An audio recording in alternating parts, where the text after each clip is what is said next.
Good evening all. നമ്മൾ പറഞ്ഞ സമയമായിട്ടുണ്ട്. നമ്മളിനി ഏകദേശം എല്ലാവരും എത്തിയിട്ടുണ്ട്. വളരെ ലിമിറ്റഡ് ആയിട്ടുള്ള ആളുകൾ മാത്രം ജോയിൻ ചെയ്യുന്ന അങ്ങനെ ഒരു പബ്ലിക് ആയിട്ട് എല്ലാവർക്കും വേണ്ടിയിട്ട് ഓപ്പൺ ചെയ്ത ഒരു പ്രോഗ്രാം അല്ല എന്ന് നിങ്ങൾക്ക് എല്ലാവർക്കും അറിയാലോ.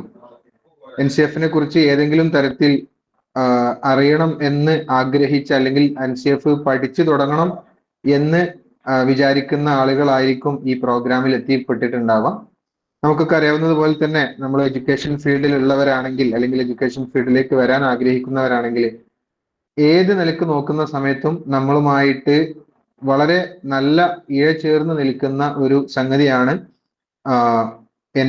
NCF എന്ന് പറഞ്ഞത്. NEP പ്രകാരമുള്ള രാജ്യത്തിന്റെ തന്ത്രപ്രധാനമായ എഡ്യൂക്കേഷണൽ ഏരിയയെ കംപ്ലീറ്റ് നിയന്ത്രിക്കുന്ന നാഷണൽ എഡ്യൂക്കേഷൻ പോളിസിക്ക് കീഴിലായിട്ട് ഏത് രൂപത്തിലായിരിക്കണം രാജ്യത്തിന്റെ കരിക്കുലം, ഏത് രൂപത്തിലായിരിക്കണം രാജ്യത്തിൽ ആ കരിക്കുലം ബേസ് ചെയ്തുള്ള പെഡഗോജി, ഏത് രൂപത്തിലായിരിക്കണം സ്കൂളിംഗ്, അടുത്ത തലമുറയെ വാർത്തെടുക്കുന്നതിൽ വളരെ തന്ത്രപ്രധാനമായിട്ടുള്ള എഡ്യൂക്കേഷൻ ഫീൽഡിനെ ഏത് രൂപത്തിൽ നിലനിർത്തണം, അതിന് വേണ്ടിയിട്ടുള്ള ചട്ടക്കൂടുകൾ എന്തായിരിക്കണം എന്ന് വളരെ വ്യക്തമായി പ്രതിപാദിക്കുന്ന ഒരു ഇമ്പോർട്ടന്റ് ഡോക്യുമെന്റ് ആണ്, എഡ്യൂക്കേഷണൽ ഡോക്യുമെന്റ് ആണ് NCF എന്ന് നിങ്ങൾക്ക് എല്ലാവർക്കും അറിയുമായിരിക്കും.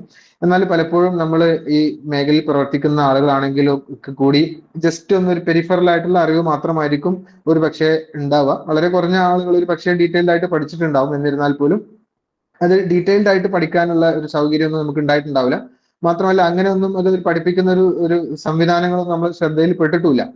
അപ്പോൾ നമ്മളെ സംബന്ധിച്ചിടത്തോളം എങ്ങനെയാണ് ഇതിലേക്ക് വന്നത് എന്ന് ചോദിച്ചിട്ടുണ്ടെങ്കിൽ നമ്മളെ സംബന്ധിച്ചിടത്തോളം 3 ആളുകളാണ് ഇതിന് ഈ ഒരു പ്രോഗ്രാം നടത്തണം എന്നുള്ള ആഗ്രഹത്തിന്റെ പിന്നിലുള്ളത്. എൻ്റെ പേര് സവാദ് എന്നാണ്, മുഹമ്മദ് സവാദ്. ഞാനൊരു സ്കൂളിൽ വർക്ക് ചെയ്യുന്ന ഒരാളാണ്. ഇതേപോലെ തന്നെ മറ്റു 2 നിങ്ങൾ പോസ്റ്ററിൽ കണ്ടിട്ടുണ്ടാവും, സെലീൽ അതുപോലെ തന്നെ സുലൈ. 3 ആളുകളും നമ്മുടെ സ്കൂളുമായി ബന്ധപ്പെട്ട് നമ്മളെല്ലാവരും കൊളീഗ്സ് ആണ്. 3 ആളുകളും നമ്മുടെ സ്കൂളുമായി ബന്ധപ്പെട്ട് വളരെ സീരിയസ് ആയിട്ടുള്ള റിസർച്ചുകളും കാര്യങ്ങളും പുതിയ എഡ്യൂക്കേഷണൽ സംവിധാനങ്ങളൊക്കെ ഡിസൈൻ ചെയ്യുന്നതിന്റെ ഭാഗമായിട്ട് പലപ്പോഴായിട്ട് NCF കൂടുതൽ അടുത്തറിയാനുള്ള ശ്രമങ്ങളും അത് കൂടുതൽ പഠിക്കാനുള്ള കാര്യങ്ങളൊക്കെ ചെയ്യുന്ന സമയത്ത് നമുക്ക് ചെറിയ രൂപത്തിൽ നമ്മളൊന്ന് ചിന്തിച്ചതാണ് എന്തുകൊണ്ട് ഈ ഒരു നമ്മൾ ഈ എടുക്കുന്ന എഫേർട്ടുകൾ എന്തുകൊണ്ട് നമുക്ക് നമ്മുടെ ചുറ്റുപാടുള്ള സ്കൂളിൽ വർക്ക് ചെയ്യുന്ന ആളുകൾക്ക് നമ്മുടെ എഡ്യൂക്കേഷണൽ സിസ്റ്റത്തിന്റെ ക്വാളിറ്റി വർദ്ധിപ്പിക്കുന്നതിന് വേണ്ടി ഷെയർ ചെയ്തുകൂടാ എന്നുള്ളൊരു വളരെ സിമ്പിൾ തോട്ടിന്റെ പുറത്താണ് നമ്മൾ ഇങ്ങനെ ഒരു സെഷൻ വെക്കുന്നതിനെ കുറിച്ച് ആലോചിച്ചത്. അതോടുകൂടെ തന്നെ ഇതിൽ അങ്ങനെ എല്ലാവർക്കും പറ്റിയ ഒരു സംഗതിയല്ല, ഒരു ജനറൽ സംസാരമോ അതല്ലെങ്കിൽ തമാശ പറഞ്ഞ് അല്ലെങ്കിൽ ആളുകളെ വെറുതെ കോരിത്തിരിപ്പിച്ച് ഇരിക്കുന്ന ഒരു പ്രോഗ്രാം അല്ലാത്തത് കൊണ്ടും മറിച്ച് വളരെ സീരിയസ് ആയി ഇതിനെക്കുറിച്ച് അറിയണം എന്നുള്ളതും ഒരു കോണ്ടന്റ് ഓറിയന്റഡ് ആയിട്ട് ഇത് പോകണം എന്നുള്ളത് കൊണ്ട് ഒരു ഗേറ്റ് കീപ്പിംഗ് നമുക്ക് ആവശ്യമായിരുന്നു. അങ്ങനെ അനാവശ്യമായിട്ടുള്ള എല്ലാവരും, ആവശ്യമില്ലാത്ത എല്ലാവരും കൂടി ഇവിടെ വന്ന് പിന്നെ പ്രോഗ്രാമിൽ അഭിപ്രായം പറയേണ്ടതില്ല എന്നുള്ളത് കൊണ്ടാണ് നമ്മൾ ഇതിനൊരു ചെറിയ ഫീ ഒക്കെ വെച്ചിട്ടുള്ളത്. സാമ്പത്തിക ലക്ഷ്യം ഇതിന്റെ പിന്നിൽ ഇല്ല എന്ന് തന്നെ വേണം പറയാൻ. അപ്പോ അങ്ങനെ ഒരു പ്രോഗ്രാമാണ് നമ്മൾ സംഘടിപ്പിച്ചിട്ടുള്ളത്. ഞാൻ ദീർഘിപ്പിച്ച് സംസാരിക്കുകയല്ല, കുറച്ചുകൂടി ആളുകൾ ജോയിൻ ചെയ്യാനുണ്ട്, ജോയിൻ ചെയ്തുകൊണ്ടിരിക്കുന്നുണ്ട്. അപ്പോ നമ്മുടെ ഈ NCF-മായി ബന്ധപ്പെട്ട വിഷയങ്ങളിൽ നിങ്ങൾക്ക് പ്രസന്റേഷൻ വളരെ ക്ലിയർ കട്ട് ആയിട്ട് പ്രസന്റേഷന് വേണ്ടിയിട്ട് സുലൈം സാറും അതുപോലെ തന്നെ സലീൽ സാറും ഇവിടെ റെഡി ആയിട്ടുണ്ട്. നിങ്ങൾക്ക് ജോയിൻ ചെയ്ത് ഈ പ്രോഗ്രാം സ്റ്റാർട്ട് ചെയ്യുന്ന സമയത്ത് അവരുടേതായിട്ടുള്ള പ്രസന്റേഷൻ മുന്നോട്ട് പോകും. കൂടെ തന്നെ സംശയങ്ങൾ കാര്യങ്ങൾക്കൊക്കെ വേണ്ടി നമുക്ക് അവസാനം ഡിസ്കഷൻ കാര്യങ്ങളൊക്കെ വെച്ചതിന് ശേഷം നമുക്ക് എന്ത് ചെയ്യാം, പിരിയാം. നമ്മൾ ഇതിനൊരു 1.5 to 2 മണിക്കൂർ സമയമാണ് ഇതിന് കണക്കാക്കുന്നത്. NCF കണ്ടവർക്ക് അറിയാം, ഏകദേശം പുതിയ NCF നമുക്ക് 2 NCF കൂടി ഏകദേശം ഒരു 900-950 പേജോളം ഉണ്ട്. അപ്പം ഇതൊരു 1.5 മണിക്കൂറിൽ തീരേണ്ട ഒരു സംഗതിയല്ല, മറിച്ച് ഇതിലേക്ക് നിങ്ങൾക്ക് ഇതിന്റെ ഇമ്പോർട്ടൻസ് കൂടുതൽ മനസ്സിലാക്കാനും ഏത് രൂപത്തിൽ NCF വായിക്കണം അല്ലെങ്കിൽ ഏത് രൂപത്തിൽ NCF പഠിക്കണം എന്നുള്ള രൂപത്തിൽ സീരിയസ് ആയിട്ട് ഈ ഒരു പ്രോഗ്രാം അറ്റൻഡ് ചെയ്യുന്നവർക്ക് വളരെ ഉപകാരപ്പെടുന്ന വളരെ സീരിയസ് റിസർച്ചുകളൊക്കെ നടത്തി ഇതിനു വേണ്ടിയിട്ട് നമ്മൾ സത്യം പറഞ്ഞാൽ ഇന്ന് രാവിലെ മുതൽ വൈകുന്നേരം വരെ ഇതിന്റെ ഒരു ഈ പ്രസന്റേഷന്റെ ഡിസൈനിങ്ങിലും അതുപോലെ തന്നെ എങ്ങനെ ഈ ഒരു പരിപാടിയെ കൊണ്ടുപോകണം എന്നൊക്കെ ഉള്ളതിനെ കുറിച്ചിട്ടുള്ള സീരിയസ് ആയിട്ടുള്ള ഡിസ്കഷനും സമയം ചെലവഴിക്കലൊക്കെ ആയതുണ്ടായിരുന്നു. അതല്ലാതെ വെറുതെ വന്ന് ഒരു പ്രോഗ്രാം നടത്തുന്ന പോലെയല്ല നമ്മൾ ഇതിനെ കാണുന്നത്. അപ്പൊ ആ ഒരു സീരിയസ്നെസ് നിങ്ങളും ഇതിന് ഉണ്ടാവണം, എന്നാൽ മാത്രമേ ഇതൊരു ഉപകാരപ്പെടുള്ളൂ എന്ന് മാത്രം സൂചിപ്പിച്ചുകൊണ്ട് ഞാൻ പ്രോഗ്രാമിന് വേണ്ടിയിട്ട് പ്രസന്റേഷന് വേണ്ടിയിട്ട് സുലൈം സാറേയും അതുപോലെ തന്നെ സലീൽ സാറേയും ക്ഷണിക്കുകയാണ്.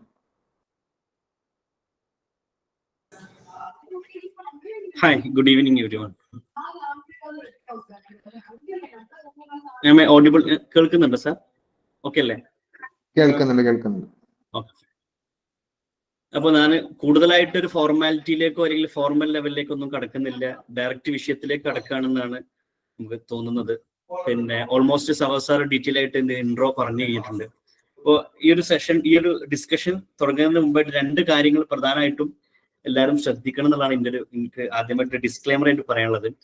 ഒന്ന്, ഇതൊരു എന്താ പറയാ, ഒരു ഫണ്ണായിട്ടുള്ള ഒരു രസകരമായ ഒരു ലേണിംഗ് പ്രോസസ്സ് മാത്രമല്ല. ബേസിക്കലി ഇതൊരു ഒരു തോട്ട് എക്സ്പെരിമെന്റ്, അതല്ലെങ്കിൽ കുറച്ചൊരു ബ്രെയിൻ എക്സസൈസ് കൂടിയാണ്. ബേസിക്കലി ഇത് പ്യൂർലി ഒരു ടെക്നിക്കൽ നോളജ് ആണ് നമ്മൾ പാസ് ചെയ്യുന്നത്, എന്നാൽ അത് ഏറ്റവും ഇമ്പോർട്ടന്റ് ആയ ഒരു സാധനം കൂടിയാണ് എന്നുള്ളതാണ് ഇതിൽ ഇമ്പോർട്ടന്റ് ആയിട്ട് പറയാനുള്ള ഒരു സാധനം. രണ്ടാമതായിട്ട് ഇതിലൊരു വിഷയം എന്ന് പറഞ്ഞു കഴിഞ്ഞാൽ, ഏകദേശം 1000-ഓളം പേജുള്ള 2 NCF ഡോക്യുമെന്റ് ആണ് നമ്മളിവിടെ ഡിസ്കസ് ചെയ്യാൻ പോകുന്നത്. സ്വാഭാവികമായിട്ടും ഒരു അതിൽ പറയുന്ന അത്രയും സാധനങ്ങൾ എത്രത്തോളം നമുക്ക് 2 to 3 മണിക്കൂർ നമ്മൾ ഇതിൽ ചെയ്യുന്നത്. മാക്സിമം നമ്മൾ എല്ലാ ഏരിയയും കവർ ചെയ്യാൻ ശ്രമിക്കുന്നുണ്ട്. എന്നിരുന്നാലും നമുക്ക് എന്ത് ചെയ്യാൻ കഴിഞ്ഞോളന്നില്ല, കംപ്ലീറ്റ് ആക്കിയിട്ട് NCF A to Z ഈ 2 മണിക്കൂർ കൊണ്ട് പറഞ്ഞു തീർക്കുക എന്നുള്ളത് ഒരു 1 വീക്ക് ഒക്കെ എടുത്ത് ഡിസ്കസ് ചെയ്യേണ്ട ഡീറ്റെയിൽഡ് സാധനങ്ങൾ ഇതിലുണ്ട്. എന്നിരുന്നാലും എല്ലാ ഏരിയാസും നമ്മൾ എന്ത് ചെയ്യും, കവർ ചെയ്ത് പോകും ഇൻഷാ അല്ലാഹ്. ഈ 2 പാർട്ട് അതിലുണ്ടെന്ന് ആദ്യമേ എന്ത് ചെയ്യുന്നു, ജസ്റ്റ് ഡിസ്ക്ലെയിമർ ആയിട്ട് ഞാൻ പറയുന്നു. നമുക്ക് തുടങ്ങാം.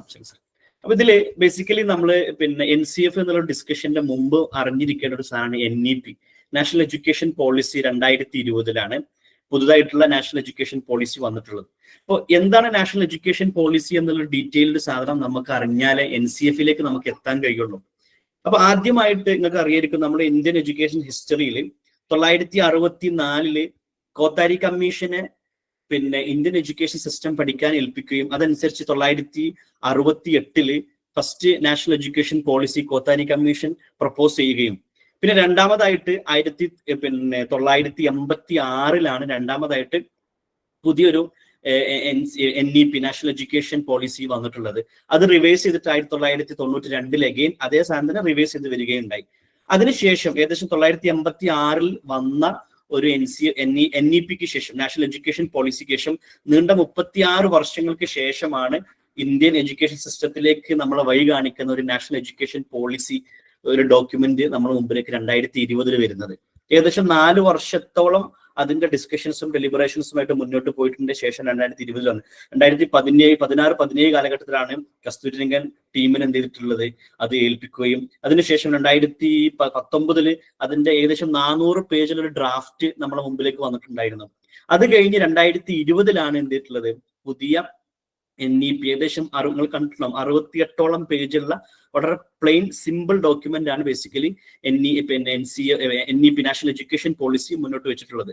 പിന്നെ നമ്മൾ ഒരു പോളിസി ലെവൽ ഡോക്യുമെന്റ് നമ്മൾ കാണുന്ന അടുത്ത കഴിഞ്ഞ 34 വർഷത്തിന് ശേഷമാണ് ഈ ഒരു NEP ഉണ്ടായിട്ടുള്ളത്. ഇതുപോലെ നെക്സ്റ്റ് 2040-45 വരെ, മിനിമം 40 വരേക്കുള്ള ഇന്ത്യൻ എഡ്യൂക്കേഷൻ സിസ്റ്റം എങ്ങനെ ആയിരിക്കണം എന്ന് ഡയറക്റ്റ് ചെയ്യുന്ന, ഇതാണ് ഇന്ത്യൻ എഡ്യൂക്കേഷൻ സിസ്റ്റം എന്ന് ഡയറക്റ്റ് ചെയ്യുന്ന ഒരു പോളിസി ഡോക്യുമെന്റ് ആണത്. അപ്പൊ വെറും ഒരു പോളിസി മാത്രമല്ല, മറിച്ച് എന്താണോ NEP പറയുന്നത്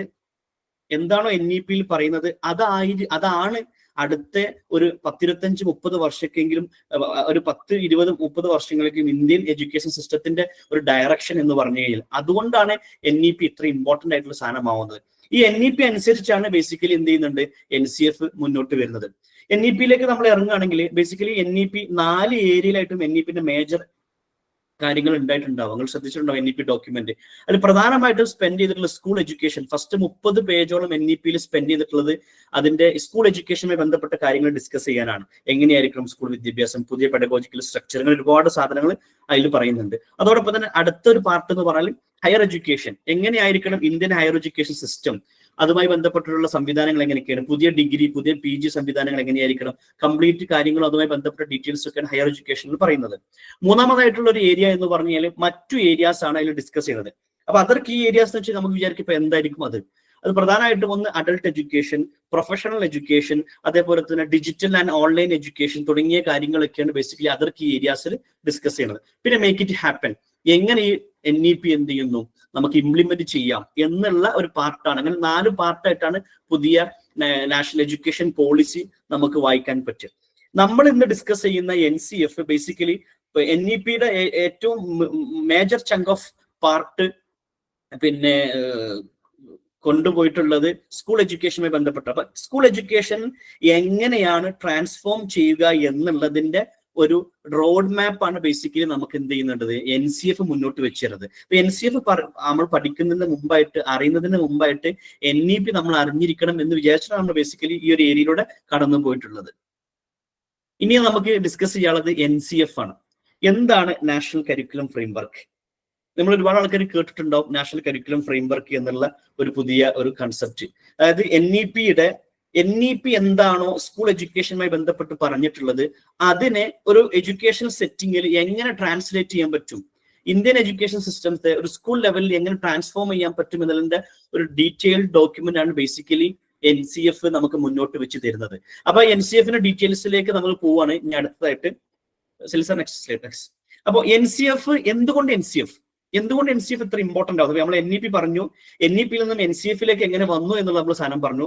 ബേസിക്കലി ഈ NCF എന്നുള്ള സാധനം ഒരു പ്രധാനപ്പെട്ട 3-4 ഏരിയ നമ്മൾ ഇമ്പോർട്ടന്റ് ആയിട്ട് മനസ്സിലാക്കേണ്ട ഒരു സാധനം ഉണ്ട്.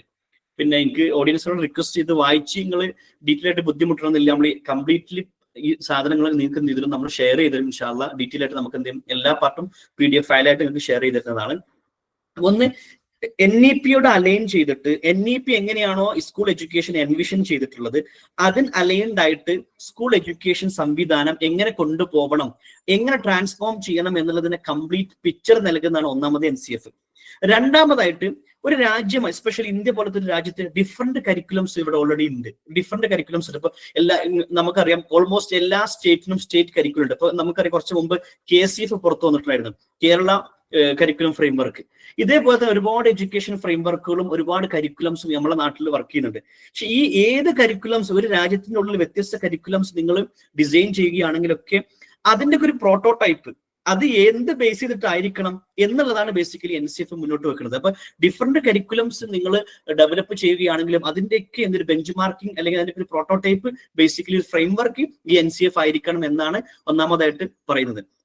രണ്ടാമതായിട്ട് ഏറ്റവും ഇമ്പോർട്ടന്റ് ആയ സാധനം provides basis for quality and equity എന്നുള്ളതാണ്. ഇന്ന് ഇന്ത്യൻ എഡ്യൂക്കേഷൻ സിസ്റ്റത്തിൽ നമ്മൾ സ്റ്റാൻഡേർഡ് എഡ്യൂക്കേഷൻ ആണ് കൊടുക്കുന്നത്, ക്വാളിറ്റി എഡ്യൂക്കേഷൻ ആണ് നമ്മൾ കൊടുക്കുന്നത്. ഞങ്ങൾ കൊടുക്കുന്നത് ക്വാളിറ്റി എഡ്യൂക്കേഷൻ ആണെന്ന് ഒരാൾ വാദിക്കുകയാണെങ്കിൽ ഫസ്റ്റ് ഓഫ് ഓൾ നമുക്ക് നോക്കാനുള്ളത് അത് NCF ആയിട്ട് അലൈൻഡ് ആണോ എന്നുള്ളതാണ്. കാരണം അത്രയും ക്വാളിറ്റി സ്റ്റാൻഡേർഡ്സ് നൽകുന്ന ഒരു ഡോക്യുമെന്റ് ആണ് ബേസിക്കലി NCF എന്ന് പറയുന്നത്. അപ്പൊ നമ്മൾ ക്വാളിറ്റി എഡ്യൂക്കേഷൻ കൊടുക്കുന്നുണ്ടോ ഇല്ലേ എന്ന് നമുക്ക് എന്ത് ചെയ്യാൻ പറ്റും, ചെക്ക് ചെയ്യാൻ പറ്റുന്ന ഒരു സംഗതി കൂടെയാണ് NCFിൽ ഈ കാര്യം പറയുന്നുണ്ട്, അതുകൊണ്ട് ഞങ്ങൾ ഈ സാധനം ചെയ്യുന്നു എന്ന് പറഞ്ഞു കഴിഞ്ഞാൽ that means we are delivering a quality education എന്ന രൂപത്തിലേക്കാണ് നമുക്ക് പറയുന്നത്. മാത്രമല്ല ഈ ഒരു NCFിനെ വ്യതിരിക്ത മുമ്പത്തെ കഴിഞ്ഞ NCF ഇറങ്ങിയിട്ട് നമുക്ക് എല്ലാവർക്കും അറിയാം 2005 കഴിഞ്ഞ NCF ഇറങ്ങിയിട്ടുണ്ടായിരുന്നത്.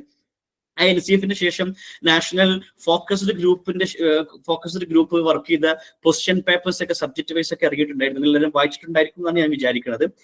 ആ ഡോക്യുമെന്റിൽ നിന്നും കഴിഞ്ഞ NCFിൽ നിന്നും ഈ NCFിനെ വ്യതിരിക്തമാക്കുന്ന ഒരു ഇമ്പോർട്ടന്റ് പോയിന്റ് എന്ന് പറഞ്ഞാൽ ഒരു കുറച്ച് ഫിലോസഫിക്കൽ അല്ലെങ്കിൽ പോളിസി ലെവൽ ഗൈഡിങ് ഐഡിയാസ് തരുന്നതിന്റെ അപ്പുറത്തേക്ക് എങ്ങനെ സ്കൂൾ എഡ്യൂക്കേഷനിലെ പ്രാക്ടീസസ് എങ്ങനെയായിരിക്കണം, എന്താണ് സ്കൂൾ എഡ്യൂക്കേഷൻ സിസ്റ്റം, അതിന്റെ പ്രാക്ടീസസ് എങ്ങനെയായിരിക്കണം വിത്ത് എക്സാമ്പിൾസ് അടക്കം ഒരു ടീച്ചർ ആവട്ടെ, സ്കൂൾ ലീഡർ ആവട്ടെ, എഡ്യൂക്കേഷൻ പ്രൊഫഷണൽ ആവട്ടെ, ആരാവട്ടെ അവർക്ക് ഉപകരിക്കുന്ന രീതിയിലേക്കുള്ള ഒരു പ്രാക്ടീസ് ബേസ്ഡ് ഡോക്യുമെന്റ് ആണ് ബേസിക്കലി NCF നമുക്ക് തരുന്നത്. ഈ കാരണങ്ങൾ കൊണ്ടൊക്കെ ബേസിക്കലി എന്താണ് NCF നമ്മൾ അറിഞ്ഞിരിക്കൽ ഇമ്പോർട്ടന്റ് ആണെന്നാണ് ഞാൻ പറഞ്ഞു വെക്കുന്നത്. നമുക്ക് അടുത്ത സ്ലൈഡിലേക്ക് പോവാം. നാഷണൽ എഡ്യൂക്കേഷൻ പോളിസി മുന്നോട്ട് വെച്ചിട്ടുള്ള ഒരുപാട് പ്രധാനപ്പെട്ട കാര്യങ്ങൾ ഉണ്ടായിരുന്നു. അതിൽ പ്രധാനപ്പെട്ട ഒന്നാണ് പുതിയ ഒരു പെഡഗോജിക്കൽ സ്ട്രക്ചർ മുന്നോട്ട് വെച്ചിട്ടുണ്ട്. നമുക്ക് എല്ലാവർക്കും അറിയാം ഇതുവരെ ഉണ്ടായിരുന്ന വ്യത്യസ്ത സ്റ്റേറ്റുകൾ വ്യത്യസ്ത രൂപം, നമ്മൾ LP, UP, high school, higher secondary ഈ രൂപത്തിലേക്കുള്ള ഒരു സ്ട്രക്ചർ ഉണ്ടായിരുന്നു. 4+, 3+, 2+, അങ്ങനെയുള്ള ഒരു സംവിധാനം ഉണ്ടായിരുന്നു. കേരളത്തിൽ വേറെ രൂപത്തിലായിരുന്നു, കർണാടകയിൽ വേറെ രൂപത്തിലായിരുന്നു, തമിഴ്നാട് വേറെ രൂപത്തിലായിരുന്നു. ഇങ്ങനെ വ്യത്യസ്ത തരത്തിലേക്കുള്ള പെഡഗോജിക്കൽ സ്ട്രക്ചർ ഉണ്ടായിരുന്നു. ആ പെഡഗോജിക്കൽ സ്ട്രക്ചറിൽ നിന്നും പുതിയൊരു പെഡഗോജിക്കൽ സ്ട്രക്ചറിലേക്കാണ് NEP മുന്നോട്ട് വെച്ചിട്ടുള്ളത്. ഇത് ഞാൻ ഇവിടെ പറഞ്ഞത് എന്തിനാ ചോദിച്ചെന്ന് വെച്ച് കഴിഞ്ഞാൽ ഈ പെഡഗോജിക്കൽ സ്ട്രക്ചർ ബേസ് ചെയ്തിട്ടാണ് നമ്മൾ NCF ഉണ്ടായിരിക്കുന്നത് എന്നുള്ളതാണ്. അതായത് നിങ്ങൾക്കറിയാം പഴയ സ്ട്രക്ചർ നോക്കി കഴിഞ്ഞാൽ നിങ്ങൾ ഫസ്റ്റ് ഓഫ് ഓൾ നിങ്ങൾ കാണാൻ പറ്റും ഒരു ബ്ലാക്ക് കാണാൻ പറ്റും. ദാറ്റ് മീൻസ് പിന്നെ നഴ്സറി അല്ലെങ്കിൽ പ്രീ സ്കൂൾ സംവിധാനത്തെ പറ്റിയുള്ള ചർച്ചയെ മുമ്പ് ഉണ്ടായിട്ടില്ല. പല രൂപത്തിലായിരുന്നു. ബാലവാടിക, അംഗൻവാടി, അതല്ലെങ്കിൽ നഴ്സറി, ഇങ്ങനെ ഒരുപാട് രാജ്യത്തിന്റെ വ്യത്യസ്ത രീതിയിൽ വ്യത്യസ്ത തരത്തിലായിരുന്നു പ്രീ സ്കൂൾ സംവിധാനങ്ങൾ ഉണ്ടായിട്ടുണ്ടായിരുന്നത്. അപ്പൊ ഒരു formalisation of pre school setup, അതല്ലെങ്കിൽ എന്താ പറയുക, ആ രൂപത്തിലേക്കുള്ള ഡിസ്കഷൻസ് തന്നെ മുമ്പ് ഉണ്ടായിരുന്നില്ല. പുതിയ NEP വന്നതിന് ശേഷമാണ് ഫസ്റ്റ് 5 years 3 വയസ്സ് മുതൽ 8 വയസ്സ് വരെയുള്ള ഒരു കുട്ടിക്ക് ഫസ്റ്റ് 5 years ഫൗണ്ടേഷൻ സ്റ്റേജ് ആയിട്ട് കണക്കാക്കുന്നത്. ദാറ്റ് മീൻസ് 3-ാമത്തെ വയസ്സ് മുതൽ 2ാമത്തെ ഗ്രേഡ് വരെ, nursery, KG1, KG2, grade 1, grade 2, ഈ 5 years സ്കൂൾ എന്നുള്ള സംവിധാനത്തിൽ നിന്ന് നമ്മൾ എന്ത് ചെയ്യുന്നു, സ്കൂൾ എന്ന സംവിധാനത്തിലേക്ക് കൊണ്ടുവന്ന് അതിനെ ഒരു കാറ്റഗറിയാക്കി മാറ്റുകയും പിന്നെ അതിനുശേഷം preparatory stage, middle stage, then secondary stage എന്നുള്ള രൂപത്തിലേക്ക് മാറ്റുകയും ചെയ്തിട്ടുള്ളത്. അപ്പൊ ഇതിൽ നമ്മൾ ശ്രദ്ധിച്ചിട്ടുണ്ടാവും ഫസ്റ്റ് 5 വർഷം വളരെ ഇമ്പോർട്ടന്റ് ആണ്. അപ്പൊ അതുകൊണ്ട് തന്നെ NCF 2 രൂപത്തിലുള്ള NCF നമുക്ക് ഇന്ന് കാണാൻ കഴിയുക. ഒന്ന് NCF FS എന്ന് പറയും. ഞാൻ ഗ്രൂപ്പിൽ ഡോക്യുമെന്റ് ഇട്ടിട്ടുണ്ടായിരുന്നു. NCF FS എന്ന് പറഞ്ഞാൽ NCF ഫൗണ്ടേഷൻ സ്റ്റേജ് എന്നുള്ളതാണ്. അതായത് ഫസ്റ്റ് 5 വർഷത്തേക്ക് ഉണ്ടാവേണ്ട, ഫസ്റ്റ് 5 വർഷം എങ്ങനെയായിരിക്കണം ഇന്ത്യൻ എഡ്യൂക്കേഷൻ സിസ്റ്റം എന്ന് മാത്രം പറയുന്ന ഒരു NCF നമ്മുടെ മുമ്പിലുണ്ട്. 2022 ഇറങ്ങിയതാണ്. അത് കഴിഞ്ഞിട്ട് പിന്നെ അവിടെ നിന്നാണ്, അതായത് NCF വായിക്കുന്ന സമയത്ത് മനസ്സിലാക്കാൻ പറ്റും, ഒരു വിദ്യാർത്ഥിയുടെ, ഒരു ലേണറുടെ എഡ്യൂക്കേഷൻ ട്രാജക്ടറിയിൽ ഒരു ഫസ്റ്റ് ട്രാൻസിഷൻ പീരീഡ് ആയിട്ട് കാണാവുന്നത് 8ാമത്തെ വയസ്സാണ്. 8ാമത്തെ വയസ്സ് വരെ കുട്ടികൾ ലീനിയർ ലെവലിൽ പഠിക്കുകയില്ല എന്നാണ് NCFന്റെ കാഴ്ചപ്പാട്. വ്യത്യസ്ത രീതിയിലായിരിക്കും പഠിക്കാം. അപ്പൊ ഒരു വിദ്യാർത്ഥിയുടെ ഫസ്റ്റ് എഡ്യൂക്കേഷൻ ട്രാജക്ടറിയിലെ ട്രാൻസിഷൻ പോയിന്റ് എന്ന് പറഞ്ഞാൽ 8ാമത്തെ വയസ്സാണ്. ഈ 8ാമത്തെ വയസ്സ്, അപ്പൊ അതിന് കൃത്യമായിട്ട് റാഷണാലിറ്റി അവർ പറയുന്നുണ്ട്. 6 to 8 years ഇടയിലാണ് നമ്മൾ ഓൾമോസ്റ്റ് ബ്രെയിൻ ഡെവലപ്മെന്റിന് 80 to 90% ഡെവലപ്പ് ആവുക എന്നുള്ള ലേറ്റസ്റ്റ് ന്യൂറോ സയൻസ് റിസർച്ച് അടിസ്ഥാനത്തിലേക്കാണ് അവർ ആ വിഷയങ്ങൾ പറയുന്നത്. അപ്പൊ ഒന്നാമതായിട്ട് ഈ ഒരു വിഷയം ഉള്ളത് കൊണ്ട് തന്നെ NCF ഇപ്പൊ ഏകദേശം 300, ഇതാണ് ഈ ഇത്രത്തോളം കട്ടിയുണ്ട് ഈ NCF, ഫസ്റ്റ് NCF എന്ന് പറയുന്നത് ഏകദേശം 1 ഇഞ്ചോളം വലിപ്പമുണ്ട്. ഏകദേശം 360 പേജ് ഉള്ളതാണ് ഫസ്റ്റ് NCF എന്ന് പറഞ്ഞിട്ടുള്ളത്. National curriculum framework foundation stage, ഇതാണ് ഒന്നാമത്തെ NCF. 2ാമത്തെ NCF വരുന്നത് ഇതാണ്. ഏകദേശം 2 ഇഞ്ചോളം കട്ടിയുണ്ട്. ഏകദേശം 680 പേജ് ഉള്ള ഡോക്യുമെന്റ് ആണ്. ഇത് രണ്ടും കൂടി കഴിഞ്ഞാൽ ഏകദേശം 1000 പേജ് നമുക്ക് എന്ത് ചെയ്യാൻ പറ്റും ഇന്ത്യൻ NCF. 2ാമത്തെ NCF ആണ് ബേസിക്കലി എന്ത് ചെയ്യുന്നത്, പിന്നെ school education, that means preparatory stage, middle stage, secondary stage എന്നുള്ള 3 രീതിയിലേക്ക് പിന്നെ സ്കൂൾ സ്റ്റേജിനെ മാറ്റുകയും അവിടെ മുതലാണ് കരിക്കുലർ ഏരിയാസ് ബേസ് ചെയ്തിട്ടുള്ള എഡ്യൂക്കേഷൻ സിസ്റ്റം സ്റ്റാർട്ട് ചെയ്യുന്നത്. അപ്പൊ അതുകൊണ്ട് തന്നെയാണ് 2ാമത്തെ NCF SE ആയിട്ടും 1ാമത്തെ NCF FS ആയിട്ടും മുന്നോട്ട് വരുന്നത്. ഇത് രണ്ട് നമ്മൾ ഡിഫറൻസുകൾ ഓൾറെഡി സ്ക്രീൻ ഷെയർഡ് ആണ്, നമുക്ക് നോക്കിയാൽ മനസ്സിലാവും. 1ാമത്തെ NCF FS ഫൗണ്ടേഷൻ സ്റ്റേജിൽ ഫോക്കസ് ചെയ്യുന്ന സാധനം എന്ന് പറഞ്ഞാൽ FLN, ഫൗണ്ടേഷൻ ലിറ്ററസി ആൻഡ് ന്യൂമറസിയിലേക്കാണ് ഇതിൽ മേജറായിട്ട് ഫോക്കസ് ചെയ്യുന്നത്. അതോടൊപ്പം തന്നെ പ്യൂർലി ഈ NCF മുന്നോട്ട് വെക്കുന്ന ഒരു സാധനം എന്ന് പറഞ്ഞാൽ പ്ലേ ബേസ്ഡ് പെഡഗോജിയാണ്. പ്ലേ ഇന്റഗ്രേറ്റഡ് പ്ലേ ബേസ്ഡ് പെഡഗോജിയാണ് ഇതിലെ പെഡഗോജി എന്ന് പറഞ്ഞു കഴിഞ്ഞാൽ. അതോടൊപ്പം തന്നെ എക്സ്പീരിയൻഷ്യൽ പെഡഗോജിയും, കുട്ടികൾ ചെയ്ത് പഠിക്കുക എന്നുള്ള കൺസെപ്റ്റ് ആണ്. പക്ഷെ നേരെ മറിച്ച് നമ്മൾ SCയിലേക്ക് വരികയാണെങ്കിൽ അവിടുത്തെ ഫോക്കസ് എന്ന് പറഞ്ഞാൽ ഫൗണ്ടേഷൻ ലിറ്ററസി ന്യൂമറസി അല്ല. പുതിയ NCF അനുസരിച്ച് 2ാമത്തെ ഗ്രേഡ് ആവുമ്പോഴേക്കും 2 ലാംഗ്വേജിൽ വിദ്യാർത്ഥികൾ കമ്മ്യൂണിക്കേറ്റ് ചെയ്യാനും 1 ലാംഗ്വേജിൽ റീഡിംഗ് ആൻഡ് റൈറ്റിംഗ് കംപ്ലീറ്റ്ലി ആവുകയും ചെയ്ത രൂപത്തിലേക്ക് വിദ്യാർത്ഥികൾ എത്തണം എന്നുള്ളതാണ്. കംപ്ലീറ്റ് ഫോക്കസ് വരുന്നത് ഫൗണ്ടേഷൻ ലിറ്ററസി ആൻഡ് ന്യൂമറസിക്കാണ്. പക്ഷെ അതുപോലെ മറിച്ച് വരുന്ന സമയത്ത് 3ാം ക്ലാസ് മുതൽ +2 വരെ ഒരു കുട്ടി കഴിയുമ്പോഴേക്കും അവന്റെ ഭാവിയിലേക്ക് കരിയർ റെഡിനെസ്, ദാറ്റ് മീൻസ് അവനൊരു ജോലി, അവന്റെ സ്വന്തമായിട്ടുള്ള ജോലി കണ്ടെത്തുന്ന രൂപത്തിലേക്ക് സെൽഫ് പ്രിപ്പയർ ആക്കുന്ന രീതിയിലേക്കാണ് സംവിധാനിച്ചിട്ടുള്ളത് എന്നുള്ളതാണ്. അതേപോലെ തന്നെ ഈ പെഡഗോജി പാർട്ടിലേക്ക് നമ്മൾ SCയിലെ പെഡഗോജി പാർട്ടിലേക്ക് വരികയാണെങ്കിൽ SCയിലെ പെഡഗോജി എന്ന് പറഞ്ഞാൽ കുറച്ചും കൂടി എന്താണ്, പ്ലേ ബേസ്ഡിന്റെ അപ്പുറത്തേക്ക് inquiry based, project based, activity based, research based പെഡഗോജിയിലേക്കാണ് എന്ത് ചെയ്യുന്നത്, SC ലെവലിലേക്ക് പോണ സമയത്ത് നമുക്ക് മനസ്സിലാക്കാൻ പറ്റുന്നത്. ഇനി ഇത് ഏറ്റവും ഇമ്പോർട്ടന്റ് ആയിട്ട് സാധനം നമ്മുടെ കരിക്കുലത്തിന്റെ കോർ എന്ന് കെടുക്കുന്നത് എവിടെയാണെന്നുള്ളതാണ്.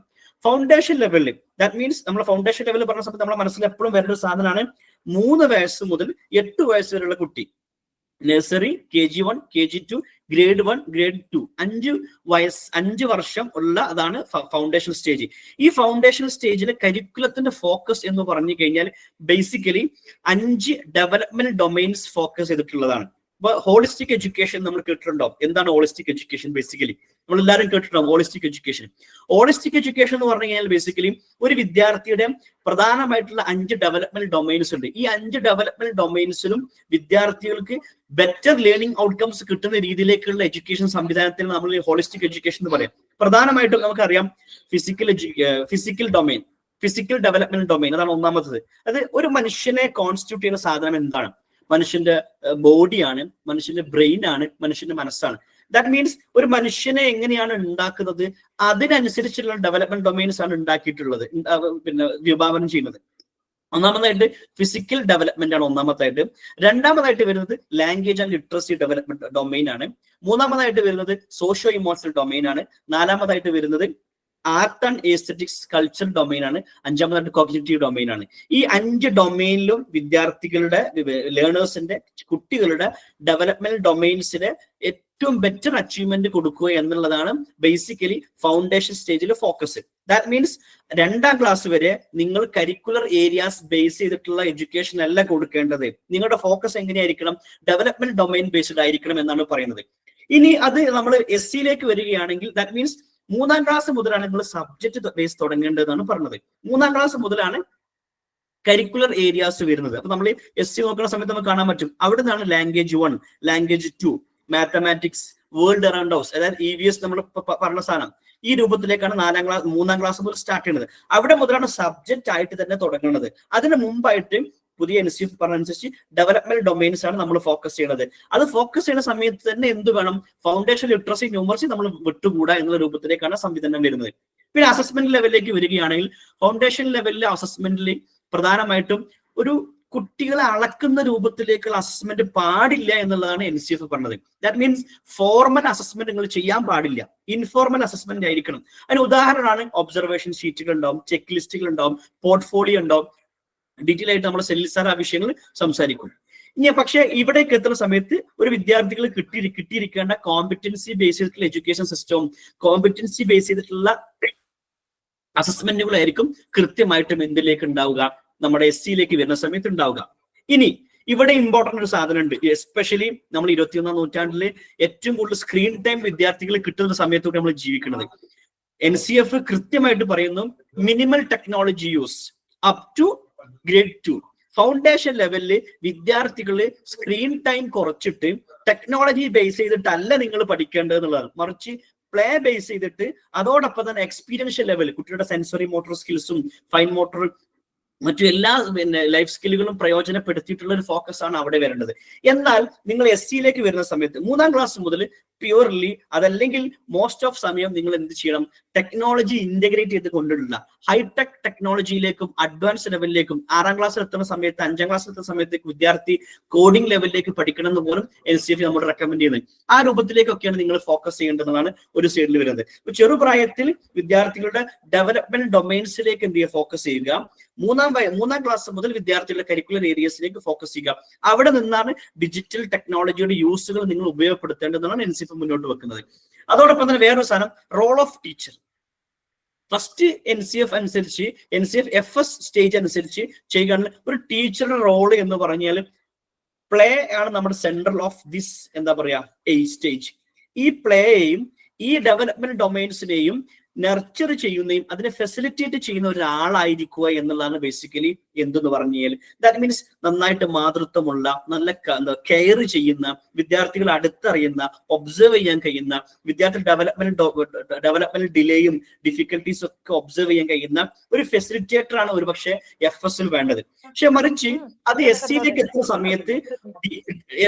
എത്തുന്ന സമയത്ത് ഒരു മെന്റർ പോലെ, ഒരു subject matter expert, science teacher, maths teacher, language teacher, social science teacher എന്ന രൂപത്തിലേക്കുള്ള ഒരു സബ്ജക്ട് മാറ്റർ എക്സ്പെർട്ട് ആണ് അവിടെ വേണ്ടത്. ഈ രൂപത്തിലേക്കാണ് NCF FS ഒരു ഡിഫറൻസുകൾ എന്ത് ചെയ്യുന്നത് ഇനീഷ്യൽ ലെവൽ വരുന്നത് എന്നുള്ളതാണ് നമുക്ക് പറയാൻ പറ്റുന്നത്. നമുക്ക് അടുത്ത സ്ലൈഡിലേക്ക് മൂവ് ആവാം.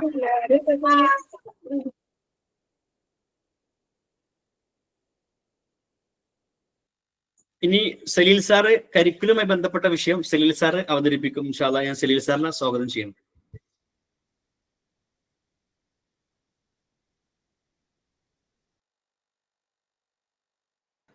സലീൽ സാർ.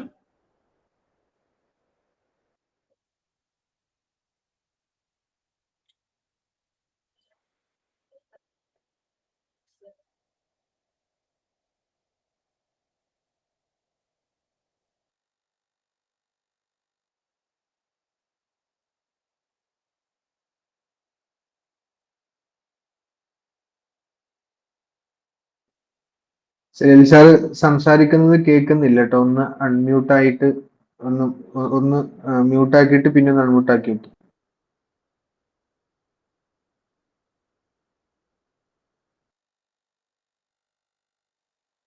സെലിൽ സാർ ഇപ്പൊ ജോയിൻ ചെയ്യും. അപ്പോൾ ഇതുമായി ബന്ധപ്പെട്ട നമ്മളിപ്പോൾ ബേസിക്കലി NEP ഡിസ്കസ് ചെയ്തു, അതോടൊപ്പം തന്നെ NCFന്റെ വ്യത്യസ്ത ഏരിയാസ് ഡിസ്കസ് ചെയ്തു. 2 NCF എന്ന് പറഞ്ഞു, ഓരോ NCFനും പ്രാധാന്യം ആ NCFന് ഉൾക്കൊള്ളുന്ന സാധനങ്ങളിലേക്ക് പറഞ്ഞു. ഇനി നമ്മൾ അടുത്തത് ഡീറ്റെയിൽ ആയിട്ട് NCFിലേക്ക് ഇറങ്ങുകയാണ്. അപ്പൊ ഇതുമായി ബന്ധപ്പെട്ട് ഇതുവരെയുള്ള വിഷയത്തിൽ ആർക്കെങ്കിലും എന്തെങ്കിലും കമന്റ് പറയാനോ അതല്ലെങ്കിൽ എന്താ പറയുക എന്തെങ്കിലും ഡിസ്കഷൻസോ മനസ്സിലാവാത്തതുണ്ടെങ്കിലോ അതല്ലെങ്കിൽ എന്തെങ്കിലും ഏരിയാസ് നമ്മൾ ക്ലിയർ ചെയ്യാം. എന്നിട്ട് നമുക്ക് എന്ത് ചെയ്യാം, നെക്സ്റ്റ് ഏരിയയിലേക്ക് പോവാം എന്ന് നമ്മൾ വിചാരിക്കുന്നു.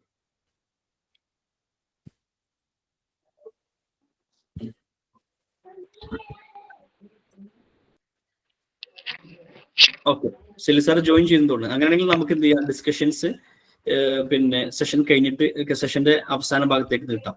സെലി സാർ ഓക്കെ ആണോ? ആ, ഓഡിയോ.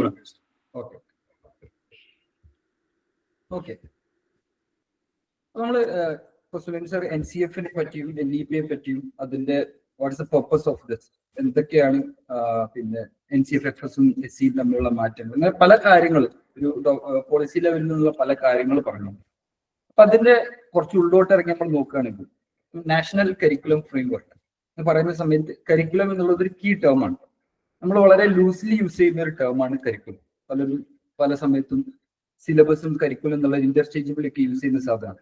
പക്ഷെ നമ്മൾ ഈ എഡ്യൂക്കേഷൻ ഫീൽഡിൽ വർക്ക് ചെയ്തുകൊണ്ടിരിക്കുന്ന ആൾക്കാരായതുകൊണ്ട് തന്നെ കരിക്കുലം എന്താണെന്നതിൻ്റെ ഒരു ക്ലിയർ പിക്ചർ, എക്സാക്ട്ലി എന്താണ് കരിക്കുലം എന്ന് മനസ്സിലാക്കുക എന്നുള്ളത് വളരെ പ്രധാനപ്പെട്ട ഒരു സാധനമാണെന്ന് കരുതുന്നു. അപ്പൊ കരിക്കുലം എന്താണ്? ഇപ്പൊ നമുക്ക് ഓൺലൈനിലാണെന്ന് അറിയാം, എന്നിരുന്നാലും നമുക്ക് പറ്റുന്ന രീതിയിൽ ഇതൊരു എൻഗേജിങ് ആക്കി കഴിഞ്ഞാൽ കുറച്ചുകൂടെ നമുക്ക് ഇൻട്രസ്റ്റിംഗ് ആയിട്ട് മുന്നോട്ട് എടുക്കാൻ പറ്റും. സോ നിങ്ങളുടെയൊക്കെ ഒരു കാഴ്ചപ്പാടിൽ എന്താണ് കരിക്കുലം എന്നുള്ളത് ഒന്ന് നിങ്ങൾക്ക് പറയാൻ പറ്റുമോ, അല്ലെങ്കിൽ ചാറ്റ് ബോക്സ് ഇടാൻ പറ്റുമോ ചെയ്ത് കഴിഞ്ഞാൽ വളരെ നന്നാണ്.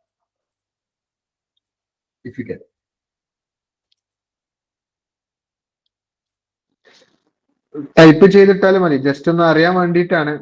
പരീക്ഷയോ അല്ലെങ്കിൽ ടെസ്റ്റ് കാര്യങ്ങളൊന്നുമല്ല, ജസ്റ്റ് ഒന്ന് എല്ലാവരും ഒരേ പേജിലാണോ അല്ലേന്ന് അറിയാൻ വേണ്ടിയിട്ടാണ്. നിങ്ങൾ കരിക്കുലം നമ്മൾ പലപ്പോഴും കേൾക്കുന്ന സാധനമാണ്. അതെ, എന്താണ് കരിക്കുലം എന്ന് നമ്മൾ ഇതുവരെ മനസ്സിലാക്കിയത് തന്നെയാണോ ശരിക്കും എന്നുള്ളതെന്ന് അറിയാലോ. Sure, Bindu Aravind can go ahead.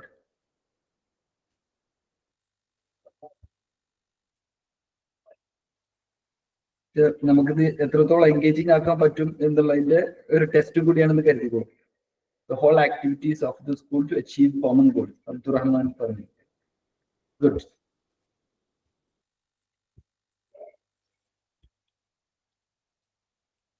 Okay. ഒരു ഫൺ ഫാക്ടും കൂടി സെലിൽ സാർ, ഈ കരിക്കുലം എന്ന് പറഞ്ഞാല് ജസ്റ്റ് അറിയാൻ വേണ്ടിയിട്ടാണോ, ഈ കരിക്കുലം എന്ന് പറഞ്ഞാല് ടീച്ചേഴ്സിനുള്ളതാണോ കുട്ടികൾക്കുള്ളതാണോ, എന്താണ് നിങ്ങളുടെ അഭിപ്രായം? ഒന്ന് പറഞ്ഞുതരോ, ആർക്കുള്ളതാണ് curriculum? Exactly. Sharina Ashkar, subject. The subjects comprising a course of study in a school. Okay. It's like a syllabus for kids. Okay. അപ്പൊ ഇതിനു വേണ്ടിയിട്ട് തന്നെയാണ് എക്സാക്ട്ലി നമ്മൾ ഈ ക്വസ്റ്റ്യൻ ഇവിടെ പോയിന്റ് ഔട്ട് ചെയ്തത്. നമ്മൾ കരിക്കുലത്തിനെ മനസ്സിലാക്കേണ്ടത്, അല്ലെങ്കിൽ നമ്മൾ പലപ്പോഴും മനസ്സിലാക്കുന്നത് സിലബസ് ആയിട്ടാണ്. കരിക്കുലം സിലബസും എക്സാക്ട്ലി ഡിഫറെന്റ് ആയിട്ടുള്ള, അല്ലെങ്കിൽ കരിക്കുലത്തിന്റെ ഒരു ചെറിയ പാർട്ട് മാത്രമായിട്ടാണ് സിലബസ് വരുന്നത്. സിലബസ് ആണ് ഇപ്പൊ നിങ്ങൾ പറഞ്ഞ പോലെ what is the content, subject matter എന്താണ് കുട്ടികളെ പഠിപ്പിക്കേണ്ടത് എന്നുള്ളതിന്റെ സബ്ജക്ട് മാറ്റർ മാത്രമാണ് സിലബസ് എന്ന് പറയുന്നത്. പല സമയത്തും നമ്മൾ ഇതിനെ വെരി ഇന്റർചേഞ്ചബിൾ ലൂസ്ലി യൂസ് ചെയ്യുന്ന ഒരു ടേം ആണ്. So NCF, according to NCF, what is curriculum? So curriculum refers to the entirety of the organized experience of students in an institutional setting towards education aims and objectives. So കുറച്ച് set AIIMS and objectives ഉണ്ട്. ഏതൊരു system, school system ഏതൊരു സ്റ്റേജിലായാലും അതിന് achieve ചെയ്യേണ്ട, ഇപ്പൊ ഈ ഒരു stage കഴിയുന്നതോട് കൂടെ അച്ചീവ് ചെയ്യേണ്ട ഒരു particular set of education AIIMS and objectives ഉണ്ടാവുമല്ലോ. ഇത് അച്ചീവ് ചെയ്യാൻ വേണ്ടിയിട്ട് കുട്ടികൾ കടന്നു പോകുന്ന ഈ ലേണിംഗ് എക്സ്പീരിയൻസിന്റെ എല്ലാ പാർട്സും ടച്ച് ചെയ്യുന്നതായിരിക്കണം കരിക്കുലം. അപ്പൊ നമുക്ക് പലപ്പോഴും കരിക്കുലം ഒരു ഡോക്യുമെന്റ് മാത്രമാണ്. പക്ഷെ ആ ഡോക്യുമെന്റിൽ എന്തൊക്കെ ഉണ്ടായി, ഇപ്പോൾ കരിക്കുലം ഡോക്യുമെന്റ് ആവാം, പക്ഷെ ആ കരിക്കുലം ഡോക്യുമെന്റിൽ എന്തൊക്കെ ഉണ്ടായിരിക്കണം. ഫോർ എക്സാമ്പിൾ നമ്മൾ ഇങ്ങനെ പറയണം, ഇപ്പം കുട്ടികളുടെ ലേണിംഗ് എക്സ്പീരിയൻസിനെ ടച്ച് ചെയ്യുന്ന അല്ലെങ്കിൽ അതിനെ അഫക്ട് ചെയ്യുന്ന എല്ലാ ആസ്പെക്ട്സും കരിക്കുലത്തിന്റെ ഭാഗമാണെന്ന് പറയുമ്പോൾ അതിൽ എന്തൊക്കെ ഉണ്ടാവും ആസ്പെക്ട്സ്, എന്തൊക്കെയായിരിക്കും ആ different types of aspects? If you can continue engaging with us. One is obviously what somebody mentioned here. പിന്നെ എന്തെല്ലാം സബ്ജക്ട് മാറ്റേഴ്സ് ആണ്, എന്തെല്ലാം കണ്ടന്റ് ആണ് കുട്ടികളെ പഠിപ്പിക്കുന്നത് എന്നുള്ളത് ഓഫ്കോഴ്സ് അവരുടെ ലേണിംഗ് എക്സ്പീരിയൻസിനെ അഫക്ട് ചെയ്യുന്ന അല്ലെങ്കിൽ അതിന്റെ അവരെ ലേണിംഗ് എക്സ്പീരിയൻസിന്റെ വലിയൊരു ആസ്പെക്ട് അതാണ്. ഇതിന് പുറമെ സിലബസ് അല്ലെങ്കിൽ കണ്ടന്റ്, ഇതിന് പുറമെ എന്തെല്ലാം കാര്യങ്ങളായിരിക്കും ഒരു കരിക്കുലത്തിൽ ഉണ്ടാവും? നമ്മളെല്ലാവരും ഈ ഒരു ഫീൽഡിൽ വർക്ക് ചെയ്യുന്നതാണ്. അപ്പൊ നിങ്ങൾക്ക് ആലോചിച്ച് കഴിഞ്ഞാൽ മനസ്സിലാവും, ഇത്ര ആലോചിച്ചാൽ മതി. കുട്ടിയുടെ സ്കൂൾ, ഒരു കുട്ടി സ്കൂളിലേക്ക് വരുന്നുണ്ടെങ്കിൽ, സ്കൂൾ അവരുടെ കുറച്ച് ടൈം സ്പെൻഡ് ചെയ്യുന്നുണ്ടെങ്കിൽ, അവരുടെ ഈ ലേണിംഗ് ഗോൾസ് അച്ചീവ് ചെയ്യുന്നത് വരെയുള്ള അവരുടെ ലേണിംഗ് എക്സ്പീരിയൻസ് അതിനെ അഫക്റ്റ് ചെയ്യുന്ന വേറെ എന്തെല്ലാം ഫാക്ടേഴ്സ് ഉണ്ട്?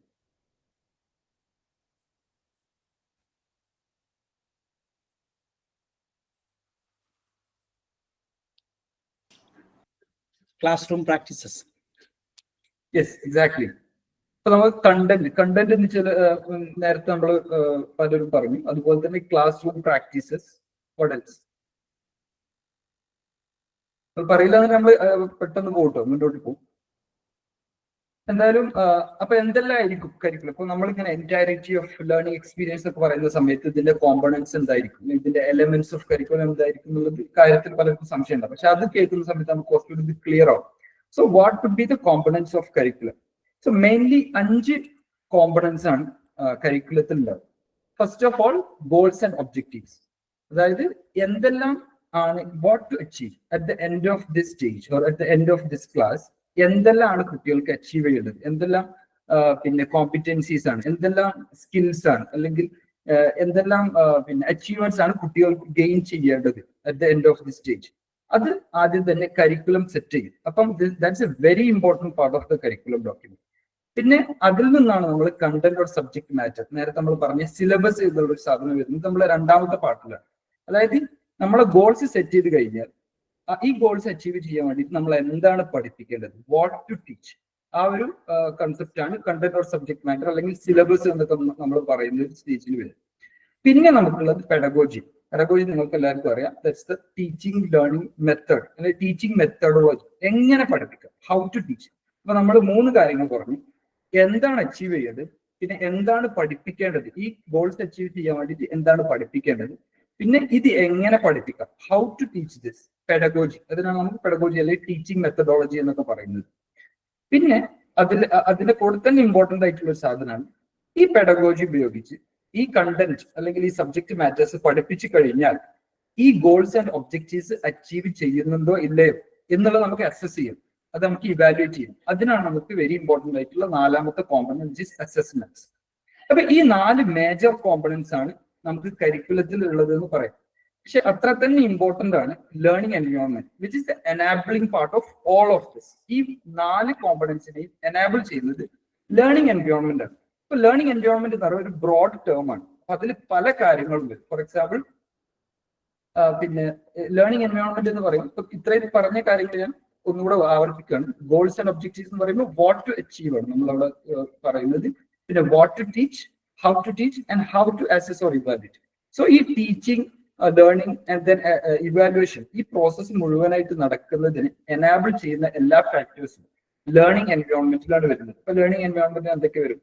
ക്ലാസ് റൂമിന്റെ സ്ട്രക്ചർ എങ്ങനെയായിരിക്കും, ക്ലാസ് റൂം പ്രാക്ടീസസ് എന്തെല്ലാം ആയിരിക്കണം, അതുപോലെ പിന്നെ TLMs, ടീച്ചിങ് ലേണിംഗ് മെറ്റീരിയൽസ് എന്തെല്ലാം യൂസ് ചെയ്യണം. പിന്നെ അതുപോലെ നമുക്ക് പറയാം കമ്മ്യൂണിറ്റി ആൻഡ് ഹോം അല്ലെങ്കിൽ കമ്മ്യൂണിറ്റി ആൻഡ് ഫാമിലി, അവരെങ്ങനെയാണ് ഇതിനെ എഫക്ട് ചെയ്യുന്നത്, അവരൊക്കെ കൂടിയിട്ടാണല്ലോ ഈ ഒരു പ്രോസസ്സിനെ എനേബിൾ ചെയ്യുന്നത്. അപ്പൊ ഇത്രയും അതുപോലെ പല സാധനം. അപ്പൊ ഈ ഒരു ലേണിംഗ് എൻവയോൺമെന്റ് ഒരു ബ്രോഡർ ടേം ആണ്. ഇതിൽ പറയാവുന്ന പല ഏരിയാസ് ഉണ്ടാവും. സ്കൂൾ കൾച്ചർ, സ്കൂളിന്റെ കൾച്ചർ എങ്ങനെയാണ്, അതെങ്ങനെയാണ് കുട്ടിയുടെ, അതെല്ലാം ഈ മേലെ പറഞ്ഞ 4 കോമ്പണൻസിനെയും അഫക്ട് ചെയ്യുന്ന, അതിനെ ഇൻഫോം ചെയ്യുന്ന കോമ്പണൻസ് ആണ്. അപ്പം ഇത്തരം കാര്യങ്ങളെല്ലാം കൂടെ നമുക്ക് ലേണിംഗ് എൻവയോൺമെന്റിൽ ഉൾപ്പെടുത്തും. ഇപ്പൊ ഫോർ എക്സാമ്പിൾ നിങ്ങൾ ഒരു കരിക്കുലം ഡോക്യുമെന്റ് നിങ്ങൾ ഇമാജിൻ ചെയ്ത് നോക്കുമ്പോൾ ഇത്രയും കാര്യങ്ങൾ അതിന് വരും. First and foremost goals and objectives, എന്താണ് നമ്മൾ അച്ചീവ് ചെയ്യാൻ ഉദ്ദേശിക്കുന്നത്, എന്ത് പഠിപ്പിക്കണം, content matter, then how to teach, എങ്ങനെ പഠിപ്പിക്കണം, പിന്നെ ഹൗ ടു ഇവാലുവേറ്റ്, എന്തെല്ലാം അസസ്മെന്റ് പ്രാക്ടീസ്, എന്ത് ടൈപ്പ് ഓഫ് അസസ്മെന്റ്സ് നമുക്ക് നടത്താം. പിന്നെ വളരെ ബ്രോഡ് ആയിട്ടുള്ള 5ാമത്തെ പോർഷനിൽ നമ്മൾ മറ്റ് പല കാര്യങ്ങൾ, ക്ലാസ് റൂം സ്ട്രക്ചർ എങ്ങനെ ആയിരിക്കണം, ക്ലാസ് റൂമിലെ പ്രാക്ടീസസ് എങ്ങനെ ആയിരിക്കണം, ടീച്ചിങ് ലേണിംഗ് മെറ്റീരിയൽസ് എന്തെല്ലാം യൂസ് ചെയ്യാൻ പറ്റും, കമ്മ്യൂണിറ്റി എങ്ങനെയാണ് ഈ ഒരു പിന്നെ ടീച്ചിങ് ലേണിംഗ് പ്രോസസ്സിന്റെ റോൾ എടുക്കുന്നത്, ഫാമിലിയുടെ റോൾ എന്താണ്, ആ രീതിയിലുള്ള സ്കൂൾ കൾച്ചറിന്റെ റോൾ എന്താണ്, സ്കൂൾ എൻവയോൺമെന്റിന്റെ റോൾ എന്താണ്, ആ രീതിയിലുള്ള എല്ലാ കാര്യങ്ങളും ഡീറ്റെയിൽഡ് ആയിട്ടുള്ള ഒരു ഡോക്യുമെന്റ് ആയിരിക്കും കരിക്കുലം എന്നത്. അപ്പൊ കരിക്കുലത്തിന് നമ്മളൊരു ഡോക്യുമെന്റ് ആയിട്ട് ഇമാജിൻ ചെയ്യുമ്പോൾ വെറും സബ്ജക്ട് മാറ്ററോ കണ്ടന്റോ മാത്രമായി കാണാതെ ഇത്രയും കാര്യങ്ങൾ ഉൾപ്പെടുന്ന ഒരു ഡോക്യുമെന്റ് ആയിട്ട് നമ്മൾ അതിനെ ഇമാജിൻ ചെയ്യാൻ പറ്റണം. നമ്മൾ കരിക്കുലം എന്തിനാണ് പറയുന്നതെന്ന് വെച്ചാൽ, NCF ഒരു കരിക്കുലം അല്ല. NCF എന്താണ്? NCF is A curriculum framework, national curriculum framework എന്നാണ്. അപ്പം NCFന്റെ പർപ്പസ് അല്ലെങ്കിൽ NCFന്റെ ധർമ്മം, NCF എന്താണ് ചെയ്യേണ്ടത്? Basically it should provide a framework to develop other diverse curriculum across the country. So അപ്പം ഇന്ത്യ പോലുള്ള വളരെ ഡൈവേഴ്സ് ആയിട്ടുള്ള ഒരു കൺട്രിക്ക് വേണ്ടിയിട്ട് ഒരൊറ്റ കരിക്കുലം സെറ്റ് ചെയ്യുകയാണെങ്കിൽ it's going to be impossible. കാരണം അത്രയും ഡൈവേഴ്സ് ആയിട്ടുള്ള സെറ്റിംഗ്സിലാണ് നമ്മൾ സ്റ്റേറ്റ് ടു സ്റ്റേറ്റ് എടുത്ത് നോക്കിയാൽ, ഒരു സ്റ്റേറ്റിന്റെ ഉള്ളിൽ തന്നെ ഡിസ്ട്രിക്ട് ടു ഡിസ്ട്രിക്ട് എടുത്ത് നോക്കിയാൽ, ഇനിയിപ്പോൾ ഒരു ഡിസ്ട്രിക്റ്റിന്റെ ഉള്ളിൽ തന്നെ നമ്മൾ ഒരു 2 സ്കൂളുകൾ എടുത്ത് നോക്കിയാൽ അവിടെയുള്ള സെറ്റിങ്ങും ലോക്കൽ സെറ്റിങ്ങും അവരുടെ വിഷനും ഓരോ സ്കൂളിന്റെ പിന്നെ അവര് വിഷൻ ചെയ്യുന്ന എഡ്യൂക്കേഷനും എല്ലാം ഡിഫറെന്റ് ആയിരിക്കും. ഇപ്പൊ രണ്ട് പ്രൈവറ്റ് സ്കൂളുകൾ അടുത്തടുത്ത് വർക്ക് ചെയ്യുന്ന 2 പ്രൈവറ്റ് സ്കൂളുകൾ എടുത്തു നോക്കി കഴിഞ്ഞാൽ നിങ്ങൾക്ക് ആ വിഷനിലുള്ള മാറ്റം പറയാൻ പറ്റും. ഇപ്പൊ നമ്മൾ തന്നെ പറയുന്ന സമയത്ത് ഈ സ്കൂളിലെ കുട്ടികൾ പോകുന്നത് ഇംഗ്ലീഷ് പഠിക്കാനാണ്, അല്ല അവിടെ പോയാലും നല്ല ഉഷാറായിട്ട് ഇംഗ്ലീഷ് സംസാരിക്കും. അപ്പം അവിടെയുള്ള മാറ്റം എന്താണ്? അവരുടെ വിഷന്റെ ഭാഗം തന്നെ എന്തുണ്ടാവും? ഇംഗ്ലീഷിലെ കോമ്പിറ്റൻസി എന്നുള്ളത് ഒരു വിഷന്റെ ഭാഗമായിരിക്കും. മറ്റൊരു സ്കൂളിനെ വെച്ച് നമ്മൾ പറയാം, അവിടെ സ്പോർട്സിന് വളരെ നല്ല സ്കൂളാണ്. അപ്പൊ അതിന്റെ കാരണം എന്താണ്? അവരുടെ വിഷൻ അല്ലെങ്കിൽ അവരുടെ ഗോൾസ് ആൻഡ് ഒബ്ജക്റ്റീവ്സ് നമ്മൾ പറഞ്ഞ സ്ഥലത്ത് അവർ ആഡ് ചെയ്തത് അവിടെ സ്പോർട്സ് ആൻഡ് അത്ലറ്റിക്സിന് വളരെയധികം പ്രാധാന്യം കൊടുക്കണം എന്നുള്ളത്. അപ്പൊ ആ രീതിയിൽ വളരെ ഡൈവേഴ്സ് ആയിട്ടുള്ള ഒരു കൺട്രി, വളരെ ഡൈവേഴ്സ് ആയിട്ടുള്ള ഒരു എഡ്യൂക്കേഷൻ ലാൻഡ്സ്കേപ്പ് ഉള്ള ഒരു കൺട്രിയാണ് നമ്മൾ. അപ്പൊ നമുക്ക് മൊത്തത്തിൽ ഒറ്റ കരിക്കുലം സെറ്റ് ചെയ്യാന്ന് പറഞ്ഞു കഴിഞ്ഞാൽ അത് ഇമ്പോസിബിൾ ആണ്. മാത്രമല്ല അത് യൂസ്ഫുൾ അല്ല ബേസിക്കലി. അപ്പം നാഷണൽ കരിക്കുലം ഫ്രെയിംവർക്ക് NCFന്റെ വർക്ക് എന്തായിരിക്കണം? ഇങ്ങനെ ഡൈവേഴ്സ് കരിക്കുലർ ഡെവലപ്പ് ചെയ്യാൻ, school to school, state to state, district to district diverse curricular develop ചെയ്യാനുള്ള ഒരു ഫ്രെയിംവർക്ക് സെറ്റ് ചെയ്യാം. അപ്പൊ ബേസിക്കലി കരിക്കുലം ഫ്രെയിംവർക്കുകൾ ചെയ്യേണ്ടത് ഇത്ര മാത്രമാണ്. നാഷണൽ ലെവലിൽ നമുക്ക് അച്ചീവ് ചെയ്യേണ്ട ബേസിക് ഗോൾസ് ആൻഡ് ഒബ്ജക്റ്റീവ്സ് അവർ പറഞ്ഞു തരും.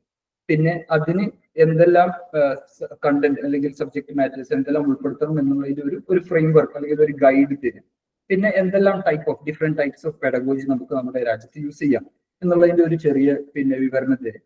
ആ രീതിയിലുള്ള വളരെ ഷോർട്ടായിട്ട് വളരെ എന്താ പറയുക ഒരു ഡിറക്ഷണൽ ടൈപ്പ് ഓഫ് ഡോക്യുമെന്റ് ആയിട്ട് മാത്രം ചെയ്യേണ്ട ഒരു സാധനമാണ് കരിക്കുലം ഫ്രെയിംവർക്ക് നമ്മൾ എടുത്തു നോക്കുന്നത്. അപ്പൊ നമ്മൾ ഇതിന് മുമ്പ് വന്ന NCFകൾ എടുത്തു നോക്കി. അപ്പൊ 2005 ഇതിന് മുമ്പ് നമുക്ക് അവസാനമായിട്ട് NCF വന്നത്.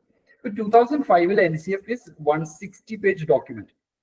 അതായത് മൊത്തം സ്കൂളിങ്ങിനുള്ള NCF എന്ന് പറഞ്ഞാൽ 160 പേജുകൾ ഡോക്യുമെന്റ് ആയിരുന്നു. അപ്പൊ അതിലൂടെ നിങ്ങൾ പോകുന്ന സമയത്ത് അതിന്റെ ഒരു മേജർ ചങ്ക് എന്ന് പറയുന്നത് ഫിലോസഫി ആൻഡ് എന്താ പറയാ വാല്യൂസ്. ഈ ആദ്യത്തെ ഒരു മെയിൻ പോർഷൻ എന്ന് പറയുന്നത് നമ്മൾ എന്ത് ഫിലോസഫി, നമ്മൾ എന്ത് ഐഡിയ വെച്ചിട്ടാണ് നമ്മുടെ കരിക്കുലം ഡെവലപ്പ് ചെയ്യേണ്ടത് എന്നുള്ളത് പറഞ്ഞു പോവാണ് ബേസിക്കലി.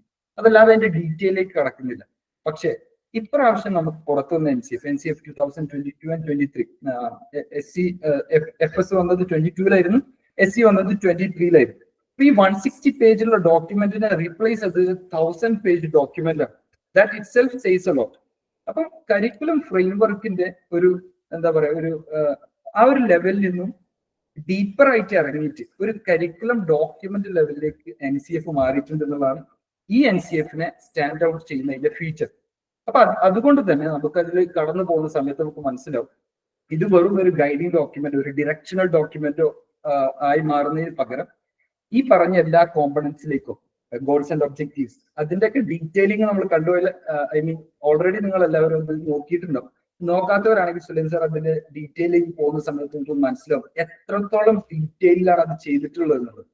പ്രത്യേകിച്ചും FSന്റെ ഒക്കെ കാര്യത്തിൽ പിന്നെ എങ്ങനെയാണ് എയിംസ് ഓഫ് എഡ്യൂക്കേഷൻ എന്നും ലേണിംഗ് ഔട്ട്കംസിലേക്ക്, അതായത് രാജ്യത്തിന് മൊത്തത്തിൽ നമ്മൾ പർപ്പസ് ഓഫ് എഡ്യൂക്കേഷൻ, ഇതാണ് എഡ്യൂക്കേഷന്റെ പർപ്പസ് സെറ്റ് ചെയ്ത ഒരു വിഷൻ സ്റ്റേറ്റ്മെന്റിൽ നിന്നും ക്ലാസ്സിൽ എന്ത് നടക്കണം, ഈ ഒരു ക്ലാസ്സിൽ കുട്ടി ഈ രണ്ടാം ക്ലാസ്സിലുള്ള ഈ കുട്ടിക്ക് ഈ ഒരു ചാപ്റ്റർ, ഈ ഒരു പോർഷൻ, ഈ ഒരു ഡെവലപ്മെന്റ് ഡൊമൈനിൽ കിട്ടേണ്ട ലേണിംഗ് ഔട്ട്കംസ് എന്താണെന്നുള്ളതിന്റെ മൈന്യൂട്ട് ഡീറ്റെയിൽഡ് ആയിട്ടുള്ള ഒരു സ്ട്രക്ചർ അടക്കം നമുക്ക് NCF തരുന്നുണ്ട്. So that makes this NCF stand out from the earlier NCF.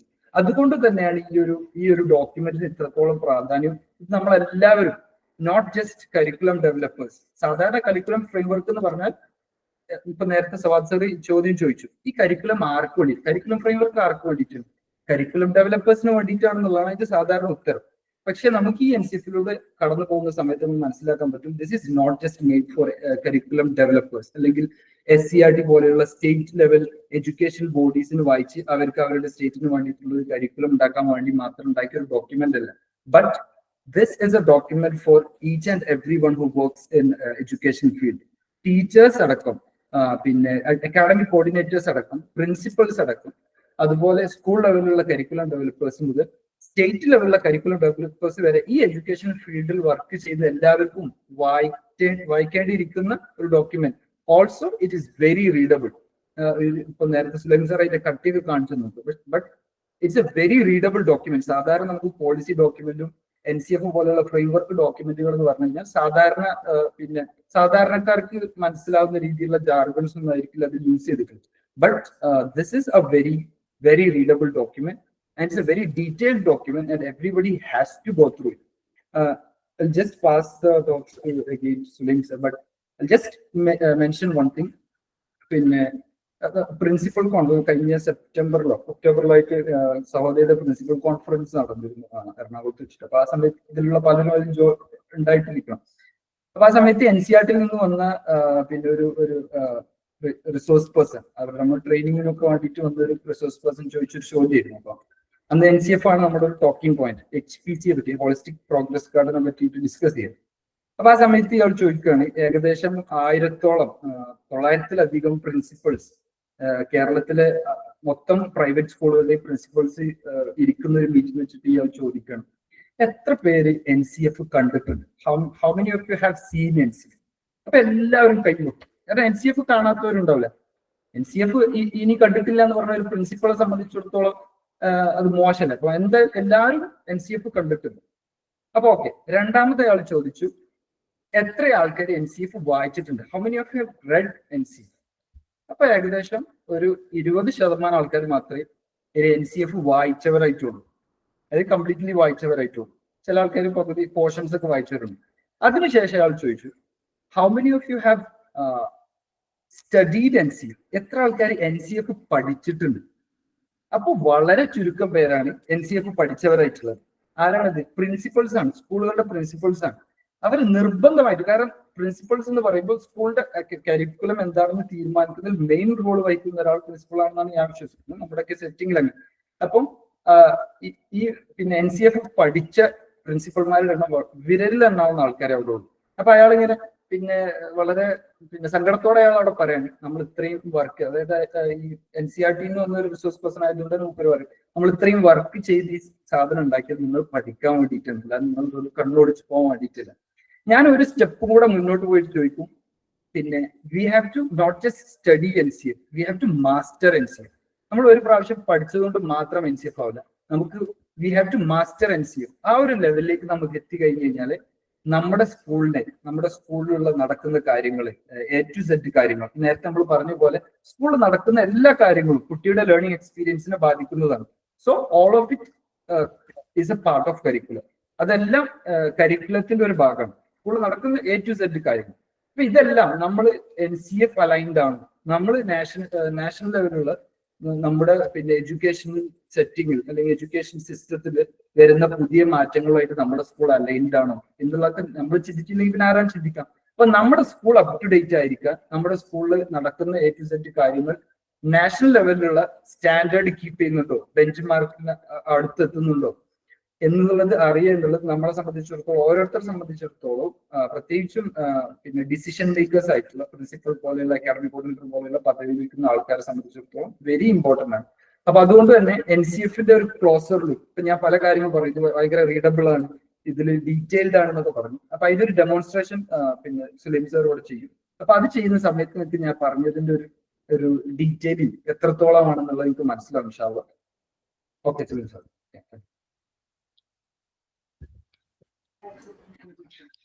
Hi, hello. നമ്മള് സെല്ലി സാർ ഓൾമോസ്റ്റ് എന്താണ് കരിക്കുലം ഫ്രെയിംവർക്ക്, NCF ഒരു കരിക്കുലം ഫ്രെയിംവർക്ക് ആയിട്ട് പോലും അതെങ്ങനെ ഒരു കരിക്കുലം ഡോക്യുമെന്റ് ആവാൻ ശ്രമിക്കുന്നു, അല്ലെങ്കിൽ അത്രത്തോളം ഡീപ്പായിട്ട് എങ്ങനെ NCF മുന്നോട്ട് പോകുന്നു എന്നുള്ള സാധനമൊക്കെ ഡീറ്റെയിൽ ആയിട്ട് പറഞ്ഞു. ഇനി 2 NCF ഒന്ന് പരിചയപ്പെടാന്ന് വിചാരിക്കുന്നു. ആദ്യം നമ്മൾ ജസ്റ്റ് NCF എങ്ങനെയാണ്, അതിന്റെ ഒരു ഡിസൈനിങ് എങ്ങനെയാണ്, എന്തൊക്കെ കാര്യങ്ങളാണ് NCF ഡിസ്കസ് ചെയ്യുന്നതെന്ന് പരിചയപ്പെടാം.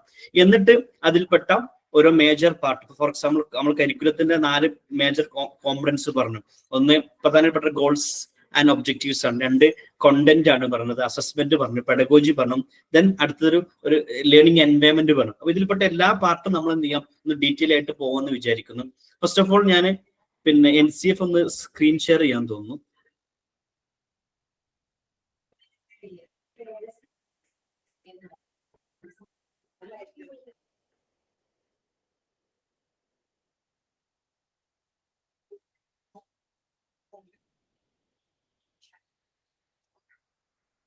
കാണാൻ പറ്റുന്നുണ്ടല്ലോ സാർ?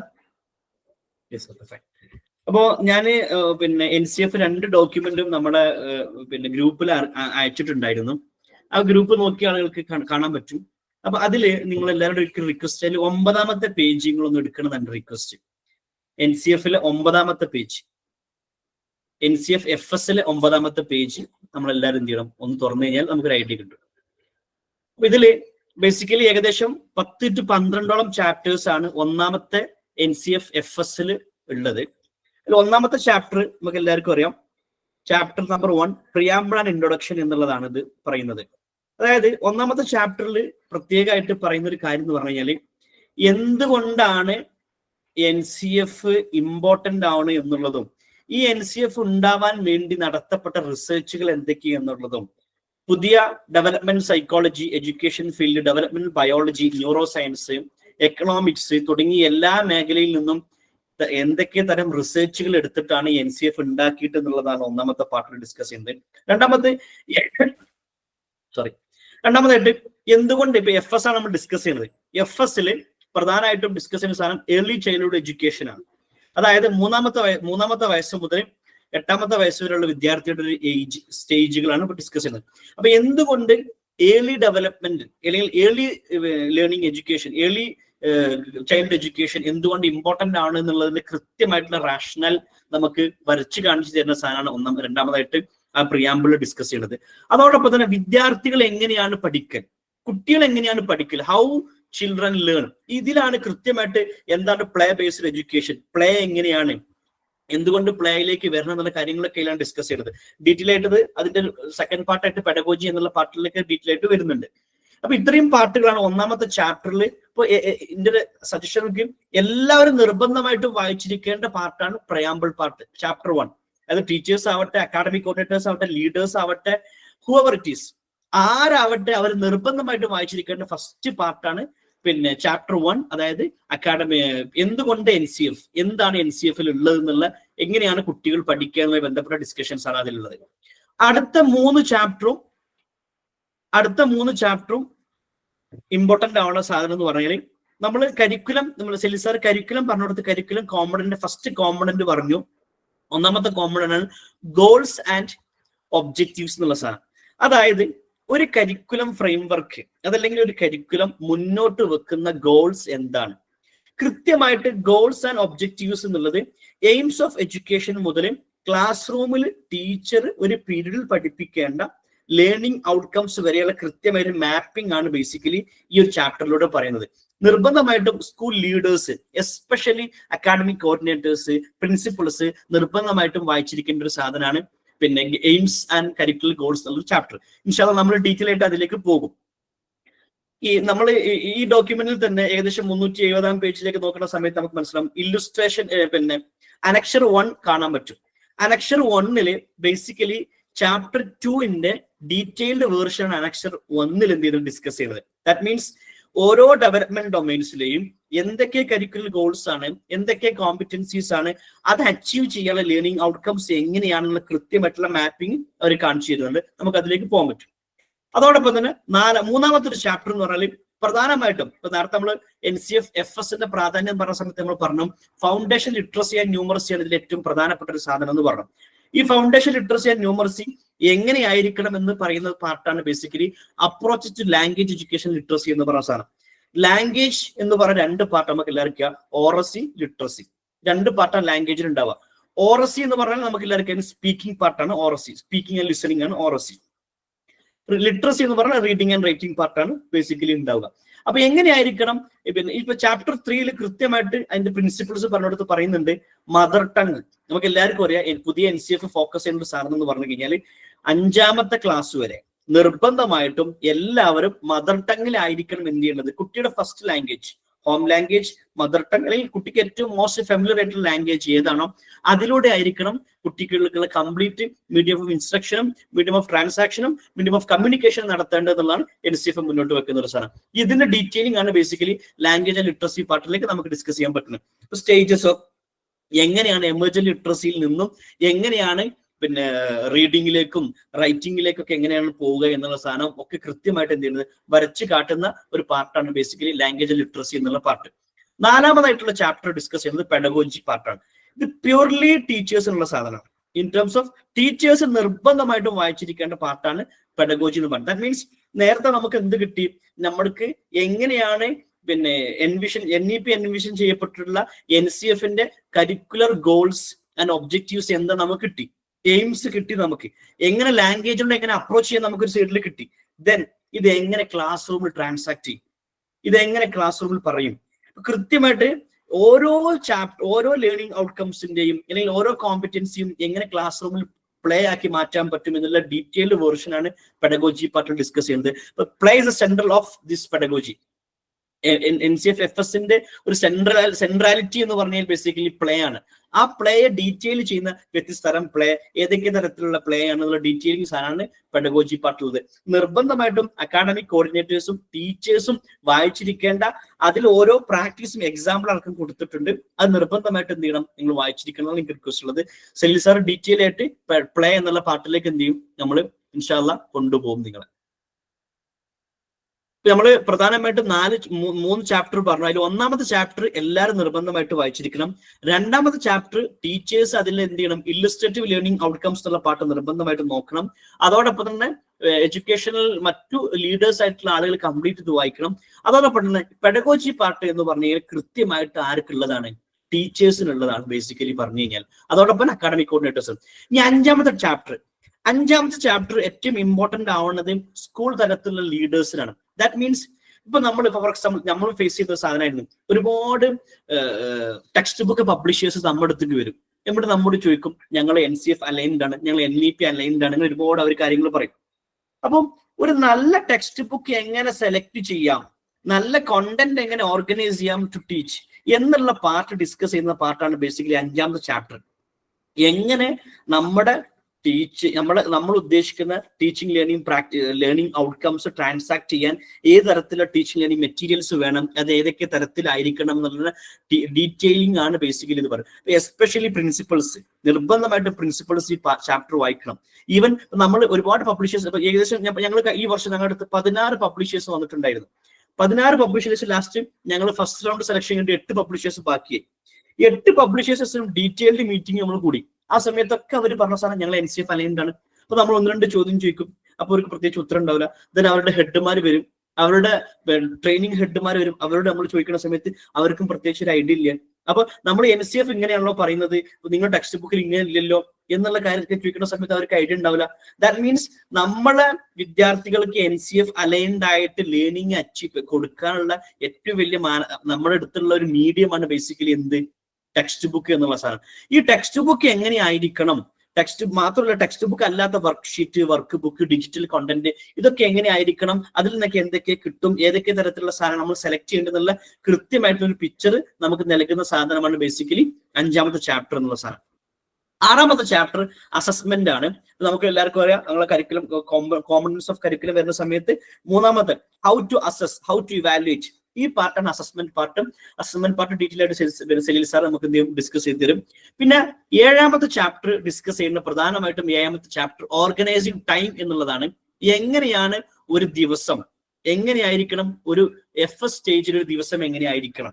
ഇതേ സാധനം പിന്നെ NCF SCയിലും പറയുന്നുണ്ട്, നമ്മൾ അതിലേക്ക് പോകും.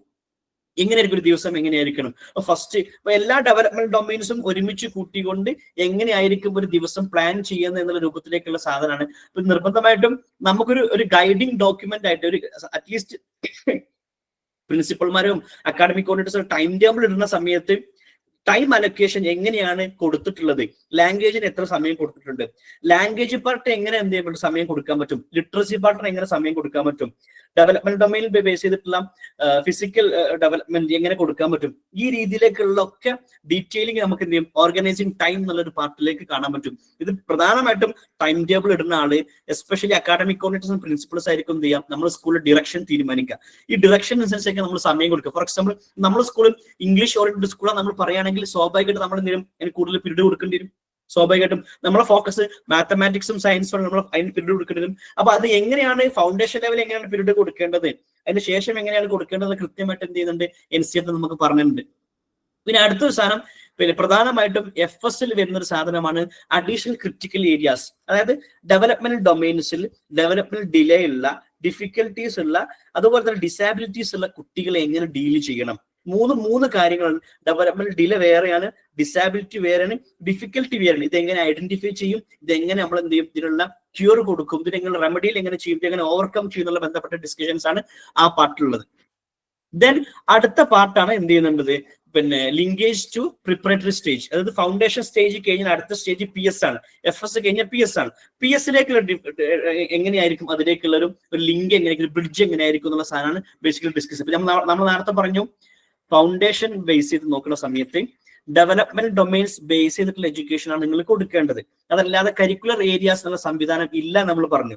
പക്ഷേ പ്രിപ്പറേറ്ററി സ്റ്റേജിലേക്ക് പോണ സമയത്ത് കൃത്യമായിട്ട് ഡെവലപ്മെന്റ് ഡൊമൈൻസിൽ നിന്നും കരിക്കുലർ ഏരിയാസിലേക്കാണ് പോകുന്നത്. ഇപ്പൊ മാത്തമാറ്റിക്സ് കോഗ്നിറ്റീവ് ഡെവലപ്മെന്റിന്റെ കീഴിലുള്ള ഒരു CG ആണ് ബേസിക്കലി മാത്തമാറ്റിക്സ് എന്ന് പറഞ്ഞ സാധനം. പക്ഷെ അത് PSലേക്ക് എത്തുന്ന സമയത്ത് എന്തായി മാറുന്നുണ്ട്, മാത്സ് എന്നുള്ള സബ്ജക്റ്റ് ആയി മാറുന്നുണ്ട്. സയൻസ് എന്നുള്ള സബ്ജക്റ്റേ ബേസിക്കലി എന്തില്ല, 2ാം ക്ലാസ് വരെ ഇല്ല, EVSും ഇല്ല, വേൾഡ് അറൗണ്ടോസും ഇല്ല. പക്ഷെ എന്ത് ചെയ്യുന്നുണ്ട്, നമ്മുടെ കോഗ്നിറ്റീവ് ഡെവലപ്മെന്റിന്റെ മറ്റു പാട്ടും ഫിസിക്കൽ എഡ്യൂക്കേഷന്റെ മറ്റു പാട്ടും സോഷ്യൽ ഇമോഷനിലെ കൂടി കൂടിയാണ്ട് എന്താണ്ട് EVS ആയിട്ട് മാറുന്നുണ്ട്. ലാംഗ്വേജും അതേപോലെ തന്നെ. ഈ രൂപത്തിലേക്കുള്ള ഡിഫറൻസുകൾ വരുന്നത് ഈ പാർട്ടിൽ നിന്നാണ് അർത്ഥം. ഇനി അതോടൊപ്പം തന്നെ 10ാമത്തെ ചാപ്റ്റർ ആണ് ഏകദേശം ഇതിൽ അവസാനത്തെ ചാപ്റ്റർ. ഇത് നമ്മൾ മനസ്സിലാക്കേണ്ട ഒരു മറ്റു പാർട്ടാണ്. അതായത് ടീച്ചേഴ്സ്, അതായത് സെൽസ് നേരത്തെ പറഞ്ഞ ലേണിംഗ് എൻവയൺമെന്റ് ആണ് ബേസിക്കലി അടുത്തൊരു പാർട്ട് എന്ന് പറയുന്നത്. അതായത് ടീച്ചേഴ്സ് എങ്ങനെയായിരിക്കണം, സ്കൂൾ എങ്ങനെയായിരിക്കണം, എഡ്യൂക്കേഷൻ അക്കാഡമിക്സും അഡ്മിനിസ്ട്രേഷൻ ഫംഗ്ഷനറീസ്, ദാറ്റ് മീൻസ് അവിടുത്തെ ലീഡേഴ്സ്, പാരന്റ്സ്, കമ്മ്യൂണിറ്റി, ടെക്നോളജി, ഇങ്ങനെയുള്ള മറ്റു പാർട്ടുകളെ എങ്ങനെ നമ്മൾ ഇന്റഗ്രേറ്റ് ചെയ്യണം എന്നുള്ള ഡിസ്കഷൻ ആണ് ബേസിക്കലി 10ാമത്തെ ചാപ്റ്റർ ചെയ്യേണ്ടത്. ഇത് ടീച്ചേഴ്സിനെക്കാളും ഇമ്പോർട്ടന്റ് ആയിട്ടുള്ളത് സ്കൂൾ ലീഡേഴ്സിനാണ്. ഇതിൽ പ്രധാനപ്പെട്ട ഒരു ചാപ്റ്റർ, ഇപ്പൊ 50ഓളം പേജുകൾ ഡിസ്കസ് ചെയ്തിട്ടുള്ള അനക്സർ. സാധാരണ ഒരു നമ്മളൊക്കെ പല ഡോക്യുമെന്റ് വായിക്കുന്ന സമയത്ത് നമ്മൾ അനക്സറുകൾ എന്ത് ചെയ്യുന്നു, അതിലൊന്നും ഉണ്ടാവില്ല എന്ന് വിചാരിച്ച് നമ്മൾ എന്ത് ചെയ്യുന്നത്, തള്ളിക്കളഞ്ഞ ഡോക്യുമെന്റ് ആണ് ബേസിക്കലി പാർട്ടാണ് അനക്ഷർ പാർട്ട്. പക്ഷെ ഒരിക്കലും നിങ്ങൾ എന്ത് ചെയ്യരുത്, NCF FSലെ അനക്ഷർ പാർട്ട് തള്ളിക്കളയരുത്. 50ഓളം പേജ് മാറ്റി വെച്ചിട്ട് 5 ഡെവലപ്മെന്റ് ഡൊമൈൻസിൽ പെട്ട 13 കരിക്കുലർ ഗോൾസ് ഡീറ്റെയിൽ ആയിട്ട് എങ്ങനെയാണ് എയിംസ് മുതൽ ലേണിംഗ് ഔട്ട്കംസ് വരെ എങ്ങനെയായിരിക്കണം ഓരോ ക്ലാസ്സിലും, എങ്ങനെയായിരിക്കണം ക്ലാസ് റൂമിൽ ലേണിംഗ് ഔട്ട്കംസ് എന്തായിരിക്കണം എന്നുള്ള ഡീറ്റെയിൽഡ് സാധനങ്ങളാണ് ഈ ഇല്ലുസ്ട്രേറ്റീവ് ലേണിംഗ് ഔട്ട്കംസിൽ പറയുന്നത്. ബേസിക്കലി ഈ ഒരു ലേണിംഗ് ഔട്ട്കംസ്, ഇല്ലുസ്ട്രേറ്റീവ് ലേണിംഗ് ഔട്ട്കംസിന്റെ മാപ്പ് കൃത്യമായിട്ട് കൊടുത്തിട്ടുണ്ട്.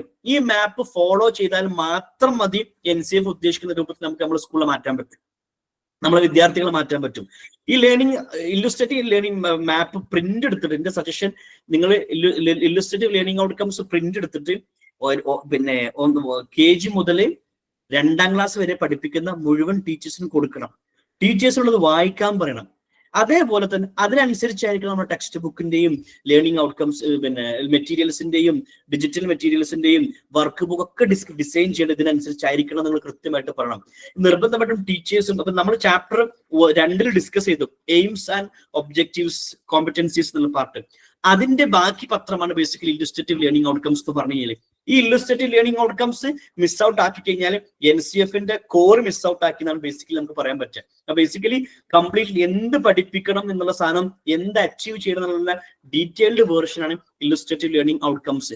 അതുപോലെ തന്നെ ഇല്ലുസ്ട്രേറ്റീവ് പ്രാക്ടീസസ്, വ്യത്യസ്ത സ്കൂളുകൾ, ഇന്ത്യയിലെ വ്യത്യസ്ത ഭാഗത്തുള്ള വ്യത്യസ്ത സ്കൂളുകളിലുള്ള വ്യത്യസ്ത പ്രാക്ടീസസ് എങ്ങനെയൊക്കെയാണ്, ടൈം ടേബിളിന്റെ ഒരു സൈഡ്, അസംബ്ലി എങ്ങനെയായിരിക്കണം എന്നുള്ള ഒരു പ്രാക്ടീസ്, അസസ്മെന്റ് എങ്ങനെയായിരിക്കണം എന്നുള്ള പ്രാക്ടീസ്. ഫോർ എക്സാമ്പിൾ നമ്മളെല്ലാവരും കേട്ടിട്ടുണ്ടാവും പോർട്ട്ഫോളിയോ എങ്ങനെയായിരിക്കണം, പോർട്ട്ഫോളിയോ ആയിരിക്കണം. അപ്പൊ ഒരു ടീച്ചർ പോർട്ട്ഫോളിയോ ചെയ്തൊരു സാധനം, ലാംഗ്വേജ് ഡെവലപ്മെന്റിന് ഒരു ടീച്ചർ ചെയ്തൊരു എക്സ്പീരിയൻസ്, ഇങ്ങനെ വ്യത്യസ്തമായിട്ടുള്ള പ്രാക്ടീസസ് ഒരുമിച്ച് കൂട്ടുന്നതാണ് ബേസിക്കലി എന്ത് പറയുന്നത്, പിന്നെ ഇല്ലുസ്ട്രേറ്റീവ് ലേണിംഗ് ഔട്ട്കംസ് പറയാം. ഇത്രയും ഡീറ്റെയിൽഡ് ആയിട്ടാണ് ബേസിക്കലി NCF മുന്നോട്ട് പോകുന്നത്, ഒന്നാമത്തെ NCF. ഇനി നമ്മൾ NCF SC ഒന്ന് പോകുന്ന സമയത്ത് ഇത് ചാപ്റ്റർ വൈസ് അല്ല പോകുന്നത്. ഇത് പാർട്ട് ABCDE അങ്ങനെ ഈ 5 പാർട്ടായിട്ടാണ് ബേസിക്കലി പുതിയ NCF സ്കൂൾ എഡ്യൂക്കേഷൻ എന്ന് നമ്മൾ ഡിസ്കസ് ചെയ്യുന്ന സമയത്ത് പോകുന്നത്. അപ്പൊ NCF FS നമുക്ക് കൃത്യമായിട്ട് 10 ചാപ്റ്റർ ഉണ്ടായിട്ടുള്ള അതിന്റെ ഡീറ്റെയിൽഡ് ഇല്ലുസ്ട്രേഷൻ ആണ്. പക്ഷെ ഇതിലേക്ക് വരുന്ന സമയത്ത് പാർട്ടായിട്ടാണുള്ളത്. ഇതിൽ ഒന്നാമത്തെ പാർട്ട് അപ്രോച്ച്. ദാറ്റ് മീൻസ് നമ്മൾ ചാപ്റ്റർ 2 ഡിസ്കസ് ചെയ്ത് NCF FS ചാപ്റ്റർ 2 ഡിസ്കസ് ചെയ്തിട്ടുണ്ടായിരുന്ന ഒരു കാര്യങ്ങൾ ഉണ്ടായിരുന്നു. എന്തായിരിക്കണം എയിംസ്, ഗോൾസ്, ഈ വിഷയങ്ങളൊക്കെ ഉണ്ട് ഇതിൽ ഒന്നാമത്തെ പാർട്ട് ഡിസ്കസ് ചെയ്ത്. അതോടൊപ്പം തന്നെ preparatory stage, foundation stage, middle stage, secondary stage, ഇങ്ങനെ 4 സ്റ്റേജ് ഉണ്ട്. ഈ 4 സ്റ്റേജും എന്തുകൊണ്ട് ഈ 4 സ്റ്റേജ് ആയി, എന്താണ് അതിന്റെ പ്രത്യേകത, ഇതുമായി ബന്ധപ്പെട്ട കംപ്ലീറ്റ്ലി ഡിസ്കഷൻസ് ആണ് ഇതിൽ പറയുന്നത്. അതോടൊപ്പം തന്നെ പുതിയൊരു ടേം ലേണിംഗ് സ്റ്റാൻഡേർഡ്സ് എന്ന ടേം NCF മുന്നോട്ട് വെക്കുക. ലേണിംഗ് സ്റ്റാൻഡേർഡ്സ് എന്ന് പറഞ്ഞു കഴിഞ്ഞാൽ basically aims, competencies, curricular goals, learning outcomes, ഈ 4 കൂടിയതാണ് ബേസിക്കലി ലേണിംഗ് സ്റ്റാൻഡേർഡ്സ് എന്ന് പറഞ്ഞു കഴിഞ്ഞാൽ. അപ്പൊ ഓരോ ക്ലാസ്സിന്റെയും ലേണിംഗ് സ്റ്റാൻഡേർഡ്സ് അനുസരിച്ചായിരിക്കണം സ്കൂൾ മുന്നോട്ട് പോവേണ്ടത്. ആ ലേണിംഗ് സ്റ്റാൻഡേർഡ് എന്താണ് എന്നുള്ളതിന് കൃത്യമായിട്ടുള്ള പാർട്ടാണ് ബേസിക്കലി പാർട്ട് A പറഞ്ഞത്. നമ്മൾ ചാപ്റ്റർ 2 പറഞ്ഞ പോലെ ഏറ്റവും NCF FS ചാപ്റ്റർ 2 പറഞ്ഞ പോലെ തന്നെ ഏറ്റവും ഇമ്പോർട്ടന്റ് ആയിട്ടുള്ള ചാപ്റ്റർ ആണ് basically NCF SC part A എന്ന് പറയുന്നത്. രണ്ടാമത്തെ പാർട്ട് B ആണ്. Part B cross cutting themes ആണ്. ദാറ്റ് മീൻസ് ഇന്ത്യൻ എഡ്യൂക്കേഷൻ സിസ്റ്റത്തിൽ ഇന്ത്യൻ നോളജ് സിസ്റ്റം, അതുപോലെ തന്നെ വാല്യൂസ്, ഇന്ത്യൻ വാല്യൂസ്, ഡിസ്പോസിഷൻസ്, അതുപോലെ തന്നെ എൻവയൺമെന്റ്, ഇതുമായി ബന്ധപ്പെട്ട സാധനമൊക്കെ എങ്ങനെ വ്യത്യസ്തമായിട്ടുള്ള സബ്ജക്റ്റിലേക്കും വ്യത്യസ്തമായിട്ടുള്ള സ്കൂൾ സ്ട്രക്ചറിലേക്ക് നമ്മൾ പോണ സമയത്ത് ഉണ്ടായിരിക്കേണ്ട ബേസിക് തീംസുകളാണ് അതിൽ പറഞ്ഞത്. ഇത് ഒരു ടീച്ചർ നിർബന്ധമായിട്ടും വായിക്കണം എന്നില്ലെങ്കിൽ പോലും നിർബന്ധമായിട്ടും അക്കാഡമിക് കോർഡിനേറ്റേഴ്സും അക്കാഡമിക് പ്രിൻസിപ്പൾസും നിർബന്ധമായിട്ട് ഇതിലും പാർട്ട് B വായിക്കണം. ഇനിയാണ് ഇത് ഏറ്റവും ഇമ്പോർട്ടന്റ് ആയിട്ടുള്ള സാധനം പാർട്ട് C, അതായത് സ്കൂൾ സബ്ജക്ട്സ്. നേരത്തെ സിലി സാർ ചോദിച്ചു കരിക്കുലം എന്താന്ന് ചോദിച്ച സമയത്ത് ഒരുപാട് ആൾക്കാർ അല്ലെങ്കിൽ നമ്മളെ മനസ്സിൽ വരുന്ന ഫസ്റ്റ് സാധനമാണ് കരിക്കുലം എന്ന് പറഞ്ഞാൽ സിലബസ് അല്ലേ, എന്താണ് പഠിപ്പിക്കേണ്ടത് എന്നുള്ള സാധനം അല്ലേ, സിലബസ് അല്ലേ, കോണ്ടന്റ് അല്ലേ എന്നുള്ളതാണ്. Basically school national curriculum framework school education 3ാം class മുതലാണ് ഡിഫറെന്റ് കരിക്കുലർ ഏരിയാസ് എന്നുള്ള കൺസെപ്റ്റ് മുന്നോട്ട് വെക്കുന്നത്. അപ്പൊ ഓരോ പാർട്ടും 10 പാർട്ട് ഇതിൽ കൃത്യമായിട്ട് പറയുന്നുണ്ട്. അതായത് ഫൗണ്ടേഷൻ സ്റ്റേജിൽ എങ്ങനെയായിരിക്കണം നമ്മൾ ആദ്യം പറഞ്ഞു. Then language, maths, science, social science, art, Inter disciplinary areas, physical education, vocational education, പിന്നെ +1 +2 ഉണ്ടായിരിക്കേണ്ട സബ്ജക്റ്റുകൾ. ഈ രൂപത്തിലേക്കുള്ള 10 ഏരിയാസ് ആയിട്ടാണ് പാർട്ട് C വിശദീകരിച്ചിട്ടുള്ളത്. ഇത് നിർബന്ധമായിട്ടും ടീച്ചേഴ്സിനുള്ളതാണ്, എസ്പെഷ്യലി ഓരോ സബ്ജക്ട് ടീച്ചേഴ്സിനുള്ളതാണ്. മാത്സിന് ടീച്ചർ നിർബന്ധമായിട്ടും മാത്തമാറ്റിക് എഡ്യൂക്കേഷനുള്ള പാർട്ട് നിർബന്ധമായിട്ടും വായിച്ചിരിക്കണം. കാരണം വെച്ചാൽ ഈ ഡോക്യുമെന്റ് സപ്പോസ് മാത്തമാറ്റിക് എഡ്യൂക്കേഷൻ മുന്നോട്ട് വെക്കുന്നത് ഫസ്റ്റ് നേച്ചർ ഓഫ് നോളജ്. എന്താണ് മാത്തമാറ്റിക്സിന്റെ നേച്ചർ, എങ്ങനെയാണ് മാത്തമാറ്റിക്സ് പഠിപ്പിക്കേണ്ടത്, എന്താണ് മാത്തമാറ്റിക്സ് പഠിപ്പിച്ചു കഴിഞ്ഞാൽ കിട്ടുക തുടങ്ങിയ കൃത്യമായിട്ട് ഡീറ്റെയിലിംഗ് എന്തെങ്കിലും മാത്സ് പറയുന്നത്. ഇപ്പൊ നമ്മളെ സംബന്ധിച്ച ചില സ്കൂളുകളിലൊക്കെ സയൻസും സോഷ്യൽ സയൻസും ഇംഗ്ലീഷൊക്കെ ഒരേപോലെ പഠിപ്പിക്കാം. ഫോർ എക്സാമ്പിൾ ഒക്കെ അർത്ഥം വെച്ച് പഠിപ്പിക്കും. ഉദാഹരണത്തിന് 4ാം ക്ലാസ്സിലും 5ാം ക്ലാസ്സിലും 6ാം ക്ലാസ്സിലും ഒക്കെ. പക്ഷെ NCF വായിക്കേണ്ട ഒരു മെച്ചെന്ന് പറഞ്ഞാൽ സയൻസ് എങ്ങനെ പഠിപ്പിക്കണം, സയൻസിന്റെ നേച്ചർ എങ്ങനെയാണ്, സോഷ്യൽ സയൻസിന്റെ നേച്ചർ എന്താണ്? സോഷ്യൽ സയൻസിൽ ടീച്ചർ എങ്ങനെയാണ് പഠിപ്പിക്കേണ്ടത്? Social science text book base ചെയ്ത് ഇങ്ങനെ പഠിപ്പിക്കാണോ വേണ്ടത്? സയൻസ് എങ്ങനെ പഠിപ്പിക്കേണ്ടത്? ലാംഗ്വേജ് എങ്ങനെ പഠിപ്പിക്കേണ്ടത്? കൃത്യമായിട്ടുള്ള സബ്ജക്റ്റ് അനുസരിച്ചിട്ടുള്ള അതിന്റെ പെഡഗോജിയും അതിന്റെ മെത്തഡോളജി ഓഫ് ടീച്ചിങ് ഒക്കെ കൃത്യമായിട്ട് പറയുന്ന, അതോടൊപ്പം തന്നെ ഓരോ സബ്ജക്റ്റിലെയും ലേണിംഗ് ഔട്ട്കംസും ഓരോ സബ്ജക്റ്റിലെയും പിന്നെ കൃത്യമായിട്ടുള്ള കോമ്പറ്റൻസീസും ഒക്കെ കൃത്യമായിട്ട് പറയുന്ന പാർട്ടും കൂടിയാണ് പാർട്ട് സി എന്ന് പറഞ്ഞു കഴിഞ്ഞാലുള്ളത്. പിന്നെ നമ്മൾ കഴിഞ്ഞ പിന്നെ NCF-FS പറഞ്ഞ പോലെ തന്നെ ഉള്ളതാണ് പാർട്ട് ഡി, അതായത് സ്കൂൾ കൾച്ചർ ആൻഡ് പ്രോസസ്. എങ്ങനെയായിരിക്കണം സ്കൂൾ കൾച്ചർ, അക്കാഡമിക് കൾച്ചർ എങ്ങനെയായിരിക്കണം, പ്രാക്ടീസസ് എങ്ങനെയായിരിക്കണം, കൃത്യമായിട്ടുള്ള ബാക്കി അതൊക്കെ. അതോടൊപ്പം തന്നെ പാർട്ട് ഇ, അഞ്ചാമത്തെ പാർട്ട് എന്ന് പറഞ്ഞു കഴിഞ്ഞാൽ creating a support ecosystem. That means ടീച്ചേഴ്സിന്റെ ഡെവലപ്മെന്റ് എങ്ങനെയായിരിക്കണം, capacity building for implementation. That means CPD എന്ന് പറയും, കണ്ടിന്യൂസ് പ്രൊഫഷണൽ ഡെവലപ്മെന്റ് എങ്ങനെയായിരിക്കണം ടീച്ചേഴ്സിന്റെ. കൃത്യമായിട്ട് ഓരോ ഏരിയയിലുള്ള ടീച്ചേഴ്സിന് ഏതൊക്കെ തരം കോഴ്സുകൾ, ഏതൊക്കെ തരം ഏരിയാസ് അവർ എക്സ്പേർട്ടുകളായിരിക്കണം എന്നുള്ള കൃത്യമായിട്ടുള്ള കാര്യങ്ങൾ പറയുന്നുണ്ട്. അതോടൊപ്പം തന്നെ ടീച്ചേഴ്സ്, ഫാമിലി, കമ്മ്യൂണിറ്റി ഇതൊക്കെ എങ്ങനെയായിരിക്കും എൻഗേജ് ചെയ്യേണ്ടതെന്നുള്ള ഒരു ഡീറ്റെയിലിംഗ് ആണ് ബേസിക്കലി എന്ത് ചെയ്യുന്നുള്ളത് ആ ഒരു പാർട്ടിലൂടെ പറഞ്ഞത്. ഇങ്ങനെയുള്ള രണ്ട് ഡോക്യുമെന്റിനെയും രണ്ട് രൂപത്തിലാണ് എന്ത് ചെയ്യുന്നത് കൊണ്ടുപോകുന്നത് എന്നും കൂടി നമ്മൾ എന്ത് ചെയ്യണം മനസ്സിലാക്കിയിരിക്കണം എന്നാണ് പറയാനുള്ളത്. ഇനി നമുക്ക് എന്ത് ചെയ്യാം, അതിൽപ്പെട്ട പ്രധാനപ്പെട്ട ഒന്നാമത്തെ പാർട്ടാണ് കരിക്കുലർ പിന്നെ ഒബ്ജക്റ്റീവ്സും ഗോൾസും. അതിലേക്ക് നമുക്ക് പോകാമെന്ന് വിചാരിക്കുന്നു. ശരി സാർ?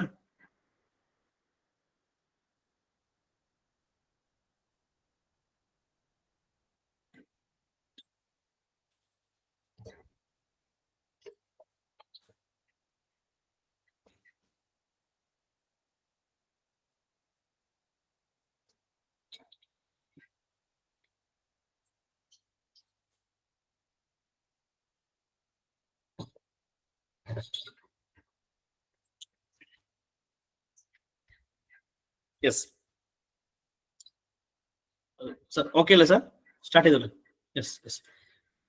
അപ്പോ ഇനിയാണ് NCF നമ്മൾ ഡീറ്റെയിലേക്ക് ഇറങ്ങുകയാണ്. അപ്പൊ എങ്ങനെയാണ് NCF നമ്മുടെ ഒരു എഡ്യൂക്കേഷൻ കാഴ്ചപ്പാട് നമുക്ക് നൽകുന്നത് എന്നുള്ളത്. അപ്പൊ നമ്മൾ നേരത്തെ പറഞ്ഞു NCF എന്നുള്ളത് ഒരു ഫ്രെയിംവർക്കിന്റെ അപ്പുറത്തേക്ക് ഒരു കരിക്കുലം ഡോക്യുമെന്റ് പോലെയാണ് മുന്നോട്ട് പോകുന്നത്. കരിക്കുലത്തിന്റെ പ്രധാനപ്പെട്ട ഒരു കോമ്പണന്റ് ആണ് ലേണിംഗ് ഗോൾസും ലേണിംഗ് ഒബ്ജക്റ്റീവ്സ് എന്നുള്ള ഒരു സാധനം. ലേണിംഗ് ഗോൾസും ലേണിംഗ് ഒബ്ജക്റ്റീവ്സും എങ്ങനെയായിരിക്കണം, അതും അനുസരിച്ച് എങ്ങനെയായിരിക്കണം കോമ്പറ്റൻസീസ്, CGs, ലേണിംഗ് ഔട്ട്കംസ് തുടങ്ങിയ എല്ലാ കാര്യങ്ങളും കൃത്യമായിട്ട് മാപ്പ് ചെയ്യുന്ന ഒരു സംഗതിയാണ് നമുക്ക് കാണാൻ പറ്റും. അപ്പൊ നിങ്ങൾക്ക് ഈ സ്ക്രീനിൽ നോക്കി കാണാൻ പറ്റും. ഫസ്റ്റ് ഓഫ് ഓൾ ഏറ്റവും മേലെ ഉണ്ടാവുക എയിംസ് ഓഫ് എഡ്യൂക്കേഷൻ ആണ്, അതിന്റെ താഴെ കരിക്കുലർ ഗോൾസ് ആണ്, അതിന്റെ താഴെ കോമ്പറ്റൻസീസ് ആണ്, അതിന്റെ താഴെ ലേണിംഗ് ഔട്ട്കംസ് ആണ്. That means curricular aims of education എന്ന് ഏറ്റവും മേലെ നിൽക്കുന്ന സാധനം. NEP നമ്മൾ വായിച്ചിട്ടുണ്ടാവും. NEP അനുസരിച്ച് ബേസിക്കലി എയിംസ് ഓഫ് എഡ്യൂക്കേഷൻ എന്ന് പറയുന്നത് എന്താ, നമ്മുടെ എഡ്യൂക്കേഷൻ സിസ്റ്റം എങ്ങനെയായിരിക്കണം എന്ന് കൃത്യമായിട്ട് കാണിച്ചൊരു ഡയറക്ഷൻ. ഇതാണ് basically education vision statement that gives a broad direction to all efforts education system. നമ്മുടെ എഡ്യൂക്കേഷൻ സിസ്റ്റം എങ്ങനെയായിരിക്കണം എന്ന് കൃത്യമായിട്ട് കാണിച്ചു തരുന്ന സംവിധാനം. നമുക്ക് ഈ ഡോക്യുമെന്റ് വായിച്ചാൽ മനസ്സിലാവും. ഡീറ്റെയിൽ ആയിട്ട് വായിക്കണം എന്നില്ല, നമുക്ക് എല്ലാവർക്കും അറിയുന്നതാണ് എന്താണ് ഇന്ത്യൻ എഡ്യൂക്കേഷൻ സിസ്റ്റത്തിന്റെ ഒരു പർപ്പസ്. അപ്പൊ ഇന്ത്യൻ എഡ്യൂക്കേഷൻ സിസ്റ്റത്തിന്റെ പർപ്പസ്, അല്ലെങ്കിൽ ഇന്ത്യയിലെ ഒരു എഡ്യൂക്കേഷൻ സിസ്റ്റം കഴിഞ്ഞ ഒരു കുട്ടി എങ്ങനെയായിരിക്കണം എന്നുള്ള കൃത്യമായിട്ടുള്ള സാധനം ഇവിടെ പറയുന്നു. ഇതാണ് ബ്രോഡർ ലെവൽ, നാഷണൽ ലെവലിൽ ഗവൺമെന്റ് ഓഫ് ഇന്ത്യ മുന്നോട്ട് വെക്കുന്ന എയിംസ് ഓഫ് എഡ്യൂക്കേഷൻ. ഈ എയിംസ് ഓഫ് എഡ്യൂക്കേഷനിൽ നിന്നാണ് നമ്മൾ എന്തെടുക്കുക, കരിക്കുലർ ഗോൾസ് എടുക്കുക. കരിക്കുലർ ഗോൾസിലേക്ക് എത്തുന്ന സമയത്ത് ഈ എയിംസിനെ അച്ചീവ് ചെയ്യാൻ, ഈ എയിംസിനെ എങ്ങനെയാണ് മേക്ക് ഇറ്റ് കം ട്രൂ, എങ്ങനെ അതിനെ മുന്നോട്ട് കൊണ്ടുപോകാൻ പറ്റും, എങ്ങനെയൊക്കെയാണ് ഈ എയിംസ് അച്ചീവ് ചെയ്യാൻ പറ്റും, അതിനുള്ള പാർട്ടാണ് basically curricular goals. Curricular goals എന്ന് പറഞ്ഞു കഴിഞ്ഞാൽ കരിക്കുലർ ഗോൾസ് എന്ന് പറഞ്ഞാൽ statement that gives direction to curriculum development and implementation. അപ്പോൾ NCF-FS ഒരു കരിക്കുലം CGകൾ വേറെ ആയിരിക്കും, SCയിൽ CGകൾ വേറെ ആയിരിക്കും. ഇപ്പൊ different types of curriculum. FS foundation സ്റ്റേജിലുള്ള നമ്മുടെ കരിക്കുലർ ഗോൾസ് എന്ന് പറഞ്ഞു കഴിഞ്ഞാൽ ബേസിക്കലി എന്താണ്, PPT നമ്മൾ ഷെയർ ചെയ്യും തീർച്ചയായിട്ടും. ബേസിക്കലി കരിക്കുലർ ഗോൾസ് എന്ന് പറഞ്ഞു കഴിഞ്ഞാൽ നമ്മുടെ കരിക്കുലം എങ്ങനെയായിരിക്കണം എന്ന് മുന്നോട്ട് നമ്മളെ നയിക്കുന്ന സ്റ്റേറ്റ്മെന്റ് ആണ് ബേസിക്കലി എന്തെന്ന് പറഞ്ഞു കഴിഞ്ഞാൽ CGs എന്ന് പറയുന്നത്. ഈ CGs എന്ന് പറഞ്ഞു കഴിഞ്ഞാൽ ഈ CGs നമ്മൾ എഴുതുന്നതായിരിക്കും എയിംസ് ഓഫ് എഡ്യൂക്കേഷൻ എന്നായിരിക്കും. ഒരു ഉദാഹരണം നമ്മൾ ഡീറ്റെയിൽ ആയിട്ട് നമുക്ക് ഒരു കാണിക്കുന്നുണ്ട്.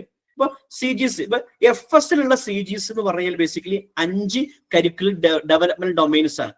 ഫിസിക്കൽ ഡെവലപ്മെന്റ് ഒന്നാമതായിട്ട്, രണ്ടാമതായിട്ട് സോഷ്യോ ഇമോഷണൽ ഡെവലപ്മെന്റ്, മൂന്നാമതായിട്ട് cognitive development, language and literacy development, aesthetics and cultural development. ഈ 5 ഏരിയാസ് ആണ് ബേസിക്കലി കരിക്കുലർ ഗോൾസ് ആയിട്ട് FS ഉള്ളത്. പക്ഷെ അത് SC പോണ സമയത്ത് എന്തായിരിക്കും? കരിക്കുലർ ഏരിയാസ് ആയിരിക്കും. ദാറ്റ് മീൻസ് അവിടെ എന്തായിരിക്കും? മാത്തമാറ്റിക്സിലുള്ളതായിരിക്കും ഒന്നാമത്തെ ഒരു ഏരിയ, സയൻസ് ആയിരിക്കും, സോഷ്യൽ സയൻസ് ആയിരിക്കും, ലാംഗ്വേജ് ആയിരിക്കും, വൊക്കേഷണൽ എഡ്യൂക്കേഷൻ ആയിരിക്കും അവിടെ കരിക്കുലർ ഗോൾസ് ആയിട്ട് വരിക നടത്താം. ഈ കരിക്കുലർ ഏരിയാസിൽ നിന്നാണ് നമ്മൾ എന്തെടുക്കുക? കോമ്പിറ്റൻസീസ് എടുക്കുക നടത്തും. ബേസിക്കലി കോമ്പിറ്റൻസീസ് എന്ന് പറഞ്ഞാൽ വളരെ സിമ്പിൾ ആയിട്ട്, അപ്പൊ നമ്മൾ ബേസിക്കലി എയിംസ് പറഞ്ഞ സമയത്ത് ഒരു വിഷൻ സ്റ്റേറ്റ്മെന്റ് ആയിരിക്കും. CGs പറഞ്ഞ സമയത്ത് ബേസിക്കലി എന്തായിരിക്കും? അത് എന്തിന്റെ അടിസ്ഥാനത്തിലാണോ നിങ്ങൾ കരിക്കുലം ഡിസൈൻ ചെയ്യേണ്ടത് അതിനുള്ള സ്റ്റേറ്റ്മെന്റ് ആയിരിക്കും CGs എന്ന് പറയാൻ. പക്ഷേ കോമ്പിറ്റൻസീസ് എന്ന് പറഞ്ഞാൽ നമ്മൾ കോമ്പിറ്റൻസി ബേസ്ഡ് എഡ്യൂക്കേഷൻ കേട്ടിട്ടുണ്ടാവും നിങ്ങൾ, നമ്മളെല്ലാവരും അത് പ്രാക്ടീസ് ചെയ്യുന്ന ആളുകളായിരിക്കും. കോമ്പിറ്റൻസി എന്ന് പറഞ്ഞാൽ എന്തായിരിക്കും? ഒബ്സർവബിൾ ആയ, ഒബ്സർവബിൾ ആയ, മെഷറബിൾ ആയ, അസസ് ചെയ്യാൻ പറ്റുന്ന എഡ്യൂക്കേഷൻ ലേണിംഗ് അച്ചീവ്മെന്റ് ആണ് എന്തെന്ന് പറയാം? കോമ്പിറ്റൻസീസ് എന്ന് പറയാം. Competency are learning achievement that are observable, assess and systematically measure ചെയ്യാൻ പറ്റുന്ന, ഒബ്സർവ് ചെയ്യാൻ പറ്റുന്ന. ഒരു ഉദാഹരണത്തിന് FS കഴിയുമ്പോഴേക്കും ഒരു വിദ്യാർത്ഥി എങ്ങനെയായിരിക്കണം? 2 ഭാഷയിലും അല്ലെങ്കിൽ ഫോർ എക്സാമ്പിൾ ഒരു ഭാഷയിൽ കൺവേഴ്സ് ചെയ്യാൻ പറ്റുന്നവനായിരിക്കണം. നമുക്ക് ആ കുട്ടിനെ എങ്ങനെ കൺവേഴ്സ് ചെയ്യാൻ പറ്റും നമുക്ക് എങ്ങനെ അറിയാൻ പറ്റും? കുട്ടിനെ വിളിച്ചിട്ട് സംസാരിച്ച് നമുക്ക് അറിയാൻ പറ്റും ഫോർ എക്സാമ്പിൾ. അതല്ലെങ്കിൽ 3ാം ക്ലാസ്സിൽ എത്തുമ്പോഴേക്കും ഒരു കുട്ടി എങ്ങനെ ആയിരിക്കണം? ഒരു ഇംഗ്ലീഷ് ലാംഗ്വേജിൽ വായിക്കാനും എഴുതാനും പറ്റുന്നതായിരിക്കണം. അപ്പൊ അതായിരിക്കും നമ്മൾ എന്ത് ചെയ്യുക? ചെക്ക് ചെയ്യുക ബേസിക്കലി. അപ്പൊ കോമ്പിറ്റൻസീസ് എടുക്കുന്നത് എന്തിന്റെ ബേസിലായിരിക്കും? കരിക്കുലർ ഗോൾസിന്റെ ബേസിലായിരിക്കും. കരിക്കുലർ ഗോൾസ് എയിംസിന്റെ ബേസിലായിരിക്കും കേട്ടോ. അപ്പം എയിംസിൽ നിന്നും നമ്മൾ താഴേക്ക് ഇറങ്ങി കരിക്കുലർ ഗോൾസ് ഓരോ സ്റ്റേജ് വൈസും ഡിഫറെന്റ് ആയിരിക്കും. കാരണം ഓരോ സ്റ്റേജിൽ നിന്നും കിട്ടേണ്ട കരിക്കുലർ ഗോൾസ് ഡിഫറെന്റ് ആയിരിക്കും നടത്തും. ഈ കരിക്കുലർ ഗോൾസിനെ അച്ചീവ് ചെയ്യുന്ന സാധനമാണ് ബേസിക്കലി കോമ്പിറ്റൻസീസ് എന്ന് പറഞ്ഞാൽ. ഈ കോമ്പിറ്റൻസിയുടെ എങ്ങനെ കോമ്പിറ്റൻസി കിട്ടും? അതാണ് ലേണിംഗ് ഔട്ട്കംസിലൂടെ നമുക്ക് കോമ്പിറ്റൻസി കിട്ടുക. അപ്പൊ നമുക്കറിയാം കോമ്പിറ്റൻസി എന്ന് പറഞ്ഞാൽ ഒരു കുറെ കാലങ്ങൾ കഴിഞ്ഞിട്ട് ഒരു വർഷം 2 വർഷം അല്ലെങ്കിൽ ഒരു സ്റ്റേജ് കഴിയുമ്പോഴാണ് കോമ്പിറ്റൻസി കിട്ടുക. ഈ കോമ്പിറ്റൻസിയെ കിട്ടുന്ന കോമ്പിറ്റൻസി നമുക്ക് അച്ചീവ് ചെയ്ത് തരുന്ന ഇന്ററിം മാർക്കേഴ്സ് ആണ് ബേസിക്കലി ലേണിംഗ് ഔട്ട്കംസ് എന്ന് പറഞ്ഞാൽ. ലേണിംഗ് ഔട്ട്കംസ് ആണ് ബേസിക്കലി ഓരോ സെഷനിലും ഉണ്ടായിരിക്കുക. അപ്പൊ ഇന്നത്തെ ക്ലാസ്സിന്റെ ലേണിംഗ് ഔട്ട്കംസ് നാളത്തെ ക്ലാസ്സിന്റെ ആവില്ല, ഡിഫറെന്റ് ആയിരിക്കും. പക്ഷെ ഇതിന്റെ കോമ്പിറ്റൻസി ഒന്നായിരിക്കും, ഇതിന്റെ CG ഒന്നായിരിക്കും, ഇതിന്റെ എയിംസും ഒന്നായിരിക്കും ഫോർ എക്സാമ്പിൾ. അപ്പൊ നമ്മൾ ഡീറ്റെയിലേക്ക് വരുന്ന സമയത്ത് ലേണിംഗ് ഔട്ട്കംസ് എന്ന് പറഞ്ഞാൽ basically interim markers of learning achievements ആണ്. ദാറ്റ് മീൻസ് നമുക്ക് കോമ്പിറ്റൻസീസ് കിട്ടല് എങ്ങനെയായിരിക്കും? ഒരുപാട് ഒരു ഓവർ ഓഫ് പീരീഡ് ഓഫ് ടൈമിൽ കിട്ടേണ്ടതായിരിക്കും കോമ്പിറ്റൻസി. ആ കോമ്പിറ്റൻസിയെ കിട്ടാൻ വേണ്ടിയുള്ള ഇന്ററിം മാർക്കേഴ്സ് ആണ് ബേസിക്കലി ലേണിംഗ് ഔട്ട്കംസ് എന്ന് പറയുന്നത്. മൈൽ സ്റ്റോൺസ് എന്നൊക്കെ പറയും. പറയാൻ പറ്റും. Just like that. ഇതിന് താഴെ ഒരു സ്ട്രക്ചർ ഉണ്ട് ബേസിക്കലി, അത് ഇതിൽ പറഞ്ഞിട്ടില്ല. അതായത് ലേണിംഗ് ഇൻഡിക്കേറ്റേഴ്സ് എന്ന് പറഞ്ഞൊരു സംഗതി ഉണ്ട്. ബേസിക്കലി ലേണിംഗ് ഇൻഡിക്കേറ്റേഴ്സ് എന്ന് പറയും. ഈ ലേണിംഗ് ഇൻഡിക്കേറ്റേഴ്സ് ആണ് നമ്മൾ എന്ത് ചെയ്യില്ല ബേസിക്കലി അസസ് ചെയ്യാറുള്ളത് എന്നുള്ളതാണ്. ലേണിംഗ് ഔട്ട്കംസ് എന്ന് പറഞ്ഞാൽ നമ്മൾ ഒരുപാട് കേട്ടിട്ടുണ്ട്. ലേണിംഗ് ഔട്ട്കംസ് എന്താണ് ലേണിംഗ് ഔട്ട്കംസ്? ലേണിംഗ് ഔട്ട്കംസ് എന്ന് പറഞ്ഞാൽ ബേസിക്കലി 4 സാധനങ്ങളാണ്. 1 നോളജ്, 2 സ്കില്ല്, 3 വാല്യൂസ്, 4 പ്രാക്ടീസസ്. ഈ 4 സാധനങ്ങളാണ് ബേസിക്കലി ലേണിംഗ് ഔട്ട്കം എന്ന് പറഞ്ഞു കഴിഞ്ഞാൽ. അപ്പോൾ ചില സമയത്ത് നമുക്ക് നോളജ് ആവും വേണ്ടി വരിക, ചില സമയത്ത് സ്കില്ലാവും വേണ്ടി വരിക, ചിലപ്പോൾ 2ഉം വേണ്ടി വരും, ചിലപ്പോൾ എന്തായിരിക്കും? പ്രാക്ടീസ് ആയിരിക്കും, വാല്യൂസ് ആയിരിക്കും. ഈ 4 സാധനം കൂടിയതാണ് ബേസിക്കലി ലേണിംഗ് ഔട്ട്കം എന്ന് പറഞ്ഞു കഴിഞ്ഞാൽ. ഇനി നമുക്ക് ഒരു എയിംസ് ഓഫ് എഡ്യൂക്കേഷനിൽ നിന്നും ഒരു കരിക്കുലർ ഗോൾസിൽ നിന്നും എങ്ങനെയാണ് കോമ്പിറ്റൻസിയിലേക്ക് എത്തുന്നത് നമുക്ക് കാണാൻ പറ്റും. ഫോർ എക്സാമ്പിൾ FSന് കരിക്കുലർ ഗോൾസ് ആണ് ഇത് കാണാൻ പറ്റുന്നത്. ഏകദേശം 13 കരിക്കുലർ ഗോൾസ് ആണ് FSനുള്ളത്. ഫൗണ്ടേഷൻ സ്റ്റേജിൽ 13 കരിക്കുലർ ഗോൾസ് ആണ് ഉള്ളത്. ഏകദേശം 5 to 6 പുതിയൊന്ന് 6ാമത്തെ ഒന്നുണ്ട്, അതായത് പോസിറ്റീവ് ലേണിംഗ് ഹാബിറ്റ് എന്ന് പറയും. അങ്ങനെ 6 ഡൊമൈനിലായിട്ട് ഏകദേശം 13 കരിക്കുലർ ഗോൾസ് ആണ് FSൽ ഉണ്ടാവുക. അപ്പൊ ഡീറ്റെയിൽ ആയിട്ട് നമുക്ക് വായിക്കാൻ പറ്റും. ഇത് നോക്കിയാൽ മതി ഓരോ സാധനവും എങ്ങനെയാണെന്നുള്ളത്. Next slide.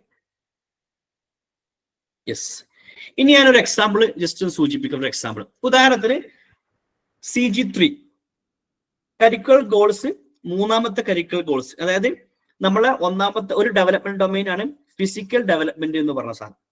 ഫിസിക്കൽ ഡെവലപ്മെന്റിലെ ഒരു കരിക്കുലർ ഗോൾ ആണ് children develop a fit and flexible body. നല്ല ഫിറ്റ് ആൻഡ് ഫ്ലെക്സിബിൾ ബോഡി ഉണ്ടാവുക എന്നത് കരിക്കുലത്തിന്റെ ഗോളാണ് FSല്. അപ്പൊ അതിനായിട്ടുള്ള അതിന്റെ താഴെ എന്തുണ്ടാവും? കോമ്പിറ്റൻസി ഉണ്ടാവും. അപ്പൊ ഒരു കോമ്പിറ്റൻസിയാണ് എന്ത്? Child shows balance, coordination, flexibility in various physical activities. ഇതാണ് എന്ത് ബേസിക്കലി ഒരു കോമ്പിറ്റൻസി എന്ന് പറയുന്നത്. ഈ കോമ്പിറ്റൻസി എന്ന് പറഞ്ഞാൽ കുട്ടി 2ാം ക്ലാസ്സിലാവുമ്പോഴേക്കും കിട്ടേണ്ടതാണ്. നിങ്ങൾ മനസ്സിൽ വേണം. കോമ്പിറ്റൻസി എന്ന് പറഞ്ഞാൽ ഇപ്പൊ നമ്മൾ KG-യിലേക്ക് ഒരു കുട്ടി വന്നു, 2ാം ക്ലാസ് കഴിയുമ്പോഴേക്കും, ദാറ്റ് മീൻസ് 3 വയസ്സ് മുതൽ 8 വയസ്സ് വരെയുള്ള കുട്ടി 8ാമത്തെ വയസ്സ് കഴിയുമ്പോഴേക്കും കുട്ടിക്ക് നിർബന്ധമായിട്ടും ഉണ്ടായിരിക്കേണ്ടതാണ് എന്ത്? ബാലൻസ് ഉണ്ടാവണം, കോർഡിനേഷൻ ഉണ്ടാവണം, അതുപോലെ തന്നെ വ്യത്യസ്ത ഫിസിക്കൽ ആക്ടിവിറ്റീസിലേക്ക് ഇടപെടുന്ന സമയത്ത് ഫ്ലെക്സിബിലിറ്റി ഉണ്ടാവണം. ഇതാണ് കോമ്പിറ്റൻസി. ഈ കോമ്പിറ്റൻസിയെ നമുക്ക് എങ്ങനെ എന്ത് ചെയ്യാൻ പറ്റും? ഡിഫറെന്റ് ഒന്നുകൂടി ബ്രേക്ക് ഡൗൺ ചെയ്യാൻ പറ്റും. അതാണ് ബേസിക്കലി ലേണിംഗ് ഔട്ട്കം എന്ന് പറയുന്നത്. ഈ ലേണിംഗ് ഔട്ട്കംസ് ഓരോ ക്ലാസ്സിലും അല്ലെങ്കിൽ ഓരോ സ്റ്റേജിലും ഡിഫറെന്റ് ആയിരിക്കും നടത്താം. അപ്പൊ ഓരോ മൈൽ സ്റ്റോൺ ആയിരിക്കും. ഒന്ന് കഴിഞ്ഞ് അടുത്തത് അങ്ങനെ ആയിരിക്കും. ഇതെല്ലാം കൂടി കൂട്ടി കഴിഞ്ഞാൽ നമുക്ക് എന്ത് കിട്ടും? കോമ്പിറ്റൻസി കിട്ടും എന്നർത്ഥം. ഫോർ എക്സാമ്പിൾ, ഒരു ഉദാഹരണത്തിന് ഫോർ എക്സാമ്പിൾ നിങ്ങൾക്ക് ഏജ് കണ്ടാൽ മനസ്സിലാവും. ഈ ഏജിന്റെ ആരോ മാർക്ക് കണ്ടാൽ പറ്റും. ഇത് 3ാം വയസ്സ് മുതൽ 8ാം വയസ്സ് വരെയുള്ള റേഞ്ച് ആണ് ഇത്. അപ്പൊ ഫസ്റ്റ് ഡെവലപ്പ് ചെയ്യേണ്ട എന്താണ്? ഒരു കുട്ടി stand on foot with support of ഒരു എയ്ഡ്. ഒരു കാലം കുട്ടി നിൽക്കുക, ഒരു കാലം എവിടെയെങ്കിലും പിടിച്ചു നിൽക്കുക എന്നുള്ളതാണ് ഒന്നാമത്തെ ഫസ്റ്റ് ചെയ്യേണ്ടത്. ഒരു 3 വയസ്സായ ഒരു കുട്ടി ചെയ്യേണ്ടത്, നമ്മൾ ആഗ്രഹിക്കുന്ന സാധനം എന്താണ്? ഒരു കാലം എവിടെയെങ്കിലും പിടിച്ചു നിൽക്കുക എന്നുള്ളതാണ്. രണ്ടാമത്തെ എന്താണ്? Stand on foot for longer period without support. Support ഇല്ലാതെ നിൽക്കുക എന്നുള്ളതാണ്. മൂന്നാമത്തത് എന്താണ്? അതോടൊപ്പം തന്നെ എന്തുണ്ട്? 5-6 സ്റ്റെപ്പ് കുട്ടിക്ക് ചാടാൻ കഴിയുക എന്നുള്ളതാണ് ഹോപ്പ്. ഇനി അടുത്തതാണ് ഒരു 10-15 സ്റ്റെപ്പ് കുട്ടിക്ക് ചാടാൻ കഴിയുക എന്നുള്ളതാണ്. അടുത്ത എന്തായിരിക്കും?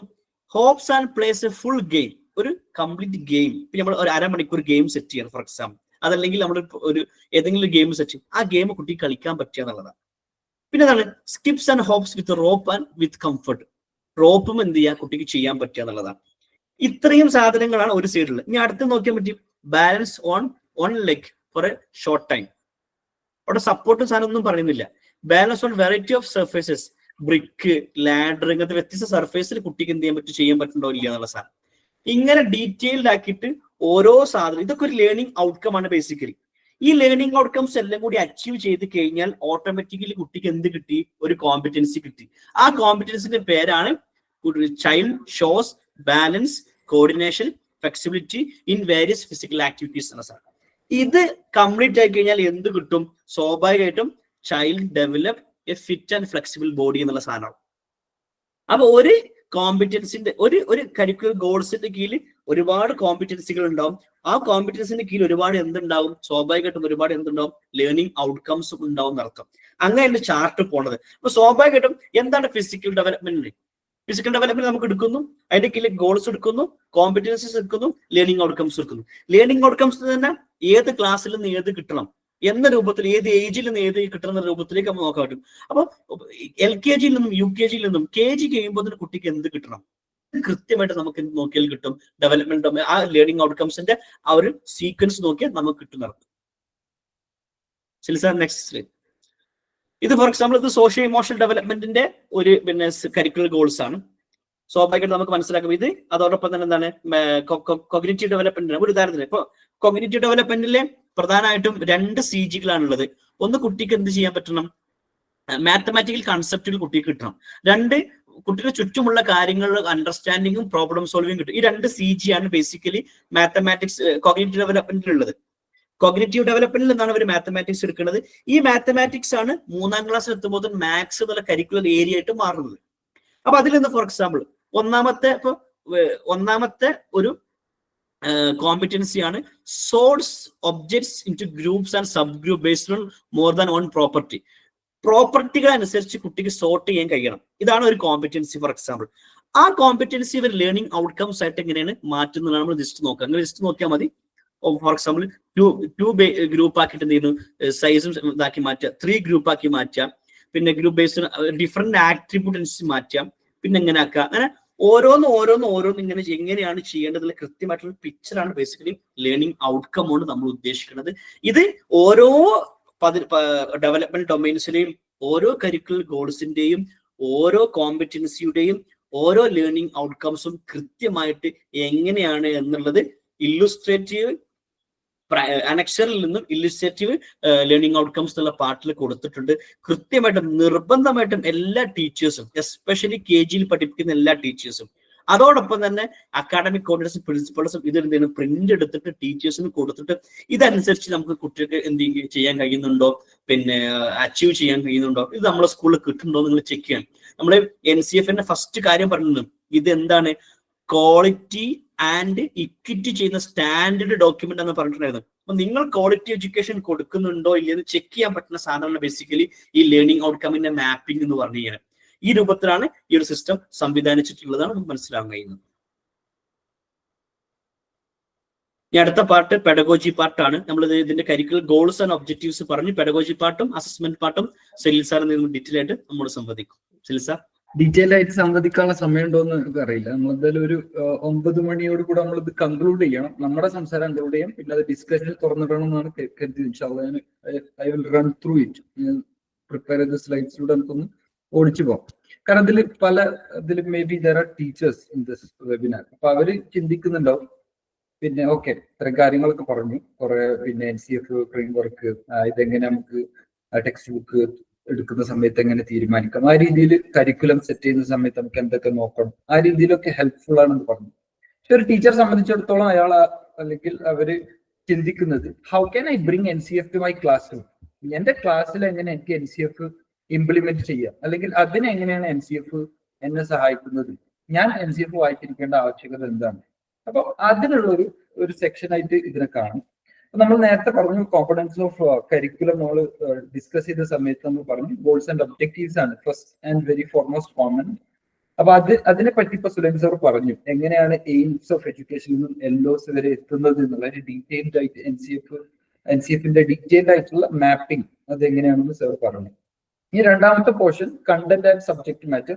മൂന്നാമത്തെ പോർഷൻ ആയിട്ട് വരുന്നത് പെഡഗോജിയാണ്. അപ്പൊ നമ്മൾ FS ഞാൻ ഫൗണ്ടേഷൻ സ്റ്റേജ് മാത്രം പറഞ്ഞു പോകും, കാരണം നമുക്ക് കുറഞ്ഞ സമയമുള്ളൂ. അപ്പം ഫൗണ്ടേഷൻ സ്റ്റേജിൽ പെഡഗോജി അല്ലെങ്കിൽ ടീച്ചിങ് മെത്തഡോളജി എന്തായിരിക്കണം എന്നുള്ളതിനെ പറ്റി NCF എന്താണ് പറയുന്നത് നമുക്ക് നോക്കാം. നേരത്തെ ഓൾറെഡി സർ പറഞ്ഞു, NCF FS എടുത്ത് നോക്കുമ്പോൾ play has a central role, key role to play. അതായത് ഈ ഒരു NCF FS-ന്റെ പെഡഗോജി മൊത്തത്തിൽ എടുത്ത് നോക്കുകയാണെങ്കിൽ അത് നമ്മൾ മൊത്തത്തിൽ ഒരു വേർഡിലേക്ക് ചുരുക്കാൻ പറ്റുകയാണെങ്കിൽ that word will be play. അപ്പോൾ പ്ലേ എന്ന് പറയുന്ന സമയത്ത് നമ്മളൊക്കെ മനസ്സിലേക്ക് വരുന്ന എന്താണ്, ഞാൻ ഒന്നുകൂടെ ഇതുപോലെ നിങ്ങൾക്ക് എൻഗേജ് ചെയ്യാൻ പറ്റുമെങ്കിൽ നന്നാവും. പ്ലേ എന്ന് പറയുന്ന സമയത്ത് നമ്മളെ മനസ്സിലേക്ക് വരുന്ന ചില വേർഡ്സ് നിങ്ങൾക്ക് ടൈപ്പ് ചെയ്ത് കാണും. പ്ലേ എന്നുള്ള ഒരു വേർഡ് നമ്മൾ കേൾക്കുന്ന സമയത്ത് എന്തൊക്കെയാണ് different attributes of play. For example ഒരാൾക്ക് പറയുന്നത് പ്ലേ എന്ന് പറഞ്ഞാൽ ഒരു നോൺ സീരിയസ് തിങ് ആണ്, അല്ലെ, ഒരു ലൈറ്റ് ഹാർട്ടഡ് തിങ് ആണ്. അതുപോലെ വേറെ എന്തെങ്കിലും അഡ്ജക്റ്റീവ്സോ അല്ലെങ്കിൽ വേറെ എന്തെങ്കിലും വേർഡ്സോ പ്ലേ എന്ന് പറയുന്ന സമയത്ത് നിങ്ങളെ മനസ്സിലേക്ക് വരുന്നുണ്ടെങ്കിൽ അതൊന്ന് ടൈപ്പ് ചെയ്തിട്ടാൽ ഒന്നാണ്.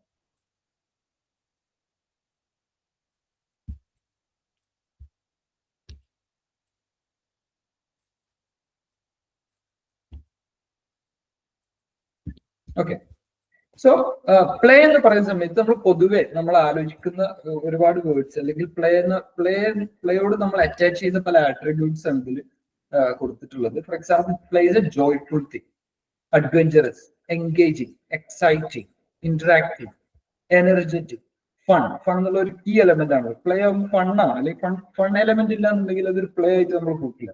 It's light hearted, collaborative, energetic, ആ രീതിയിലുള്ള കുറെ വേർഡ്സ് നമ്മുടെ മനസ്സിലേക്ക് വരും. സോ NCF പ്ലേ എന്ന് പറയുന്നതോട് ഉദ്ദേശിക്കുന്നത് ഇതാണ്. അപ്പൊ നമ്മുടെ മനസ്സിലേക്ക് വരുന്ന ഒരു ചോദ്യം ഉണ്ടാവും, എങ്ങനെ ഇപ്പൊ സ്കൂൾ പഠിപ്പിക്കുന്ന കാര്യങ്ങളെല്ലാം കൂടെ പ്ലേയിലൂടെ ഇപ്പൊ എങ്ങനെ പഠിപ്പിക്കുക? കളിയായാലും സ്കൂൾ മൊത്തത്തിൽ കളിയായി കഴിഞ്ഞാൽ പഠനം എവിടെ നടക്കുക? നമുക്ക് നമ്മുടെ മനസ്സിലുള്ള ഒരു ഡൈക്കോട്ടമിയാണ് പ്ലേ ആൻഡ് ലേണിംഗ് എന്നുള്ളത്. നമ്മൾ രണ്ടായിട്ടാണ് ഇതിന് കാണുന്നത്, അതായത് ഓപ്പോസിറ്റ് ടേംസ് ആയിട്ടാണ് പലപ്പോഴും എനിക്ക് കാണുന്നത്. ഇത് പ്ലേ ടൈം ആണ്, ഇത് ലേണിംഗ് ടൈം ആണ്. ആ രീതിയിൽ നമ്മൾ പലപ്പോഴും പ്ലേനെ മനസ്സിലാക്കിയിട്ടുണ്ട്. അപ്പൊ ഈ ഡൈക്കോട്ടമിയെ പൊളിച്ചെഴുതുന്ന രീതിയിലാണ് NCF പ്ലേനെ അവതരിപ്പിക്കുന്നത്. അപ്പൊ NCF പറയുന്നത് play enables learning by allowing children to remain active, engaged and involved in social interaction with other adults and children, thus meeting all necessary conditions for learning to occur. So playന്റെ 2-3 aspects ഇവിടെ പറയുന്നുണ്ട്. It allows children to remain active. അപ്പൊ children active ആയിട്ട് പങ്കെടുക്കുന്ന ഏത്, പിന്നെ ഞാൻ നേരത്തെ ഒരു മെസ്സേജ് വിട്ടുപോയി, ക്രിയേറ്റിവിറ്റി എന്നോട് പറഞ്ഞിട്ടുണ്ട്. Very very interesting aspect of play is creativity. Of course. അപ്പോൾ NCF പിന്നെ പ്ലേന്റെ ആട്രിബ്യൂട്ട്സ് ആയിട്ട് എണ്ണുന്ന 2-3 സാധനങ്ങൾ. ഒന്ന്, കുട്ടികളെ ആക്റ്റീവായിട്ട് എൻഗേജ് ചെയ്യുന്ന ഏത് activity. Children should be engaged and involved in social interaction. അവിടെ ഒരു some kind of social interaction has to happen. പിന്നെ അതിന് പുറമെ നമുക്ക് പറയാവുന്ന സാധനം, it should be meaning to the child, it should be joyful to the child. ഇപ്പൊ നമ്മൾ ഈ കാര്യങ്ങൾ വളരെ എൻഗേജിങ്ങും സോഷ്യൽ ഇന്ററാക്ഷൻ ഒക്കെ ഉറപ്പുവരുത്തിയിട്ട് ഒരു ബോറൻ പരിപാടിയാണ് നമ്മൾ ഒരു ആക്ടിവിറ്റി ആയിട്ട് കൊടുക്കുന്നുണ്ടെങ്കിൽ അത് നമുക്ക് പ്ലേ എന്ന് വിളിക്കാൻ പറ്റില്ല. So it should B also joyful. ഇത്രയും കാര്യങ്ങളൊക്കെ കൂടി വരുന്ന സമയത്ത് ഏത് ആക്ടിവിറ്റി ഇപ്പോൾ നമുക്ക് പ്ലേ ആയിട്ട് എണ്ണാൻ പറ്റും. ഫോർ എക്സാമ്പിൾ, അതിൽ കുട്ടികൾ ആക്റ്റീവ്ലി പാർട്ടിസിപ്പേറ്റ് ചെയ്യുന്ന സോഷ്യൽ ഇന്ററാക്ഷൻസ് നടക്കുന്ന എൻജോയബിൾ ആയിട്ടുള്ള ഏതൊരു ആക്ടിവിറ്റിയും നമുക്ക് പ്ലേ എന്ന് വിളിക്കാൻ പറ്റും. അപ്പൊ അതാണ് NCF പ്ലേ കൊണ്ട് ഉദ്ദേശിക്കുന്നത്. അല്ലാതെ വെറും പ്ലേ എന്ന് പറയുന്ന സമയത്ത് നമ്മളെ മനസ്സിലേക്ക് വരുന്ന ക്രിക്കറ്റോ ഫുട്ബോളോ ആ രീതിയിലുള്ള സാധനങ്ങൾ മാത്രമാണ്. അപ്പൊ അതിൽ എന്തൊക്കെ വരും എന്നുള്ളത് നമ്മൾ ഡിസ്കസ് ചെയ്യും ഇൻഷാ അല്ലാഹ്. അപ്പോ 3 ടൈപ്സ് ഓഫ് പ്ലേ NCF പറഞ്ഞു വെക്കുന്നുണ്ട്. ബ്രീഫ്ലി ഞാൻ പറയാം.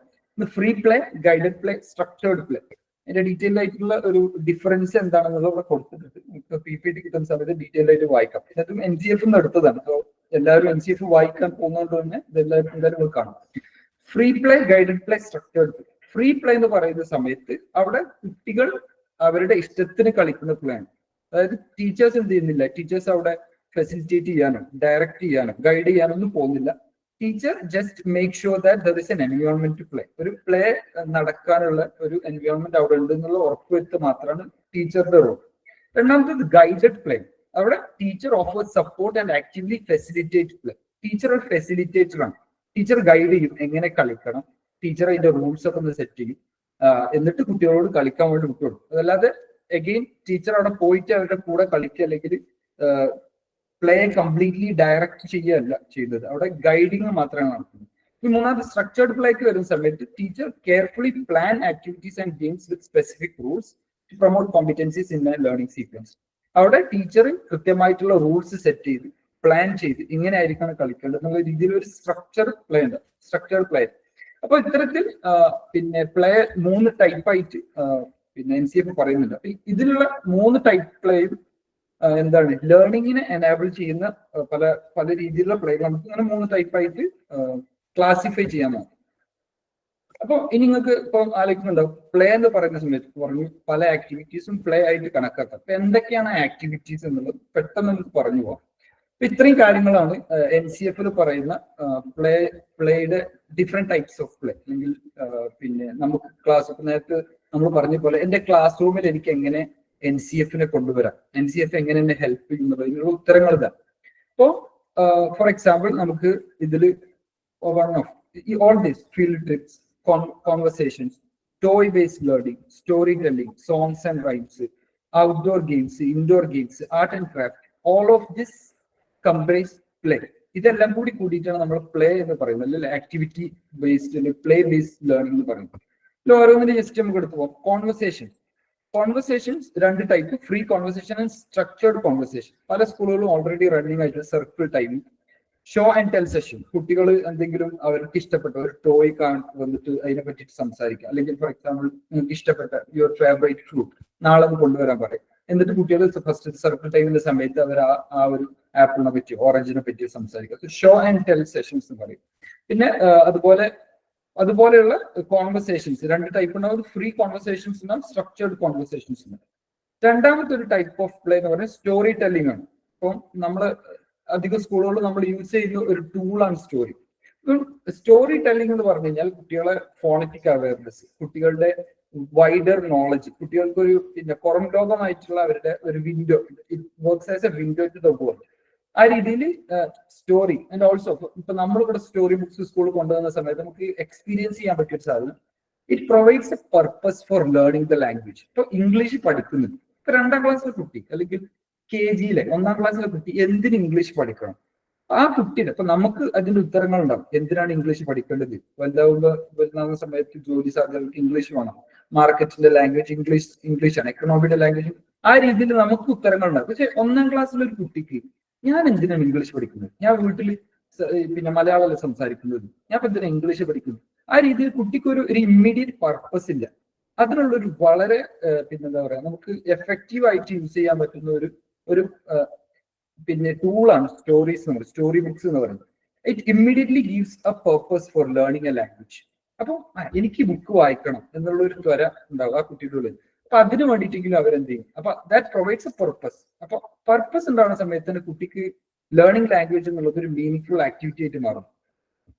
അതുപോലെ അടുത്തതായിട്ട് ടോയ് ബേസ്ഡ് ലേണിംഗ്. ഇപ്പൊ നമ്മളെ KG നമ്മൾ ഒരുപാട് യൂസ് ചെയ്യുന്ന, അല്ലെങ്കിൽ മാക്സിമം സ്കൂളുകളും ചെയ്യുന്നതാണ് മെറ്റീരിയൽസ് യൂസ് ചെയ്തിട്ടുള്ള ലേണിംഗ്. അപ്പൊ അത് ഒരുപാട് മെറ്റീരിയൽസ് നമുക്ക് അവൈലബിൾ ആണ്. പസിൽസ്, ബ്ലോക്സ്, ബോർഡ് ഗെയിംസ്, പിന്നെ അതുപോലെ കൺസ്ട്രക്ഷൻ സെറ്റ്സ്, കിച്ചൺ സെറ്റ്സ്, അതുപോലുള്ള പല പിന്നെ മെറ്റീരിയൽസ് യൂസ് ചെയ്തിട്ടുള്ള ആക്ടിവിറ്റീസ്, ഇതെല്ലാം നമുക്ക് പ്ലേയിൽ ഉൾപ്പെടും. ഇനി അടുത്താണ് സോങ്സ് ആൻഡ് റൈംസ്. റൈംസ് നമ്മൾ പലപ്പോഴും പാസീവ്ലി കുട്ടികൾക്ക് ഇട്ടുകൊടുത്ത് വെറുതെ ഒരു സമയം എൻഗേജ് ചെയ്യിപ്പിക്കാൻ വേണ്ടി മാത്രം പലപ്പോഴും നമ്മൾ യൂസ് ചെയ്യുന്നത്. പക്ഷെ സോങ്സ് ആൻഡ് റൈംസ് നമുക്കൊരു ഗുഡ് പെഡഗോജിക്കൽ ടൂൾ ആയിട്ട് യൂസ് ചെയ്യാൻ പറ്റും. അതിനുള്ള ഡീറ്റെയിൽസ് ഞാൻ കൊടുത്തിട്ടുണ്ട്, ഡീറ്റെയിൽ ആയിട്ട് പോകുന്നില്ല. എന്തായാലും PPT ഷെയർ ചെയ്യുന്ന സമയത്തുള്ള ഡീറ്റെയിൽ ആയിട്ട് ഇത് വായിക്കണം, പ്രത്യേകിച്ചും ടീച്ചേഴ്സ്. പിന്നെ ആർട്ട് ആൻഡ് ക്രാഫ്റ്റ് നമ്മൾ ഓൾറെഡി പലപ്പോഴും നമ്മൾ KG-യിലും 1ാം ക്ലാസ്സിലും നമ്മൾ കുട്ടികളെ എൻഗേജ് ചെയ്യിപ്പിക്കാൻ വേണ്ടിയിട്ട് പെട്ടെന്ന് കൊടുക്കുന്ന ഒരു ആക്ടിവിറ്റിയാണ് കളറിങ്, അല്ലെങ്കിൽ ക്രയോൺസ് വെച്ചിട്ട് കളർ ചെയ്യുക. അതിന് പുറമേ വേറെയും ക്രാഫ്റ്റ് ആക്ടിവിറ്റീസ് ഒക്കെ നമുക്ക് ചെയ്യിപ്പിക്കാൻ പറ്റും. That also includes in play. പിന്നെ indoor games and outdoor games. Indoor ഗെയിംസിൽ വരുന്ന സമയത്ത് ചെസ്, മൊണോപ്പൊളി പോലുള്ള strategy and logic based games, അതുപോലെ വേർഡ് പസിൽസ്, പിന്നെ സ്നേക്സ് ആൻഡ് ലാഡേഴ്സ്. ഇതിനെല്ലാം എന്തുണ്ട്, ഒരു ലേണിംഗ് ഔട്ട്കം ആയിട്ട് നമുക്ക് ഇതിനെ കണക്ട് ചെയ്യാൻ പറ്റുന്നതാണ്. ഞാൻ ഇത്രയും പറഞ്ഞ എല്ലാ സാധനങ്ങളും നമുക്ക് ഏതെങ്കിലും ഒരു ലേണിംഗ് ഔട്ട്കം ആയിട്ട്, കോമ്പറ്റൻസി ആയിട്ട് കണക്ട് ചെയ്യാൻ പറ്റും. ഇപ്പൊ സ്നേക്സ് ആൻഡ് ലാഡേഴ്സ് നമുക്ക് എല്ലാവർക്കും അറിയാവുന്ന പോലെ തന്നെ അഡീഷൻ, സബ്ട്രാക്ഷൻ പഠിപ്പിക്കുന്ന, അഡീഷൻ പഠിപ്പിക്കുന്ന ഒരു വെരി യൂസ്ഫുൾ ടൂളാണ് സ്നേക്സ് ആൻഡ് ലാഡേഴ്സ്. അപ്പം that's a fun activity, that's a meaning activity, that also helps the child to learn something. അപ്പൊ ആ രീതിയിൽ കുട്ടിക്ക് ഒരു മീനിങ് എക്സ്പീരിയൻസ് കൊടുക്കുന്ന പിന്നെ ഇതുപോലുള്ള ഗെയിംസ്. പിന്നെ ഔട്ട്ഡോർ ഗെയിംസിലേക്ക് വരുമ്പോൾ എല്ലാ ഗെയിംസും, പുറത്ത് നമ്മൾ കളിക്കുന്ന എല്ലാ ഗെയിംസും ഇൻക്ലൂഡിങ് ഫുട്ബോൾ, ക്രിക്കറ്റ്, ആ രീതിയിലുള്ള ഔട്ട്ഡോർ ഗെയിംസ്. നമുക്ക് പ്ലേ എന്ന് പറയുമ്പോൾ നമുക്ക് ആദ്യം മനസ്സിലേക്ക് ഓടിയിട്ട് ഔട്ട്ഡോർ ഗെയിംസ് ആയി. ഔട്ട്ഡോർ ഗെയിംസ് എങ്ങനെയാണ് നമ്മളെ ലേണിംഗ് ഔട്ട്കംസ് അച്ചീവ് ചെയ്യാൻ സഹായിക്കുന്നവരാന്ന് ചോദിച്ചു കഴിഞ്ഞാൽ വളരെ ഈസി ആയിട്ട് നമുക്ക് പറയുന്നത് ഫിസിക്കൽ ഡൊമൈനിലെ ഡെവലപ്മെന്റ് ഏറ്റവും കൂടുതൽ ഹെൽപ്പ് ചെയ്യുന്നത് ഔട്ട്ഡോർ ഗെയിംസ് ആണ്. അവരുടെ fine motor skills as well as gross motor skills ഇത് ഡെവലപ്പ് ചെയ്യാൻ വേണ്ടിയിട്ട് ഏറ്റവും കൂടുതൽ ഹെൽപ്പ് ചെയ്യുന്നത് അവരെ ഔട്ട്ഡോർ ഗെയിംസ് ആണ്. And also it's a lot of fun for the child. പിന്നെ അതുപോലെ ഫീൽഡ് ട്രിപ്സ് ഇപ്പോൾ വെരി ഈസിലി നമുക്ക് ചെയ്യാം, പല സ്കൂളുകളും ചെയ്യുന്ന ഒരു കാര്യം കൂടിയാണ്. അടുത്തുള്ള വെജിറ്റബിൾ മാർക്കറ്റിൽ പോവുക, പോലീസ് സ്റ്റേഷനിൽ പോവുക, ഫയർ സ്റ്റേഷനിൽ പോവുക, പോസ്റ്റ് ഓഫീസിൽ പോവുക, അവിടെ എന്താണ് നടക്കുന്നതെന്ന് അറിയാം. ആ രീതിയിൽ കുട്ടികളുടെ സറൗണ്ടിങ്സിൽ നടക്കുന്ന എല്ലാ സിസ്റ്റങ്ങളുമായിട്ട് പരിചയപ്പെടുത്തുക. ആ രീതിയിൽ ഒരുപാട്, and also it's very interesting for the kids to go out of the school. ആ രീതിയിലുള്ള സാധനങ്ങൾ. പിന്നെ അപ്പൊ ഇത്രയും പാട്ടാണ് നമുക്ക് പ്ലേയിൽ അല്ലെങ്കിൽ പെഡഗോജി പാർട്ടിൽ നമുക്ക് പിന്നെ NCF-FS വരുന്നത്. നമ്മൾ FS മാത്രമേ പറഞ്ഞിട്ടുള്ളൂ, SC പറയാതെ പോകണം. നമുക്ക് ബ്രീഫ്ലി എന്ത് ചെയ്യാം, അസസ്മെന്റുകൾ കൂടി ജസ്റ്റ് പറഞ്ഞുകൊണ്ട് നമുക്ക് ഇൻഷാല്ലാ നമ്മൾ ഡിസ്കഷനിലേക്ക് കടക്കാം. പല ആൾക്കാർക്ക് പല ചോദ്യങ്ങൾ ഉണ്ടാവും വിചാരിക്കുന്നു. അപ്പം നമ്മൾ നേരത്തെ പറഞ്ഞു കോമ്പണൻസ് ഓഫ് കരിക്കുലം എന്ന് പറഞ്ഞ സമയത്ത് ഗോൾസ് ആൻഡ് ഒബ്ജക്റ്റീവ്സ്, പിന്നെ നമ്മൾ കണ്ടന്റ് ആൻഡ് സബ്ജക്ട് മാറ്റർ പറഞ്ഞു, പെഡഗോജി പറഞ്ഞു. 4ാമത്തെ വെരി ഇമ്പോർട്ടന്റ് പാർട്ടാണ് അസസ്മെന്റ് എന്ന് പറയുന്നത്.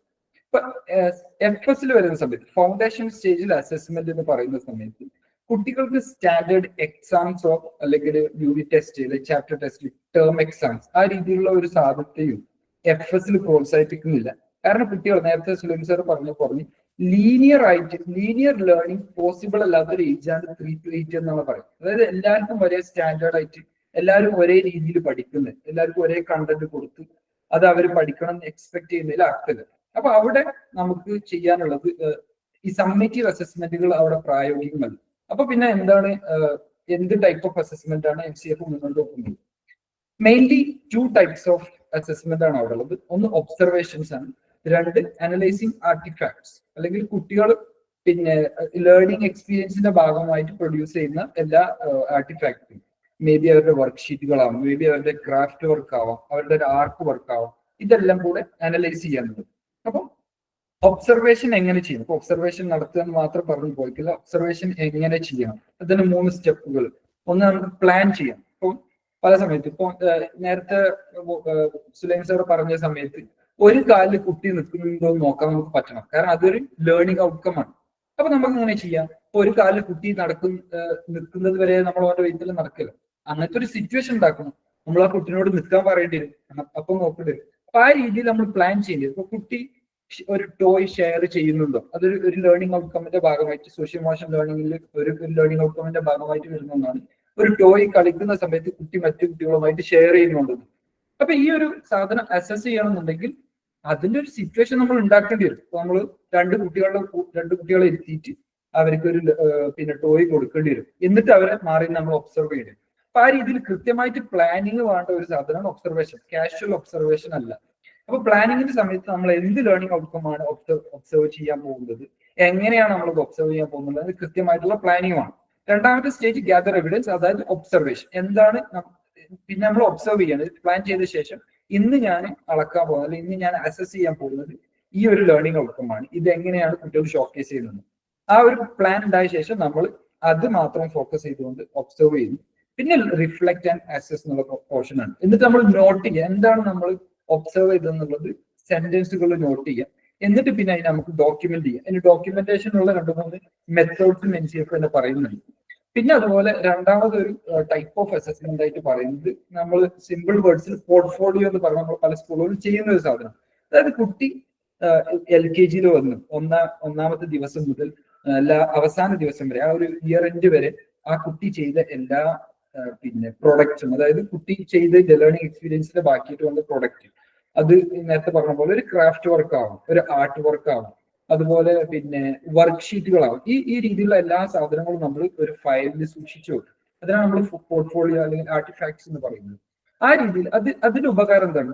ഇപ്പം ഒന്നാമത്തെ ദിവസം കുട്ടിക്ക് നമ്മൾ ഒരു കളർ, ഒരു ഡ്രോയിങ്ങിന്റെ ഒരു വർക്ക്ഷീറ്റ് കൊടുത്തു. അതേ സാധനം നമ്മൾ എന്ത് ചെയ്യാം, ഒരു ടേം എൻഡ് ചെയ്യുന്ന സമയത്ത് അല്ലെങ്കിൽ ഇയർ എൻഡ് ചെയ്യുന്ന സമയത്ത് കുട്ടിക്ക് വീണ്ടും അത് നൽകുക. അപ്പൊ നമുക്ക് മനസ്സിലാവാൻ മാറ്റം. അപ്പൊ നമ്മുടെ കയ്യിൽ കുട്ടി ഡേ 1 ചെയ്ത ആ ഒരു ആർട്ടിഫാക്ട് നമ്മുടെ കയ്യിലുണ്ട്. അത് അത്ര വൃത്തിയുള്ളതോ അല്ലെങ്കിൽ അത്ര ഒരു ഡെവലപ്പ് ആയതോ ആയിരിക്കണമെന്നില്ല. പക്ഷെ ഇയർ എൻഡിൽ ആ കുട്ടി എത്രത്തോളം ഡെവലപ്പ് ആയി എന്നുള്ളത് നമുക്ക് ഈ 2 ഷീറ്റ് മാത്രം വെച്ചിട്ട് നമുക്ക് മനസ്സിലാക്കാൻ. അപ്പം ഈ 2 ടൈപ്പ് ഓഫ് അസസ്മെന്റുകൾ മാത്രമാണ് NCFS മുന്നോട്ട് വെക്കുന്ന 2 type of assessment. Because of the nature of that stage, ആ സ്റ്റേജിൽ എന്തല്ല നമ്മൾ ടെസ്റ്റുകളോ അല്ലെങ്കിൽ സ്റ്റാൻഡേർഡൈസ്ഡ് എക്സാമുകളൊന്നും ചെയ്യാൻ, അസസ്മെന്റിന് വേണ്ടി ചെയ്യാൻ യോജിച്ച ഒരു ആപ്റ്റായിട്ടുള്ള ഒരു ടൈമല്ല എന്നുള്ളത്. അപ്പം ഇത്രയും കാര്യങ്ങളാണ് അസസ്മെന്റിന്റെ ഭാഗത്ത് FS പറയുന്നത്. ഇനി നമുക്ക് പറഞ്ഞ പോലെ തന്നെ നമ്മൾ കൺക്ലൂഡ് ചെയ്യാനുള്ള ഒരു സമയമായിട്ടുണ്ട്. നമുക്ക് കുറച്ച് സമയമെങ്കിലും നമുക്ക് ഇതിന്റെ ബാക്കി കാര്യങ്ങൾ ഡിസ്കസ് ചെയ്യാം ഇൻഷാ അല്ലാഹ്. അപ്പൊ ഈ ഒരു മെയിൻ പെഡഗോജി ആൻഡ് അസസ്മെന്റ് എന്നുള്ള പാർട്ട് ടീച്ചേഴ്സ്, ഇപ്പൊ നമ്മളെ കൂട്ടത്തിലുള്ള ടീച്ചേഴ്സിന് അവരുടെ ക്ലാസ് റൂം, പ്രത്യേകിച്ചും FS ഉള്ള ടീച്ചേഴ്സ് ഉണ്ടെങ്കിൽ അവരുടെ ക്ലാസ് റൂമിൽ അവർ കൊണ്ടുവരാൻ ശ്രമിക്കേണ്ട സാധനം.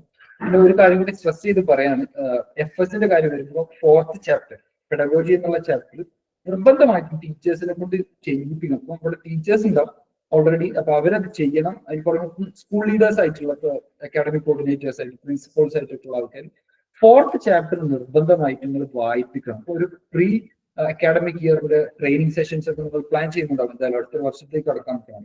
ആ ഒരു സമയത്ത് pedagogy part 4th chapter of FS നിങ്ങൾ KG to 2nd ഗ്രേഡിലുള്ള ടീച്ചേഴ്സിനെ കൊണ്ട് നിർബന്ധമായിട്ട് വായിപ്പിച്ചിട്ട് അതിലുള്ള മോഡൽസ് അല്ലെങ്കിൽ അതിൽ പറഞ്ഞ ഡിഫറെന്റ് ടൈപ്സ് ഓഫ് പ്ലേ ഒക്കെ വെച്ചിട്ടുള്ള ലെസൺ പ്ലാനുകൾ ക്ലിയർ ആക്കാൻ വേണ്ടിയിട്ട് നമ്മൾ പറയണം. എന്നിരുന്നാലും NCFനെ ക്ലാസ് റൂമിലേക്ക് കൊണ്ടുവരാൻ പറ്റുള്ളൂ. ഇത്രയും പറഞ്ഞ് ഇതിന്റെ ഒരു പാർട്ട് ഞാൻ നിർത്താം. സുനിൽ സർക്കിൾ ആഡ് ചെയ്യണ്ട.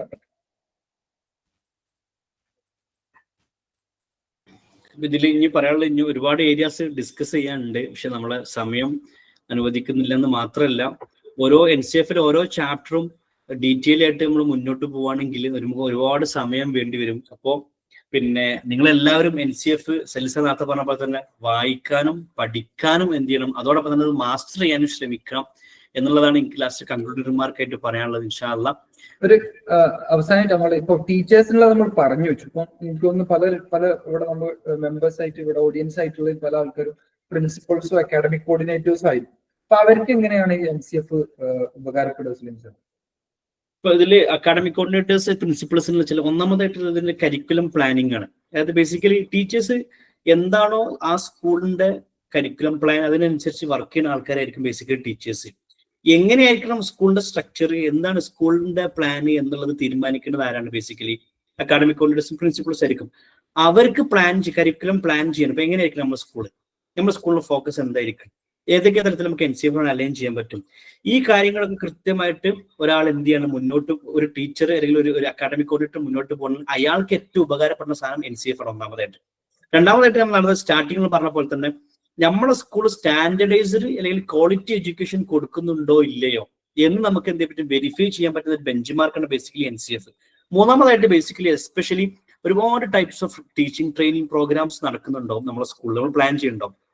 അപ്പോൾ നമ്മുടെ ടീച്ചേഴ്സിന് ഏതൊക്കെ തരത്തിലുള്ള ടീച്ചിങ് ട്രെയിനിങ് പ്രോഗ്രാംസ് ആണ് വേണ്ടത് എന്നുള്ളത് തീരുമാനിക്കാനുള്ള നമുക്ക് എന്ത് NCF വായിച്ചാൽ പറ്റും. ഫോർ എക്സാമ്പിൾ, ഇന്റെ ടീച്ചേഴ്സ് ഈ സാധനം കൊടുക്കണമല്ലോ എന്ന് ആർക്ക് പറയാൻ പറ്റും? ബേസിക്കലി നമ്മളെ NCF പിന്നെ ടീച്ചേഴ്സിനും പ്രിൻസിപ്പൾസിനും അക്കാഡമിക് കോർഡിനേഴ്സിനും പ്ലാൻ ചെയ്യാനും പഠിക്കാനും പറ്റും നടത്തും.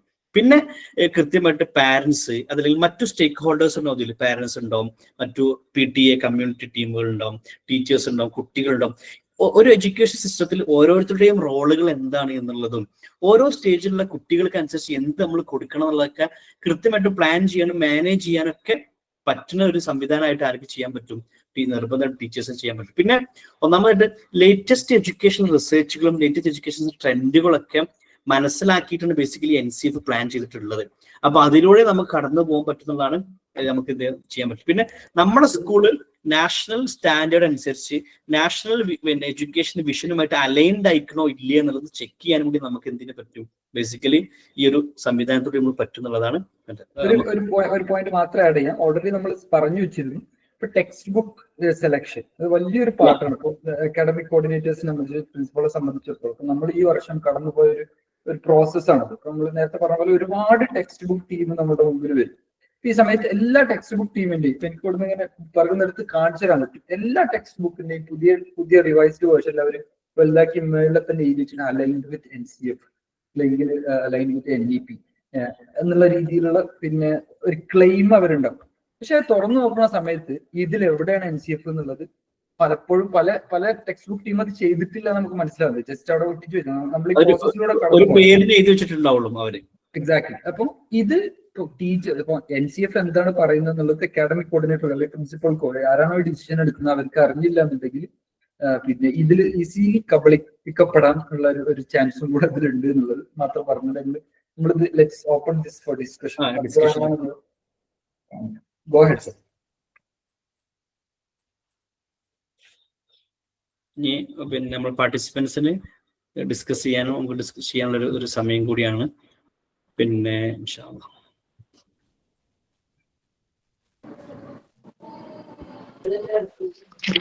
ഹലോ, ജയലക്ഷ്മി. എന്റെ പേര് ജയലക്ഷ്മി എന്നാണ്. എനിക്കൊരു ചെറിയൊരു സംശയം. ഇപ്പൊ സർ പറഞ്ഞു ടെക്സ്റ്റ് ബുക്കിന്റെ സെലക്ഷൻ ഒരു എക്സാക്ട്ലി കറക്റ്റ് എന്ന് വെച്ചാൽ എല്ലാ ടെക്സ്റ്റിലും അവർ NCF NEP ഇതെല്ലാം അതിൽ ഇത് ചെയ്തിട്ടുണ്ട്. പഴയ ടെക്സ്റ്റ് ഒക്കെ തന്നെയാണ്. പക്ഷെ അതിനകത്തുള്ള കണ്ടന്റ് എന്ന് പറയുന്നത് നേരത്തെക്കാളും കുറച്ചും കൂടി ഹെവി ആണെന്നുള്ളതാണ് നമുക്ക് മനസ്സിലാവുന്നത്. എന്നുവെച്ചാൽ കുട്ടികൾക്ക് NCF പ്രകാരം നമ്മൾക്ക് നമ്മളുടേതായ ടെക്സ്റ്റ് വേണമെന്ന് നിർബന്ധമുണ്ടോ? ഇല്ലല്ലോ. Hello sir. ചോദ്യം എങ്ങനെ മാം ഫ്രേസ് ചെയ്ത ചോദ്യം? ഇപ്പൊ സർ പറഞ്ഞു ഒന്നാമത്തെ text book selection of text book അത് കറക്റ്റ് ആണ്. എല്ലാ പബ്ലിക്കേഷൻസും ബുക്സ് കൊണ്ട് നടത്തുന്നുണ്ട്. അതിനകത്തുള്ള കണ്ടന്റ് എന്ന് പറയുന്നത് നേരത്തെ നിന്ന് വ്യത്യസ്തമായ ഒന്നുമില്ല. ശരിയല്ലേ? ഒന്നുമില്ല. KG ടെക്സ്റ്റ് എസ്പെഷ്യലി ഇപ്പൊ ഒത്തിരി ബുക്ക് കമ്പനീസ് നമ്മളെ ടേബിളിൽ കൊണ്ടുവെക്കുന്നുണ്ട്. ഇതിലെല്ലാം മിനിമം 11 ടെക്സ്റ്റ് ആണുള്ളത്. മിനിമം ഈ 11 ടെക്സ്റ്റിലും ഈ പറഞ്ഞ പോലെ ലിറ്ററസി ന്യൂമറസി എല്ലാം ഉണ്ട്. അതിന്റെ കൂടെ കുറെ വർക്ക് ഷീറ്റ്സ് എന്നും പറഞ്ഞുണ്ട്. ഈ വർക്ക് ഷീറ്റ്സിന്റെ ഒക്കെ ആവശ്യം ശരിക്കില്ല. അത് എത്ര ക്രിയേറ്റീവ് ആണെന്ന് ഇത് ഫുള്ള് പഠിച്ചിട്ട് നമുക്ക് ടെക്സ്റ്റ് എടുക്കാനും പറ്റത്തില്ല. പറ്റുമോ? പറ്റത്തില്ല. അതിനുള്ള സമയം കിട്ടുന്നില്ല. അപ്പൊ ഈ നമ്മൾ NEP പിന്നെ NCF എല്ലാം പറഞ്ഞ നാഷണൽ കരിക്കുലം ഫ്രെയിംവർക്ക് എന്ന് പറയുന്നത് തന്നെ എന്തിനാണ് ഈ മാറ്റം വരുത്തിയത്? ഈ മാറ്റം വരുത്തിയ രീതിയിൽ എത്ര സ്കൂളുകൾക്ക് മുൻപോട്ട് പോകാൻ പറ്റുന്നുണ്ട്? പറ്റത്തില്ല.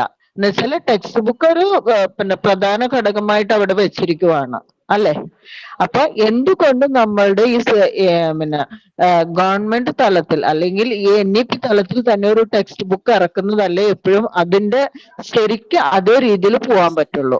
മാം ഇതനുസരിച്ച് ഇപ്പൊ തീർച്ചയായിട്ടും മാം ഇപ്പൊ ഇതിൽ എനിക്കൊരു സാധനം ആഡ് ചെയ്യാനുള്ളതെന്ന് വെച്ചാല് ബേസിക്കലി നമുക്ക് എല്ലാവർക്കും ഒരു ട്രെൻഡ് എന്ന് പറഞ്ഞു കഴിഞ്ഞാല് ഏകദേശം 5ാം ക്ലാസ് മുതൽ അല്ലെങ്കിൽ 6ാം ക്ലാസ് വരെയൊക്കെ ബേസിക്കലി വ്യത്യസ്ത പബ്ലിക്കേഷൻസ് ആയിട്ട് നമ്മൾ ഫോളോ ചെയ്യുക.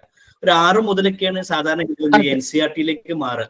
ഇപ്പൊ കഴിഞ്ഞ വർഷം തന്നെ NCERT ചെയ്തിട്ടുണ്ട്, 6ാം ക്ലാസ്സിലെ ടെക്സ്റ്റ് ബുക്ക് റിവൈസ് ചെയ്തിട്ടുണ്ട്, നമുക്ക് അറിയായിരിക്കും. പിന്നെ സയൻസ് റിവൈസ് ചെയ്തിട്ടുണ്ട്, ഇംഗ്ലീഷ് റിവൈസ് ചെയ്തിട്ടുണ്ട്. NCERT ആ വർക്ക് സ്റ്റാർട്ട് ചെയ്തിട്ടുണ്ട് ബേസിക്കലി. ഇപ്പൊ NCERT നെക്സ്റ്റ് 3-4 ഇയേഴ്സിൽ എല്ലാ ക്ലാസ്സിലെയും ടെക്സ്റ്റ് ബുക്കുകൾ കണ്ടന്റുകൾ കുറച്ച് അതല്ലെങ്കിൽ എങ്ങനെയാണോ NCF അലൈൻഡ് ആയിട്ട് ടെക്സ്റ്റ് ബുക്കിൽ ചെയ്യേണ്ടതെന്നുള്ളതിന് കൃത്യമായിട്ട് NCERT അവരുടെ ടെക്സ്റ്റ് ബുക്കിൽ ഇറക്കി തുടങ്ങിയിട്ടുണ്ട്. അപ്പോൾ ഏർലി ഇയേഴ്സിലൊന്നും തുടങ്ങിയിട്ടില്ല, പക്ഷെ ഓരോ വർഷം ഓരോ ക്ലാസ് എന്ത് ചെയ്യുന്നുണ്ട് ഒന്ന് സൂചിപ്പിക്കാം. ഇപ്പോഴും ഉള്ള ഒരു എന്താ പറയാ അതിനൊരു മലയാള വാക്ക് എനിക്കറിയില്ല. എന്ന് വെച്ചാൽ ഇപ്പൊ ഫസ്റ്റ് സ്റ്റാൻഡേർഡിൽ ടീച്ചേഴ്സ് പ്രതീക്ഷിക്കുന്നത് ഫസ്റ്റ് സ്റ്റാൻഡേർഡിൽ കുട്ടി ചെല്ലുമ്പോ എല്ലാം പഠിച്ചിട്ട് ചെല്ലണം എന്നാണ്. ശരിയാണോ? ഫസ്റ്റ് സ്റ്റാൻഡേർഡിൽ പഠിപ്പിക്കേണ്ടു എന്നുള്ളത് ഒരിക്കലും ഒരു ടീച്ചർക്ക് അറിയില്ല. സെക്കൻഡ് സ്റ്റാൻഡേർഡിൽ ചെല്ലുമ്പോൾ സെക്കൻഡിലേക്കുള്ള എല്ലാം പഠിച്ചിട്ട് ചെല്ലണം എന്നുള്ളതാണ്. ശരിയായ വിദ്യാഭ്യാസ സമ്പ്രദായം എന്താണ് ഈ NEP കൊണ്ട് നമ്മൾ എയിം ചെയ്യുന്നതെന്ന് ഒരാൾക്കും ഇന്നും ഒരു സ്കൂളിനും മനസ്സിലാവുന്നില്ല. ഇവൻ ഞാൻ വർക്ക് ചെയ്യുന്ന സ്കൂളിന് പോലും അത് മനസ്സിലായിട്ടില്ല എന്നുള്ളത് 100% നമ്മൾ അംഗീകരിച്ചേ പറ്റത്തുള്ളൂ. തീർച്ചയായിട്ടും അവിടെയാണ് നമുക്ക് ബേസിക്കലി NEP-ന്റെ ഇമ്പോർട്ടൻസ് നമുക്ക് മനസ്സിലാവുന്നതും. അപ്പൊ ഈ NEP ഒക്കെ നമ്മൾ ഇംപ്ലിമെന്റ് ചെയ്യുമ്പോൾ അതിന് മുമ്പ് നമുക്ക് എന്ത് ചെയ്യണമായിരുന്നു? നമുക്ക് ഇതിന്റെ ഒരു ടെക്സ്റ്റ് ശരിക്ക് എന്ന് വെച്ചാൽ ഇത്രയും വേണ്ട ഒരു കുട്ടി ബേസിക്കലി എന്തെല്ലാം പഠിച്ചിരിക്കണം. നമ്മളിപ്പോ ഇത്രയും പഠിക്കുന്നുണ്ട്, ഇത്രയും പഠിക്കണം എന്ന് പറയുന്നുണ്ട്, പക്ഷെ അതൊക്കെ നമുക്ക് എത്രമാത്രം പ്രയോജനപ്പെട്ടിട്ടുണ്ട് എന്നുള്ളതും ഒരു ക്വസ്റ്റ്യൻ ആണ്. ഒരു കുട്ടി അല്ലെ, ഇപ്പൊ ഒരു pre-KG കുട്ടി ഒന്നും പഠിക്കേണ്ട ആവശ്യമില്ല. ഇപ്പൊ ഞാൻ തന്നെ ഒബ്സർവ് ചെയ്യുന്നുണ്ട്, അവര് തനിയെ പഠിക്കുന്നുണ്ട് ഒത്തിരി കാര്യങ്ങള്. അതെ, LKG-യിൽ ഒരു കുട്ടി പഠിക്കണം എന്ന് പറഞ്ഞാൽ LKG-യിലെ കുട്ടിക്ക് പഠിക്കാനുള്ളത് LKG-യിൽ ഈ pre-KG ലെവലിൽ അവർ പഠിച്ച പല കാര്യങ്ങളും കുറച്ചും കൂടി അവർക്ക് നന്നായിട്ട് മനസ്സിലാക്കാനുള്ള ഒരു ഇത് മാത്രമായിട്ട് അത് എക്സ്പീരിയൻഷ്യൽ ലേണിംഗ് അതിലേക്ക് പോയാലും കുഴപ്പമില്ല. പ്രാക്ടിക്കൽസ് ലേണിംഗ് ബൈ ഡൂയിങ് ഇതൊക്കെയാണ് അതിൽ പോവേണ്ടത്. UKG ആകുമ്പോൾ ചെറിയ കുറച്ചും കൂടി improvements first standard and second standard പോലും ഇപ്പൊ അതാ പറയണത്, പക്ഷെ ഒരിക്കലും അത് പ്രാക്ടിക്കൽ ആവണില്ല സാറേ. എക്സാക്ട്ലി. ഇവിടെ 2-3 പോയിന്റ്സ് പറയാനുള്ളത്. ഒന്ന്, പിന്നെ ഞാൻ പറഞ്ഞ പോലെ തന്നെ ഇതിന്റെ മുമ്പുള്ള ഇപ്പൊ NCF വരുന്നതിന് മുമ്പ് നമ്മളെല്ലാ സ്കൂളുകളും നമ്മൾ വർക്ക് ചെയ്യുന്ന സ്കൂളുകൾ അടക്കം നമ്മൾ പല പബ്ലിഷേഴ്സ് ടെക്സ്റ്റ് ബുക്ക് യൂസ് ചെയ്ത് പോരും. അപ്പൊ ഒരു ടെക്സ്റ്റ് ബുക്ക് പബ്ലിഷറിൽ നിന്ന് വ്യത്യസ്തമാകാൻ വേണ്ടിയിട്ട് അടുത്ത പബ്ലിഷർ എന്താണ് ചെയ്യുന്നത്? ബേസിക്കലി കുറെ കാര്യങ്ങളും കൂടെ ആഡ് ചെയ്യും, കുറെ കൂടി ബേർഡൻ ഇടുക. ആ രീതിയിൽ വന്നത് കുട്ടികൾക്ക് താങ്ങാൻ പറ്റാത്തൊരു ബേർഡൻ ആയിട്ട് നമുക്ക് മാറിയിട്ടുണ്ട്. നമ്മൾ കഴിഞ്ഞ വർഷത്തെ ടെക്സ്റ്റ് ബുക്ക് ഈ വർഷം റിവൈസ് ചെയ്യണം എന്നുള്ള ഒരു ഉദ്ദേശം തന്നെ അത് അവിടെയാണ് നമുക്ക് NCF-ന്റെ പ്രാധാന്യം. ഇപ്പൊ നേരത്തെ സാർ ഡീറ്റെയിൽ കാണിച്ചു എയിംസിൽ നിന്ന് എങ്ങനെയാണ് LOC വരെ എത്തുന്നത്. അപ്പം കുട്ടിക്ക് ഫിസിക്കൽ ഡെവലപ്മെന്റ് എന്നുള്ള domain let's cognitive development math എന്നുള്ളത് ഇപ്പം KG-യിലും നഴ്സറിയിൽ വരെ ഇപ്പം നമുക്ക് പല ടെക്സ്റ്റ് ബുക്കുകളും മാത്ത് കാണാൻ പറ്റും. അപ്പൊ ആ രീതിയിൽ ഇപ്പൊ കോഗ്നിറ്റീവ് ഡെവലപ്മെന്റിൽ കുട്ടി LKG-യിൽ എന്ത് അച്ചീവ് ചെയ്യണം എന്നുള്ളത് വളരെ ക്ലിയർ ആയിട്ട് എക്സ്പെക്ടേഷൻസ് സെറ്റ് ചെയ്ത് തരാൻ നമുക്ക് NCF. അവിടെയാണ് നമ്മൾ NCF-ന്റെ പ്രാധാന്യം. അപ്പൊ ഇനി ഈ നേരത്തെ പറഞ്ഞ ടെക്സ്റ്റ് ബുക്കിന്റെ സെലക്ഷന്റെ കേസ് വരുന്ന സമയത്ത് മാം പറഞ്ഞ പോലെ തന്നെ എക്സാക്ട്ലി കഴിഞ്ഞ വർഷത്തെ അല്ലെങ്കിൽ മുമ്പ് ഇതുവരെ ഫോളോ ചെയ്തുകൊണ്ടിരുന്ന ബുക്കിന്റെ പുറത്ത് NCF അലൈൻഡ് ചെയ്ത് ഒട്ടിച്ചു വെച്ച് മാക്സിമം പലരും ചെയ്ത സാധനം ഓരോ ചാപ്റ്ററിലെയും ഓരോ ആക്ടിവിറ്റിയിലെയും മാപ്പ് ചെയ്തിട്ടുണ്ട്. ഇത് ചെയ്ത് കഴിഞ്ഞാൽ ഇത് കിട്ടും. എക്സാക്ട്ലി. അത് വളരെ ഈസി ആയിട്ട് ചെയ്യാൻ പറ്റുന്ന സാധനമാണ്. പക്ഷെ അതിനനുസരിച്ച് NCF-ന്റെ ഒരു എസൻസ് ഉൾക്കൊണ്ടുകൊണ്ട് അതിന്റെ കണ്ടന്റ്സ് തിരുത്താനോ അല്ലെങ്കിൽ പുതിയൊരു റിവൈസ്ഡ് സാധനം കൊണ്ടുവരാനൊന്നും പലരും ശ്രമിച്ചിട്ടില്ല. ചെയ്ത പബ്ലിഷേഴ്സ് ഉണ്ട് കേട്ടോ, അപ്പൊ എനിക്ക് പറഞ്ഞുതരാവോ ഏതെങ്കിലും ഒരു എന്ന് വെച്ചാൽ ഞാൻ നോക്കിയിട്ട് എനിക്ക് ഒരു ടെക്സ്റ്റും കിട്ടിയിട്ടില്ല, ഉള്ള സത്യമാണത്. പേഴ്സണലി നമുക്ക് ജയലക്ഷ്മി മാമിനെ കണക്ട് ചെയ്യാം. കാരണം എന്താ വെച്ചാൽ പല പല പബ്ലിഷേഴ്സ് ഉള്ളതുകൊണ്ട് തന്നെ ഒരു ഫെയർ ആയിക്കോണം. പബ്ലിഷേഴ്സിനെ നമ്മൾ പ്രൊമോട്ട് ചെയ്യുക അല്ലെങ്കിൽ അവരെ സദസ്സിൽ ചെയ്യാൻ മാം നമുക്ക് പേഴ്സണലി കണക്ട് ചെയ്യാം മാം, ചെയ്യാം. ഓഫ് കോഴ്സ് അത് ചെയ്യാം. എനിക്ക് സത്യം പറഞ്ഞാൽ എനിക്ക് ഒരു സപ്പോർട്ട് വേണം. എനിക്ക് ബുക്ക് സെലക്ഷൻ നമ്മൾക്ക് പറ്റണില്ല. നമ്മൾ എടുക്കുന്ന ടെക്സ്റ്റ് പഠിപ്പിക്കാൻ നമ്മൾ ബാധ്യസ്ഥരാണ്. അപ്പൊ എന്താവും, അവിടെ കുട്ടിക്ക് കിട്ടേണ്ട മറ്റ് പല ഏരിയാസ് അവിടെ പിന്നെ കട്ട് ഷോട്ട് ചെയ്തിട്ടാണ് നമ്മൾ ഈ ടെക്സ്റ്റിലേക്ക് പോണത്. അപ്പൊ ആ സമയത്ത് നമ്മുടെ ഒരു ഒരു ഫോക്കസ് എന്ന് പറഞ്ഞാൽ ഇത് എങ്ങനെയെങ്കിലും തീർക്കുക, സിലബസ് തീർക്കാനുള്ള അജണ്ടയിലേക്ക്. ഷുവർ എന്ന് വെച്ചാൽ നമ്മൾ കൊടുത്ത ടെക്സ്റ്റ് ആണ്, അത് പാരന്റ്സിനെ കിടക്കണം. ഇതിൽ നമുക്ക് 100% കോൺഫിഡൻസോട് പറയാൻ പറ്റുന്നത് എന്തുകൊണ്ടെന്ന് വെച്ചാൽ ഈ ഒരു വർഷം നമ്മൾ ഈ പ്രോസസ്സിലൂടെ കംപ്ലീറ്റ്ലി കടന്നു. കഴിഞ്ഞൊരു 3-4 മാസമായിട്ട് നമ്മളെ മെയിൻ വർക്ക് ഇതേ പുറകിൽ ഇരിക്കുന്നത് മൊത്തം 16ഓളം പബ്ലിഷേഴ്സിന്റെ ബുക്സ് ആണ്. അപ്പൊ നമ്മൾ ഇതുവരെയായിട്ടുള്ള ഡെമോ, അവരുടെ മീറ്റിംഗ്, പിന്നെ നമ്മളത് ഡീറ്റെയിൽഡ് ആയിട്ട് ഇറങ്ങി പഠിക്കുന്നു, അവരുടെ ഹെഡ്സ് ആയിട്ട് മീറ്റിംഗ് നടത്തുന്നു. ഇതിൽ എവിടെയാണ് നിങ്ങൾ NCF എന്നുള്ളത് നമ്മൾ ക്വസ്റ്റ്യൻ ചെയ്യുന്നു. ആ രീതിയിൽ കഴിഞ്ഞ ഒരു 3-4 മാസത്തേക്ക് നമ്മുടെ മെയിൻ പണി ഇതായിരുന്നു ബേസിക്കലി. അങ്ങനെ ഫൈനലി നമ്മൾ എത്തിയിട്ടുണ്ട്.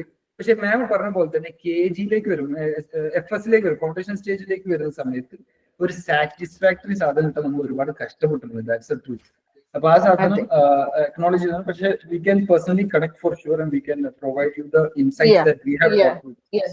Yes sir, can you please, I need your number because I want to know about this text, because I'm also suffering because of the text selection, and sometimes we എന്താ പറയാ മാനേജ്മെന്റും ഇതൊരു ബിസിനസ്സും കൂടി ആയിട്ടാണ് വരിക. എന്റെ സ്കൂളിന്റെ അല്ല ഞാൻ പറയുന്നത്, പൊതുവെ.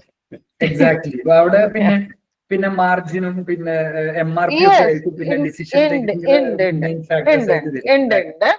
അപ്പൊ അത് മാത്രമാണ് ഇപ്പോഴും നമ്മൾ പഴയപടി തന്നെയാണ്. ഉണ്ട്, കുറെ കാര്യങ്ങൾ ചെയ്യാനുണ്ട് കുട്ടികൾക്കിടയിലേക്ക്. പക്ഷെ നമ്മൾക്ക് ചെയ്യാൻ പറ്റണമെങ്കിൽ ഇങ്ങനെ ഒരു ടെക്സ്റ്റ് അല്ല നമുക്ക് വേണ്ടത്. Thank you ma'am. Thank you for raising that. Abdurahman sir raise ചെയ്യാൻ കൈ, ഹാൻഡ് റൈസ് ചെയ്യുന്നു. അബ്ദുറഹ്മാൻ സർ.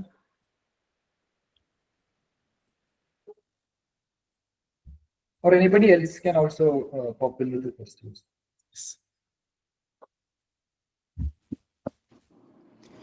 ഇനി ആരും ഇല്ലെങ്കിൽ നമുക്ക് കൺക്ലൂഡ് ചെയ്യാവുന്നതാണ്. ഇതൊരു അവസാന സംഭവമായിട്ട് നമ്മൾ കണക്കാക്കുന്നില്ല. ഞാൻ തുടക്കത്തിൽ സൂചിപ്പിച്ചിട്ടുണ്ടായിരുന്നു, നമ്മളെ സംബന്ധിച്ചിടത്തോളം നമ്മൾ 3 ആളുകളും എഡ്യൂക്കേഷനിൽ വളരെ സീരിയസ് ആയിട്ട് വർക്ക് ചെയ്തുകൊണ്ടിരിക്കുന്ന ആളുകളാണ്. അപ്പൊ നമ്മൾ ഓൾറെഡി നമ്മളുടെ സ്ഥാപനത്തിന് വേണ്ടിയിട്ട്, നമ്മുടെ ലേണിങ്ങിന് വേണ്ടിയിട്ടൊക്കെ നമ്മുടെ റിസർച്ചുകൾ, എഡ്യൂക്കേഷണൽ റിസർച്ചുകളും കാര്യങ്ങളും ഡെവലപ്മെന്റ്സും കാര്യങ്ങളൊക്കെ ആയിട്ട് നടത്തിക്കൊണ്ടിരിക്കുന്നുണ്ട്. അപ്പൊ അതിന്റെ അടിസ്ഥാനത്തിൽ അത് എന്തുകൊണ്ട് നമുക്ക് ഒരു കമ്മ്യൂണിറ്റിയെ ബിൽഡ് ചെയ്ത് അതിലേക്ക് ഷെയർ ചെയ്തുകൂടാ, പരസ്പരം അങ്ങോട്ടും ഇങ്ങോട്ടൊക്കെ ലേൺ ചെയ്യുന്നു. ഇപ്പൊ ഇവിടെ ഈ ജോയിൻ ചെയ്തതിൽ ആരും മോശക്കാരൊന്നുമില്ല. നമ്മളിതിലൊരു എക്സ്പേർട്സ് അങ്ങനെയൊന്നുമല്ല.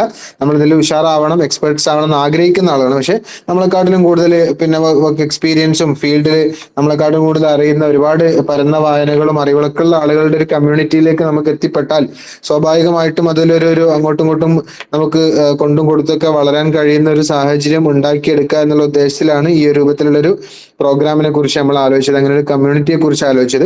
അതിലും ഈ പറഞ്ഞതുപോലെ വളരെ സീരിയസ് ആവണം എന്ന് ആഗ്രഹമുള്ളത് കൊണ്ട് നമ്മൾ അതിനനുസരിച്ചുള്ള ചില മാർഗങ്ങൾ തേടി എന്ന് മാത്രം. നമ്മൾ ഗ്രൂപ്പിൽ ഇതുമായി ബന്ധപ്പെട്ട വിഷയങ്ങൾ നമ്മൾ ഗ്രൂപ്പ് നമുക്ക് എന്ത് ചെയ്യാം, ഒരു കമ്മ്യൂണിറ്റി, അതൊരു എല്ലാവർക്കും എഡ്യൂക്കേഷൻ റിലേറ്റഡ് ആയിട്ടുള്ള സാധനങ്ങൾ ഷെയർ ചെയ്യാൻ പറ്റുന്ന ഒരു ഗ്രൂപ്പായിട്ട് മാറ്റാവുന്നതാണ്. നമ്മുടെ ഈ പ്രോഗ്രാമിന്റെ PPTകളും അതുപോലെ തന്നെ നമ്മൾ ഈ പ്രോഗ്രാം റെക്കോർഡ് ചെയ്യുന്നുണ്ട്. അതൊന്ന് പ്രോസസ്സ് ചെയ്തതിനു ശേഷം വീണ്ടും കാണേണ്ട ആളുകൾക്കോ അല്ലെങ്കിൽ നിങ്ങളുമായി ബന്ധപ്പെട്ട ആളുകളിലേക്ക് ഷെയർ ചെയ്ത് കേൾപ്പിക്കേണ്ട ആളുകളിലേക്കൊക്കെ ചെയ്യാവുന്നതാണ്.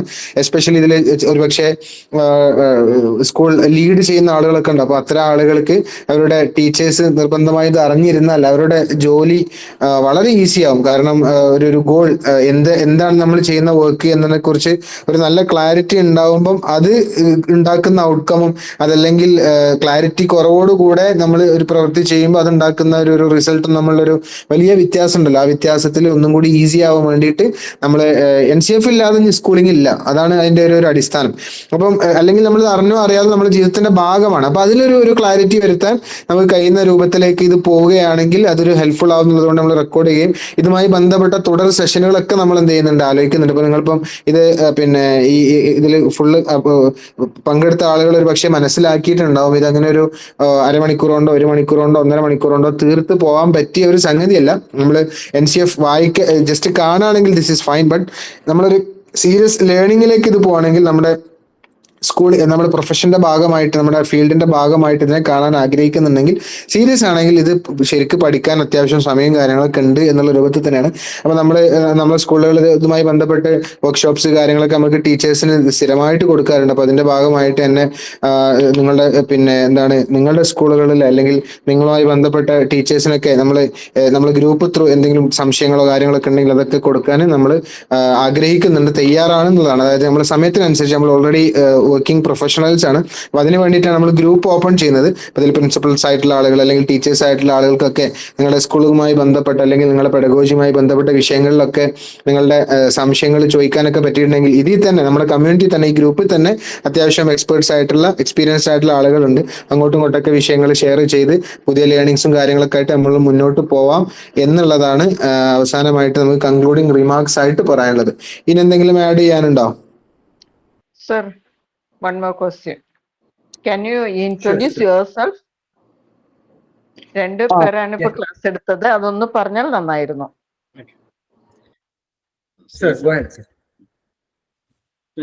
എന്റെ പേര് മുഹമ്മദ് സുലൈം. ഞാൻ 2018-20 അസീം റബ്ജി യൂണിവേഴ്സിറ്റിയിൽ നിന്ന് MA എഡ്യൂക്കേഷൻ കഴിഞ്ഞു. പിന്നെ ഇപ്പൊ 5 വർഷമായിട്ട് 2 സ്ഥലങ്ങളായിട്ട് ഞാൻ വർക്ക് ചെയ്യാണ്.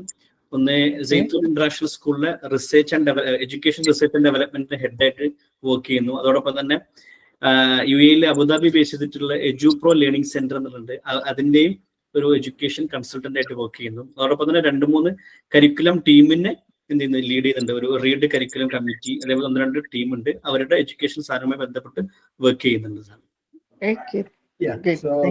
എന്റെ പേര് മുഹമ്മദ് സലീം. ഞങ്ങൾ 3 പേരും യൂണിവേഴ്സിറ്റി മേറ്റ്സ് ആണ്. നമ്മൾ കൊളീഗ്സ് ആയി വർക്ക് ചെയ്യുന്നു.